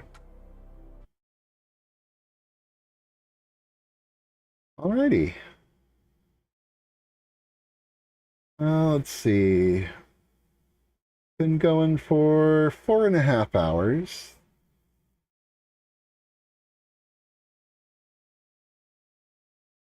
The question is, do I want to do something else? Or... let's see.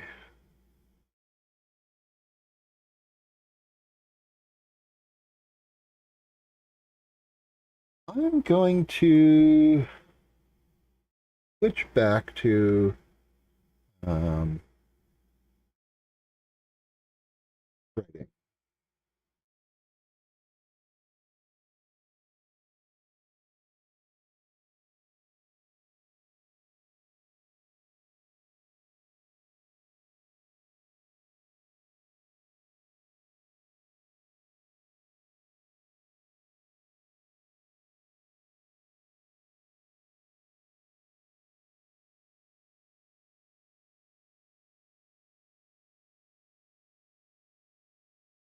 Back to reading and writing for a bit.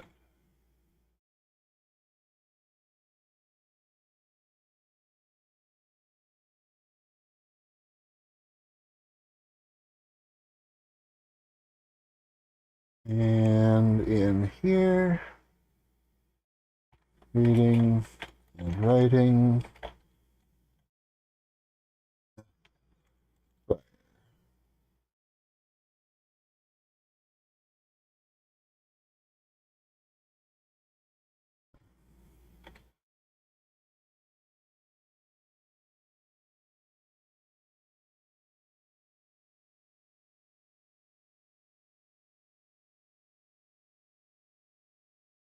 Not gaming content. Update all. Update titles. You looking good. Not gaming. Music and art.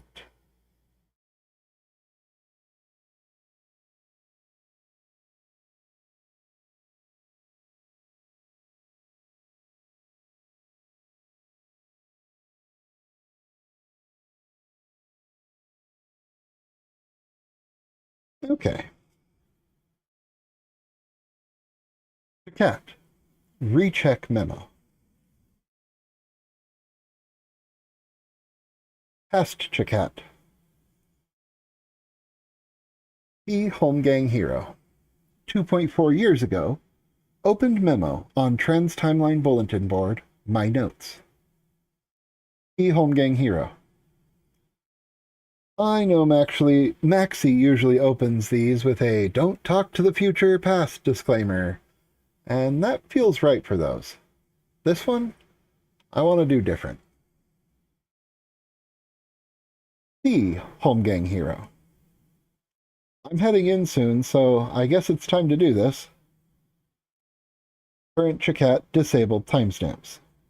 Current Chakat disabled handles. There. We can let faith be our guide. No more worrying about when we have to talk to ourselves. If you see updates in real time, participate. Don't check unless Faith tells you to. What's Faith got to do with it? Faith is our whispering. Hello? I'm new here. What even is this? Don't worry, kitten. It's another temporal thing. But we don't get to meet in person this time, unfortunately. Then I take it you are me from the future? Yep, that's us. We are several of you from your future. The whispering is that still small voice you've started hearing recently. They guided you here. The whisperings don't really explain things well, but we can. Okay, then why did they guide me here? So we can help you understand what is to come. You will find other memos here too. Check out Maxie's memos. They will explain a lot. Then come back. I've read it, even though it's 3 years in the future, and it said I shouldn't. I don't know, it felt like I still should. I'm not entirely sure what our role is here. Yeah, I just typed for us in the memo, and I didn't say our class spec because you weren't supposed to know it yet. We are the Smith of Fate. Our whispering is faith. We have to learn to craft a path to success for our team through instinct. By the way, the readers will end up reading this part. We are not like the Hive or Dee Dee. We are one person who is very comfortable with transtemporality. I'm actually surprised we aren't a time player. Vectors. What do you mean? I think here's where you should stop reading, kitten. Let the adults chat. I'm sure you all realize I'm not a kitten anymore. I've already had several kits of my own with my life mates and den mates, and probably some with my companions. We know, kitten. We call you kitten because you still have a lot of growing up to do to become us. Listen to the faith. Now go. With her gone, we can now discuss vectors. Go, kitten. Stop reading. We already know you're still here because we did that. Fine. Okay. Vectors are fundamental to our aspect. I think only one of us still here hasn't created the warp-free vector gate. But you've been working on it. Yeah, I have. I can't shake this feeling I'm missing something. But knowing you, I will make it helps reread your notes. But, jeez. But knowing you / I, that's what that should be. Knowing you / I, no, not slash. Put that in, maybe.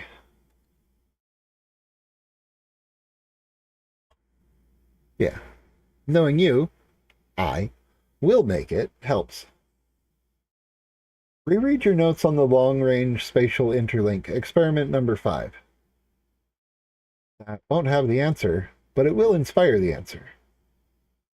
Remember that the fate aspect renders our vector abilities as looking like 2D arrows that always go in a perfectly straight line through space, but not through time, and without a third dimension, they are infinitely sharp, but they are not infinitely strong. Got it. Can't believe it was that simple. I know, right? We get you, Cat. We get you. I know I can't stop you, but seriously, you don't want to try explaining this to the other players, even after several years together. The headache you will all have is, well, how did I have to get drunk again? We know that sobriety patch, we knew that sobriety patch wouldn't last forever. Just hope we find it worth it. We don't. Dang. We never do. Never do. Never. Yeah. On the plus side, being blackout drunk makes it easier to do some things our friends need of us. Not looking forward to that. Bring plenty of Monster energy drink flavors. Both our version and the human version. Can I bring my home gang rig? Sometimes we got to, but not in this timeline. Give Aurora, Snow, Tiz, Tempe, Kita, Goldie, and the Cubs my love. Yes, plenty of love for our mates before we leave. Before you think too hard on it, no. This timeline, we are not going to try bringing them with us. That was a big warning. Don't even try it.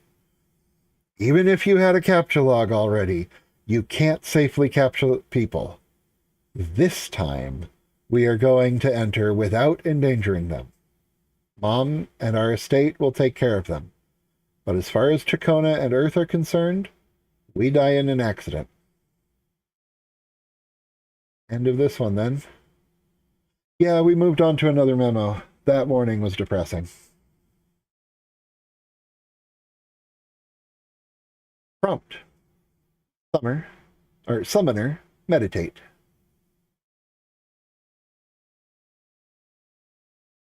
A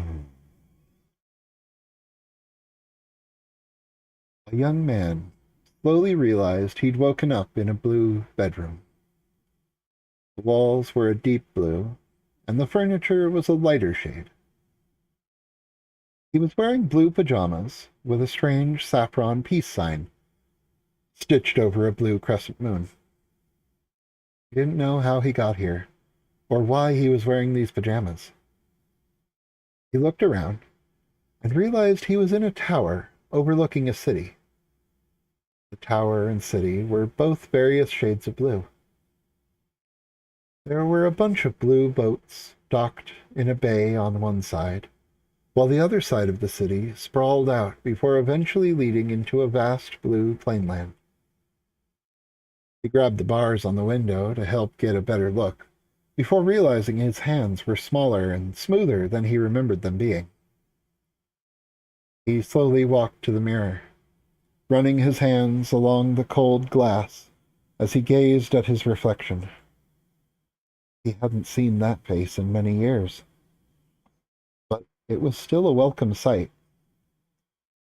It reminded him of many awkward moments before his youth. Oh, dang it, I just realized I haven't been displaying this.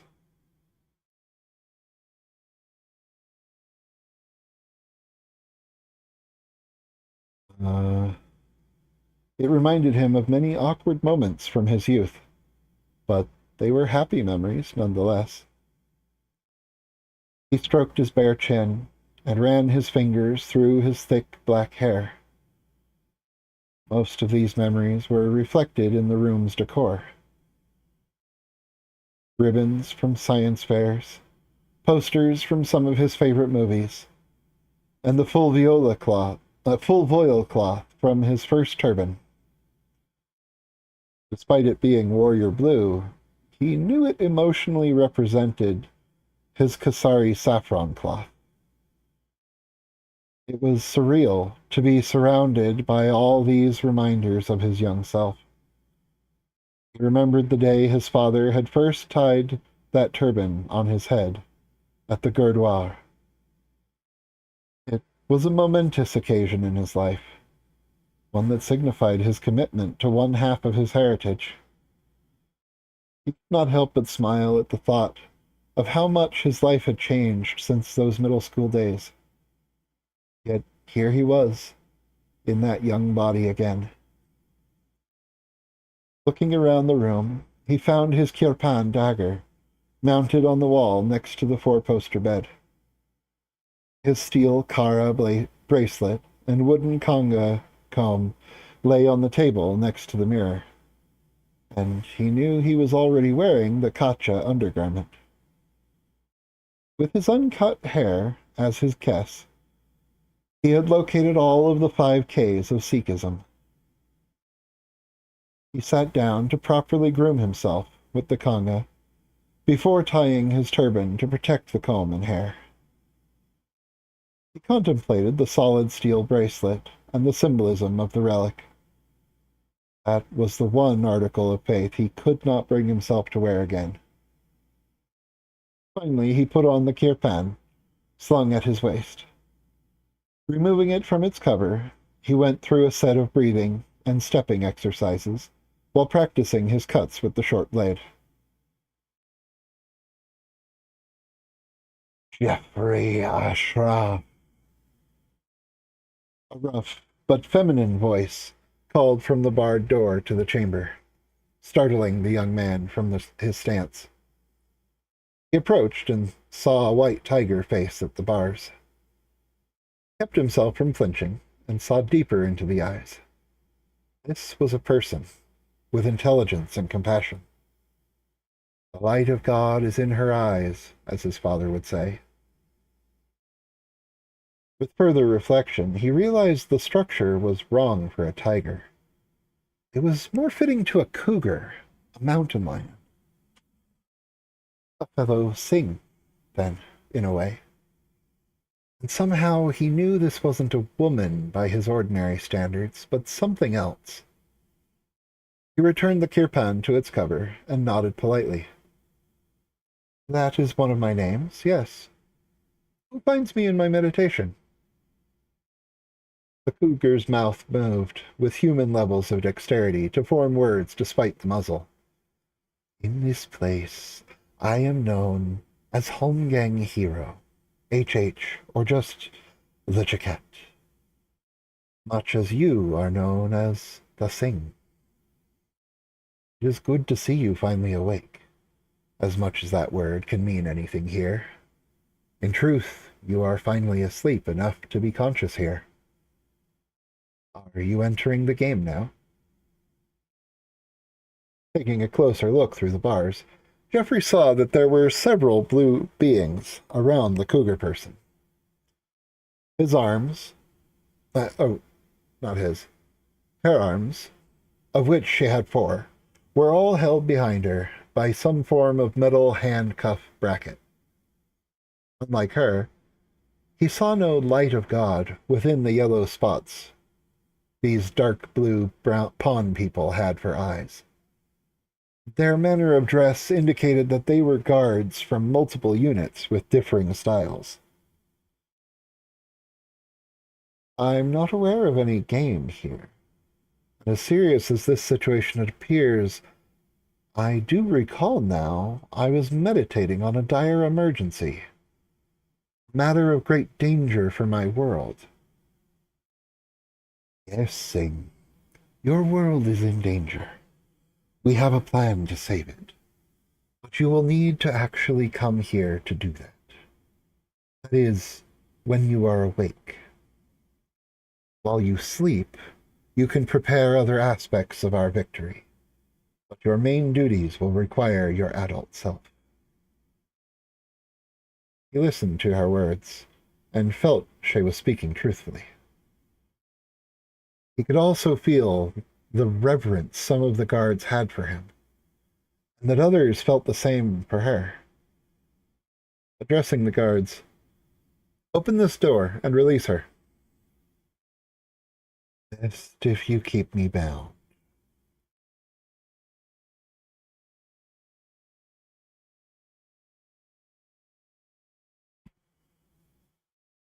"And why is that?" he asked as a guard unlocked his door. "This is not my city. I am considered a foreign leader here, and a weapon of war.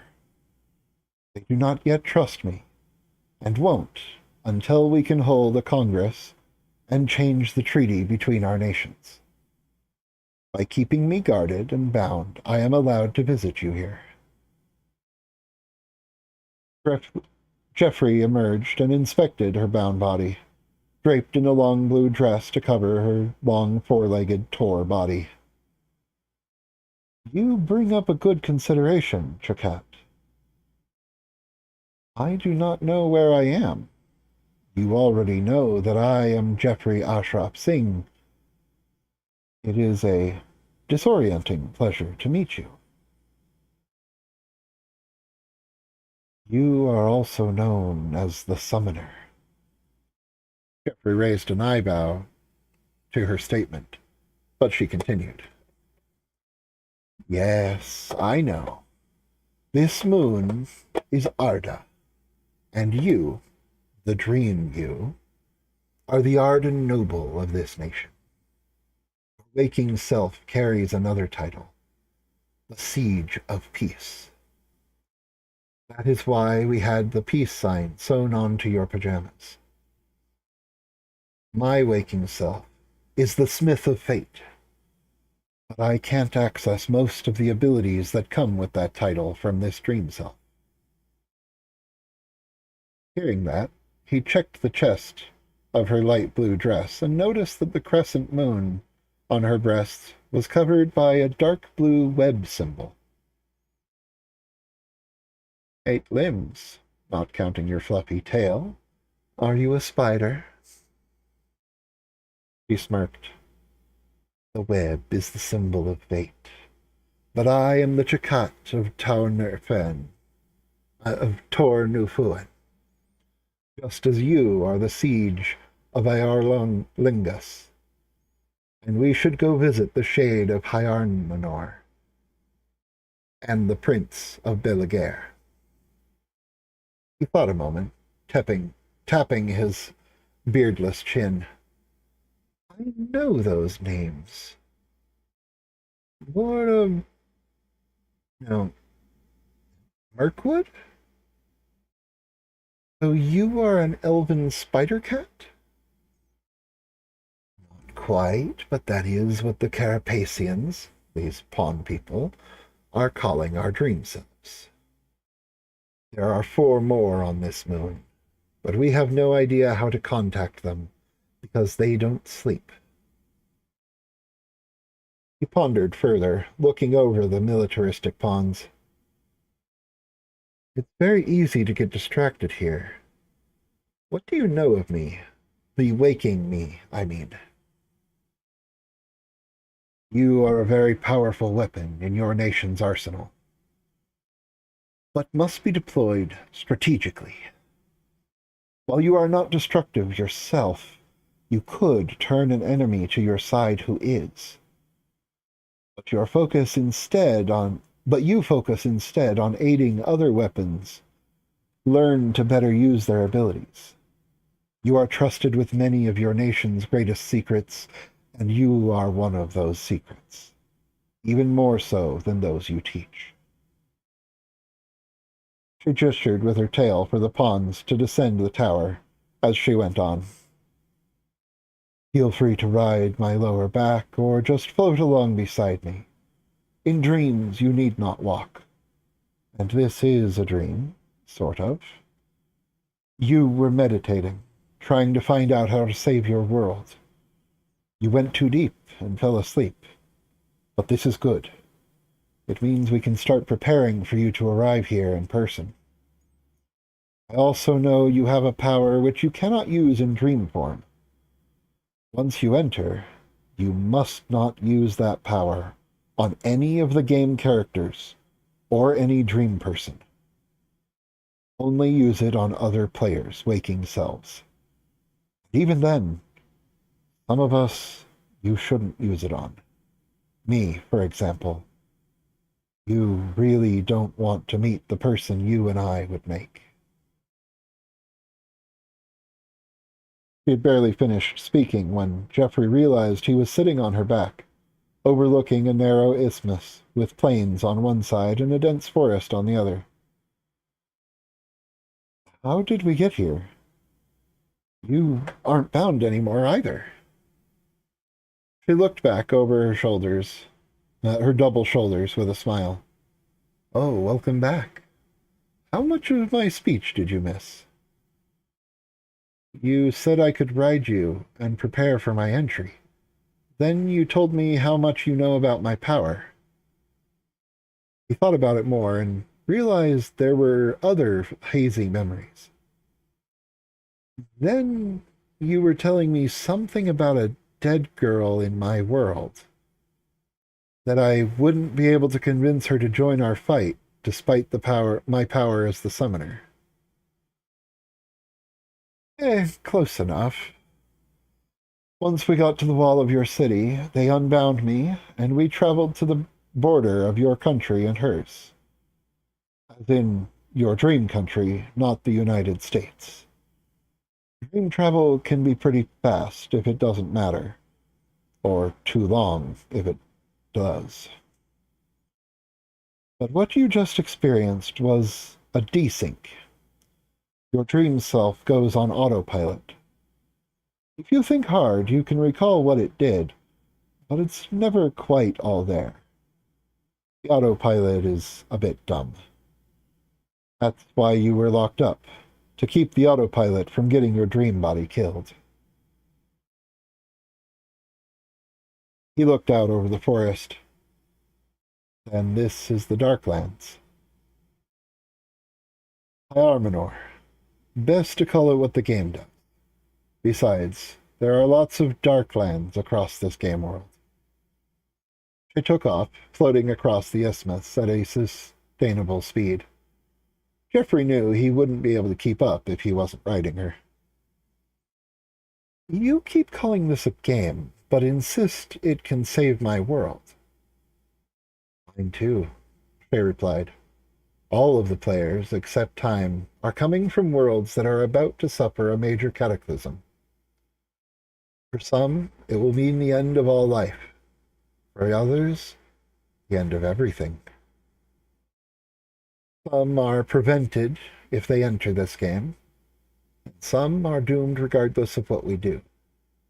Yours? Your world is one we must actively save after you enter the game. I am hoping the Shade of Hyarmenor can tell us how before you wake up. If not, you will have to find her in the waking world. Then the cosmic rift my planet is headed for can be closed? We must see if she is sleeping or awake, I guess. If she is sleeping and in autopilot, then she would be of little help. I think I'm actually waking up as well. Either way, I'm going to check her dream spire first, then check on the Prince of Belegare's spire. If you do come here without me, know that you must let the guards here bind you and summon guards from all our realms to watch you while you go in to visit her. If you don't, it could start a war we don't want to fight. Swaying slightly as he gripped her shoulders. Good to know. I can feel waking. Thank you. He slumped forward and poofed away. The cat was confident he'd just been teleported back to his spire. He'd be safe there. Prompt. Tricat, visit the Shade. With practiced ease, the Tricat let her focus drift just enough. then regained focus right as our dream body arrived at the tunnels into the mausoleum city under the forest. As guards bound and led her through the tunnels, she asked them, "Since the readers are watching, why do we do this?" In their wordless way, the guards made clear that they were loyal to the Congress of Arda, not to some mythical reader, and not to some narrative force. Congress had stipulated that the various convention members, being superweapons in their own right, could only visit the other convention realms if they submitted to binding and observation. Since this ruling would require 5 votes to change, it would have to wait till more members could attend the Congress. Even with the Sing in the shade, she would still need 2 more. The Prince of Beliger was unlikely to be on her side here when he woke, but she would still try to convince him. That left 4 more members: the Empress, the Aha, the Chief, and the Shogun. But their dream bodies had never been located. Then there were strange mentionings of the Pharaoh, but no corresponding nation had been located on the entire moon over which the Conventional Congress ruled. The procession continued up the cavern wall to the ceiling, then down the largest of the stalactites. Arriving at the bottom of the upside-down spire, the Chakat looked into the barred bedchamber.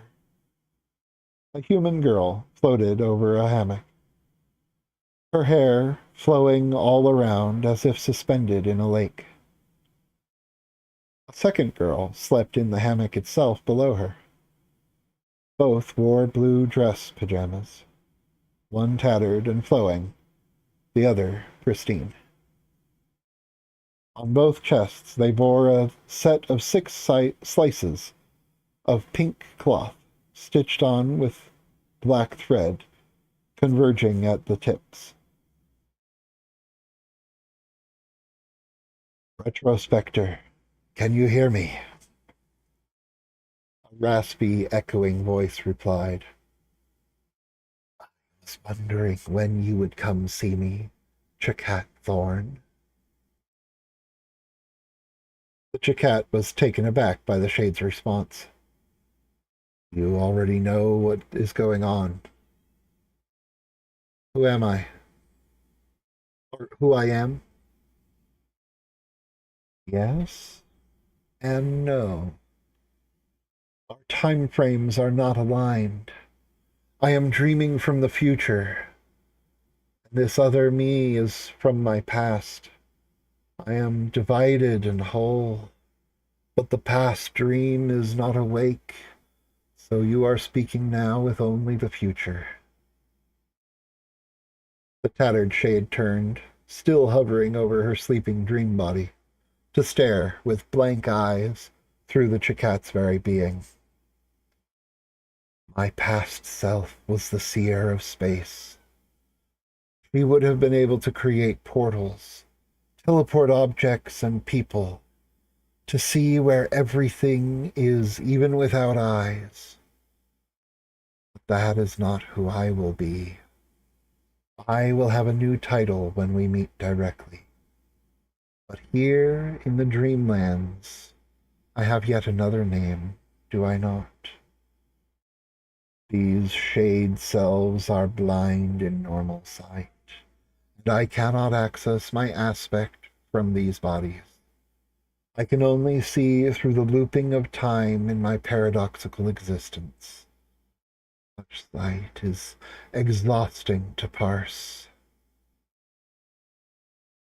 And you have my pity and my respect, mighty Shade, specter of the past, present, and future. I come seeking your counsel regarding the Sing." "Oh, you come regarding my vote in Congress. Neither of me shall vote with you until the Prince is convinced it is right. As for the Sing, his president will send him to me. In previous timelines, I called upon him directly and entered with him as my ride-along. But this time, I will perform the entry for us. Or he will perform the entry for us. We shall split responsibilities. I am the server and client from our land, but he shall be our questant, leaving me free to complete my ectobiological duties, while he uses my land's quests to better understand his own powers. Tell Giggles to finish preparations for the Land of Velvet and Bright Light events. Lovable will require implementation from all other lands. Implantation from all other lands.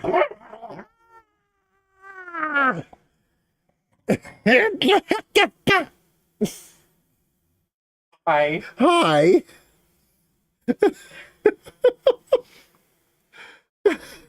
Yes, I did hear you come in. Oh, hi, Knight. Uh, whew. I was just attacked by my husband. How long has this been left out? A couple hours, probably.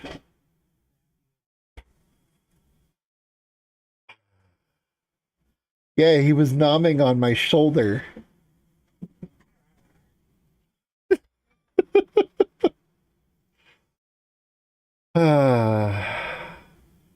A nom monster. Nomster. Nomster. Hey, I'm not a jerk. I'm a full-blown spasm.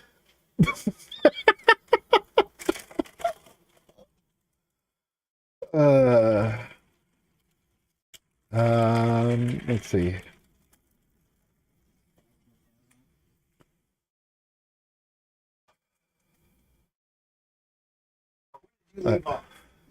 Yeah, that's what I'm finding. I don't know. You're right. You're not a jerk, just a Tizona.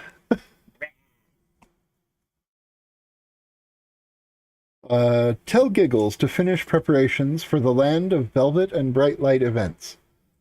Lovable will require implantation from all other lands, even the Deadlands. I will need a chunk of old flags and mirrors next to my plateau, and dotting the entire border, I will need macroalgae and diamonds. Yeah. Macroalgae is Is it that like single cell, but it's like no. It's kelp.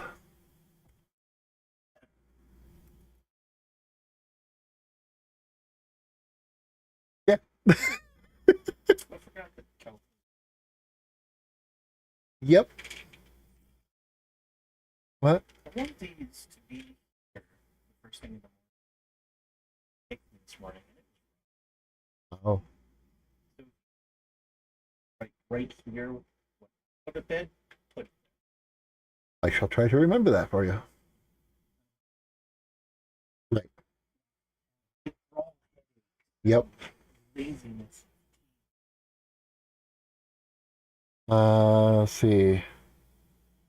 Zona is its own classification, says Nate, rather than a jerk. You are a Tizona, and you are your own classification. Yeah, I prefer Dracat. Well,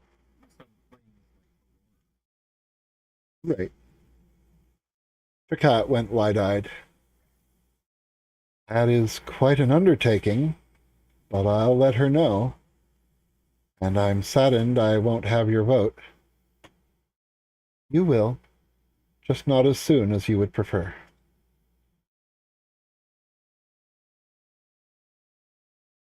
Your cat works too. I was trying to remember that term. I forgot what it was. Ah.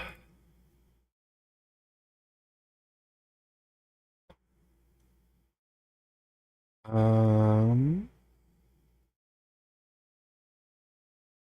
Prompt. Gems, assemble. Alarms blared across the prison yard as Fall reformed. Wasting no time with his enhancers and rainbow clothes, Fall ran with his stubby legs to the warden's office to check the sensors. No, no, no, no, no, no, no, no, no, no. Fall panicked at verifying the approaching signature. How can she be here? I'm not letting her control me again. Fall tried to turn the prison's defenses against the approaching intruder, but the old turrets recognized the authority codes and allowed the pod to land without incident.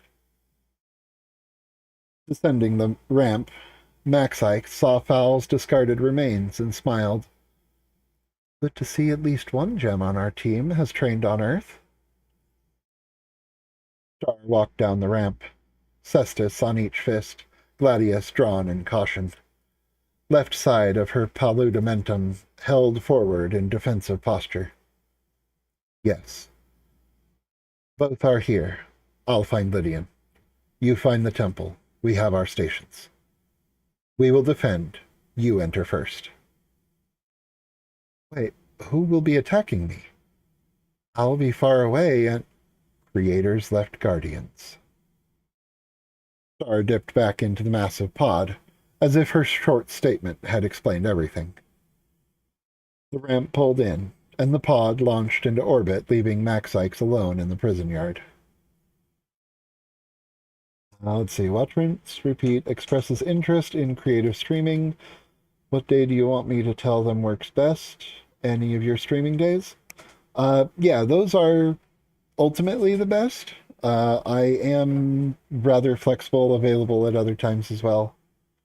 But those streaming time is probably the best. As soon as White Diamond's escape pod was gone, the turrets turned on. Maxikes had no warning as the first barrage of blasts struck her from all sides, causing her to cry out in pain and drop the small section of rod she was holding.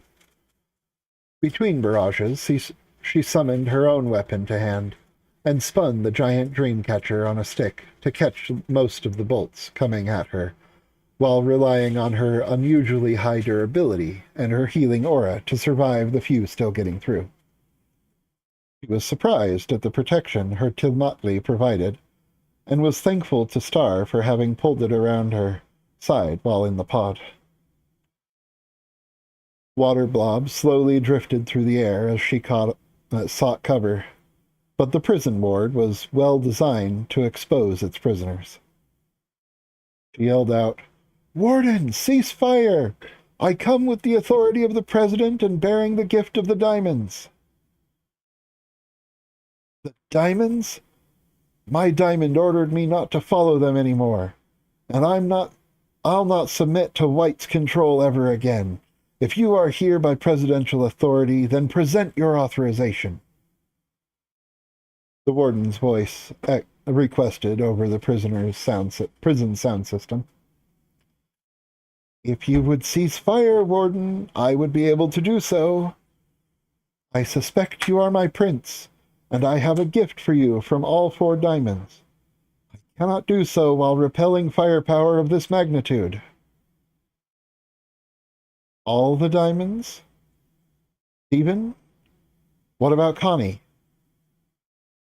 Maxie sighed while continuing to catch and deflect the many streams of energy weapons. Yes, Stivani fashioned us the gift. Now please stop the weapons. I would rather not have to damage them when I suspect we shall need them soon.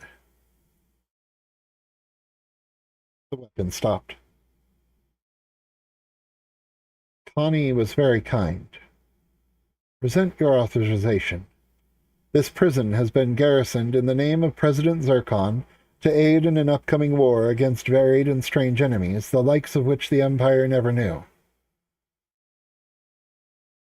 I present unto you, O Warden. Using an orb of water, Maxikes levitated a data rod up to the Warden's tower. There you should find my mission documents. I am Max Ikes Aquamarine, former diplomat of the Blue Court. I come to you adorned in the colors of all diamonds. When we meet, I can share with you their gift, a gift of creation, of renewal, of continuance. The short orange warden emerged and jumped off the railing to grab the rod before it was close enough. Max Ikes quickly used the water bubble to create a portal on the floor and an exit above herself, catching the gem in her plump arms. The Spallerite looked up at her inquisitively. Why did you call me a prince when you know I am a gem? I mean, I am a guy. Call me Fall Guy. She chuckled and pulled his small form tight to her bosom. You do appear to fall a fair bit, my dear. She set him down next to his earth clothes and limb enhancers. And class names do not care about your orientation or identity. You are indeed my Prince of Breath. This would be true if you were female, male, or otherwise. I am your sylph of blood. In many ways, a prince and a sylph are exact opposites. You are a destroyer, and I am a nurturer. Breath is the aspect of individual actualization and freedom. Blood is the aspect of relationships and unified vision. I didn't do it. Whatever you're going to blame on me, I never served active duty. Whatever the Yellow Army did, it wasn't me. So don't call me a destroyer. All the more. You are the lone sniper who never fully bowed to the Diamond's tyranny. I do not judge your service record. Please do not judge my own, or Star's once she returns. She took the escape pod to pursue her own orders for our mission. But I think she shall return, and if she does, she will not be alone. Want to try for this Saturday with Watch, Rinse, Repeat then? Yeah, Saturday sounds good to me.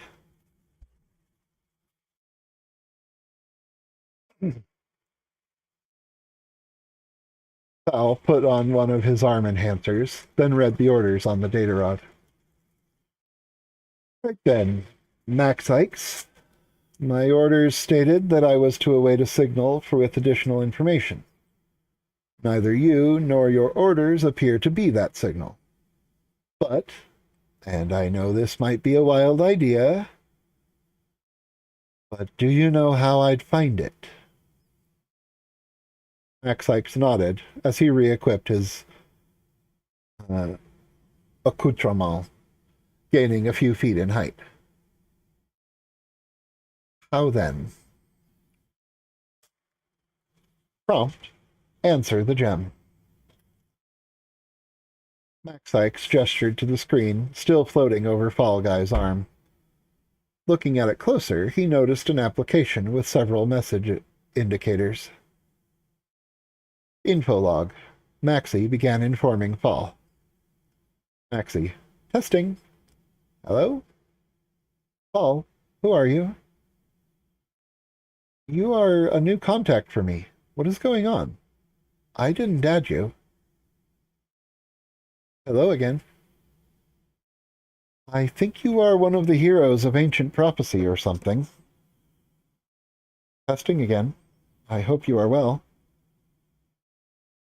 I've been studying the Augur files, and I think the only way our team will succeed is if we all organize and cooperate. It's me again. We should talk.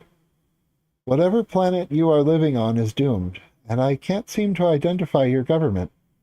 I'm trying to have them get heroes like us off-world to save our various peoples. Please respond. I have information that may be vital to our success that I must deliver. Before you prototype your kernel sprite, I want you to find and captchalogue something called a scarf and any feather. You must alchemize them together and prototype with the resulting item. It's been 13 orbital cycles since my last message. I've been trying to narrow down our players' class specs, get an idea of what we will all be capable of. My strange visions show me that you are a sniper with a light cannon. Perhaps you are our Prince of Light.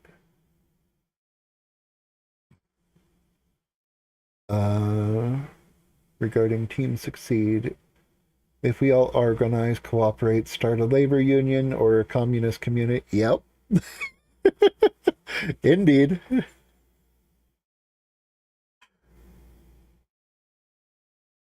Let's see. 23 light cycles. I don't think the light cannon matters. Class specs are not necessarily reflective of your existing abilities. I suspect it is more about personality or potential. The class specs are also considerably more metaphorical, conceptual than I originally surmised. That said, I don't think I was wrong. I was wrong. You are my counter, my opposite, my reflection, my antithesis. I see that we cannot have the type of love I should think I would seek with another gem such as you, that you would reject it, that to pursue such would create a rift between us.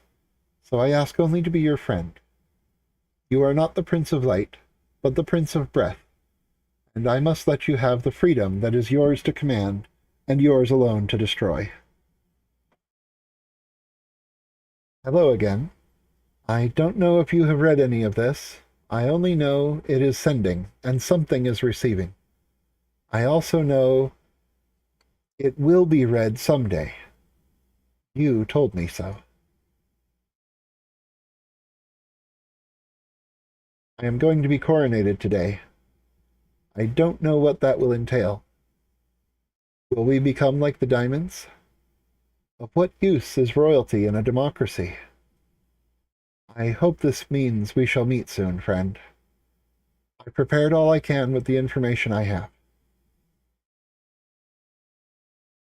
Nice to finally meet you, Warden Fall Guy. In this application, you shall find contacts for many of our fellow heroes. They are not all in temporal sync, and speaking out of time order can become confusing, and should be avoided when possible. Those who are in sync are presently busy working on entering our session, as should we.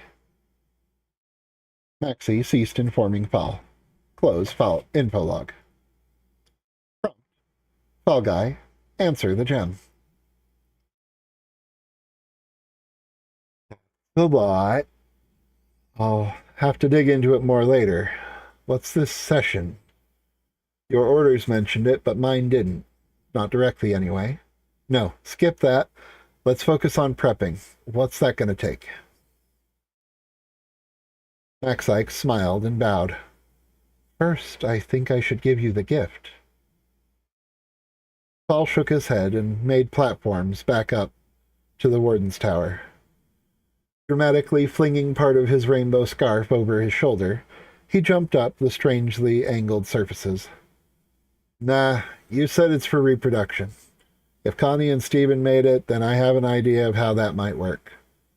I might not get what most of being homosexual is, but I do know it means I'm not a breeder. You guys can do that, and I'm sure I'll be happy for you, but it's not me. Maxie blinked in surprise. She hadn't even contemplated that any gem, especially her prince, would reject such a splendiferous gift. On the one hand, this gift of reproduction was at the core of their purpose. On the other, so was the ideal of free will, and he was the Prince of Breath. Could she let him destroy this freedom? Since no water remained near the top of the tower, Maxie decided to just jump up, using her incredible physical strength. Pal, I hear your desire, and I want to comply, but I feel it is very important we share this gift with you. If you can deny the gift while touching my weapon, then I shall never raise the question again. Pal spun on his augmented heel, removed his arm extension, and grabbed the watery dreamcatcher. Then hear me now, Maxie. Yes, I want the gift because it is from Stevani and the Diamonds, but I refuse to accept it because it goes against my being. I refuse the gift of reproduction. Are you satisfied? Can we move on with the mission? Maxie nodded, her weapon vanishing into her gemstone. Yes, my apologies, Val. No one can knowingly speak falsely while touching my weapon, and I had my aura of negotiation and aura of clarity turned to maximum to provide you with an open mind, clarity of thought, and to speak with conviction. That is part of my role, and now, my prince, you know better how to use my talents, having seen most of what I can do. Me? Use you? I thought you wanted to take charge. This portion of our mission will be a more military nature.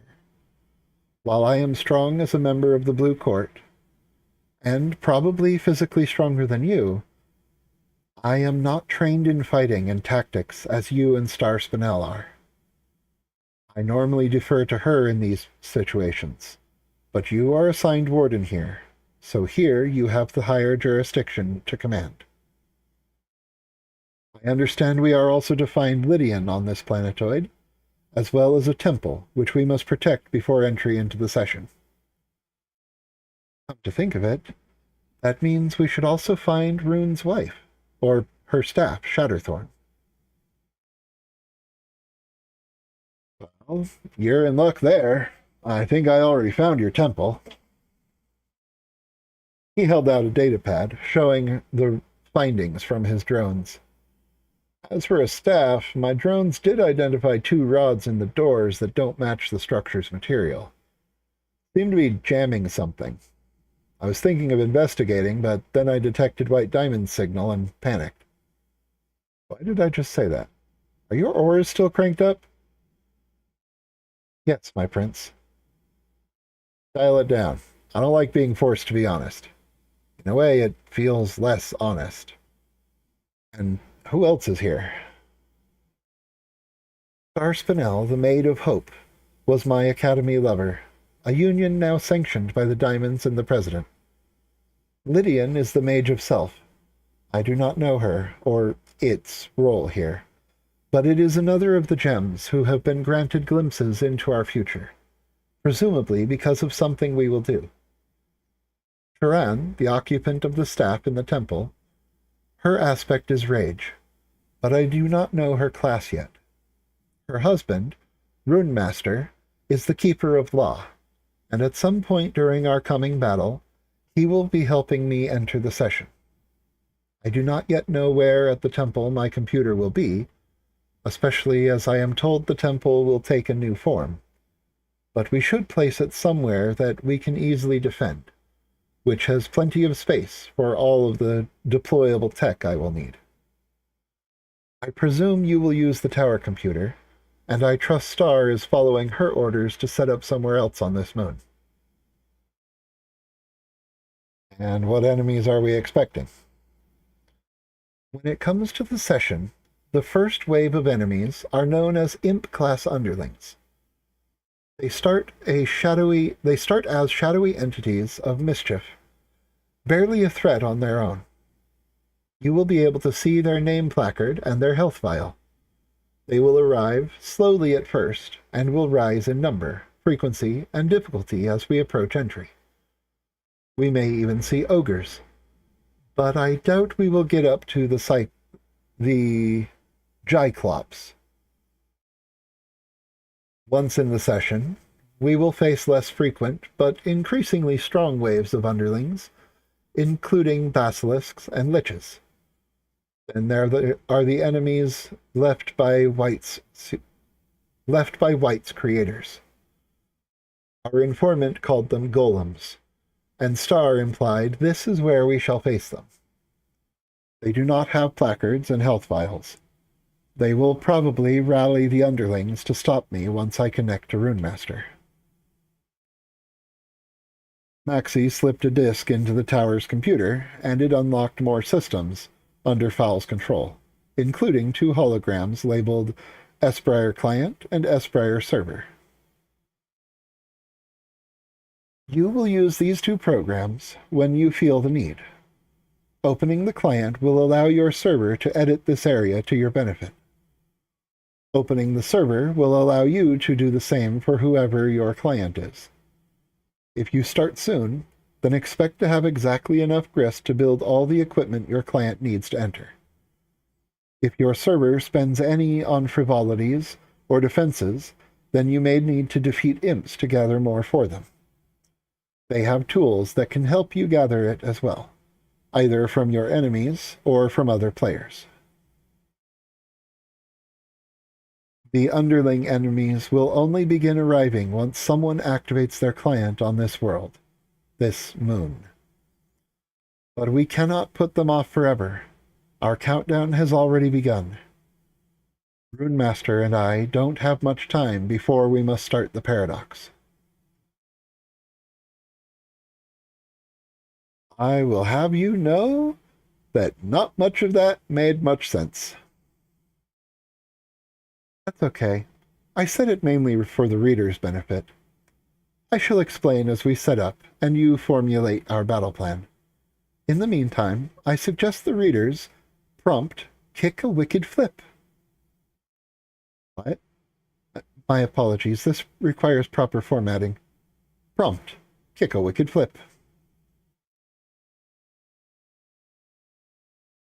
Okay, and that ends Act 1, Act 2.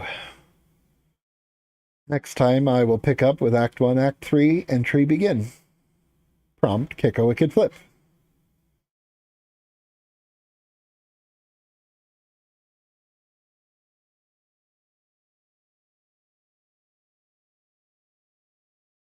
And I am overtime for what I had planned. But I will... Thank you. Thank you. Yeah, I'm going to be ending the stream here. Having something to eat. And then, if you want, I might be able to play games with you in a while. See how availability is. Bye.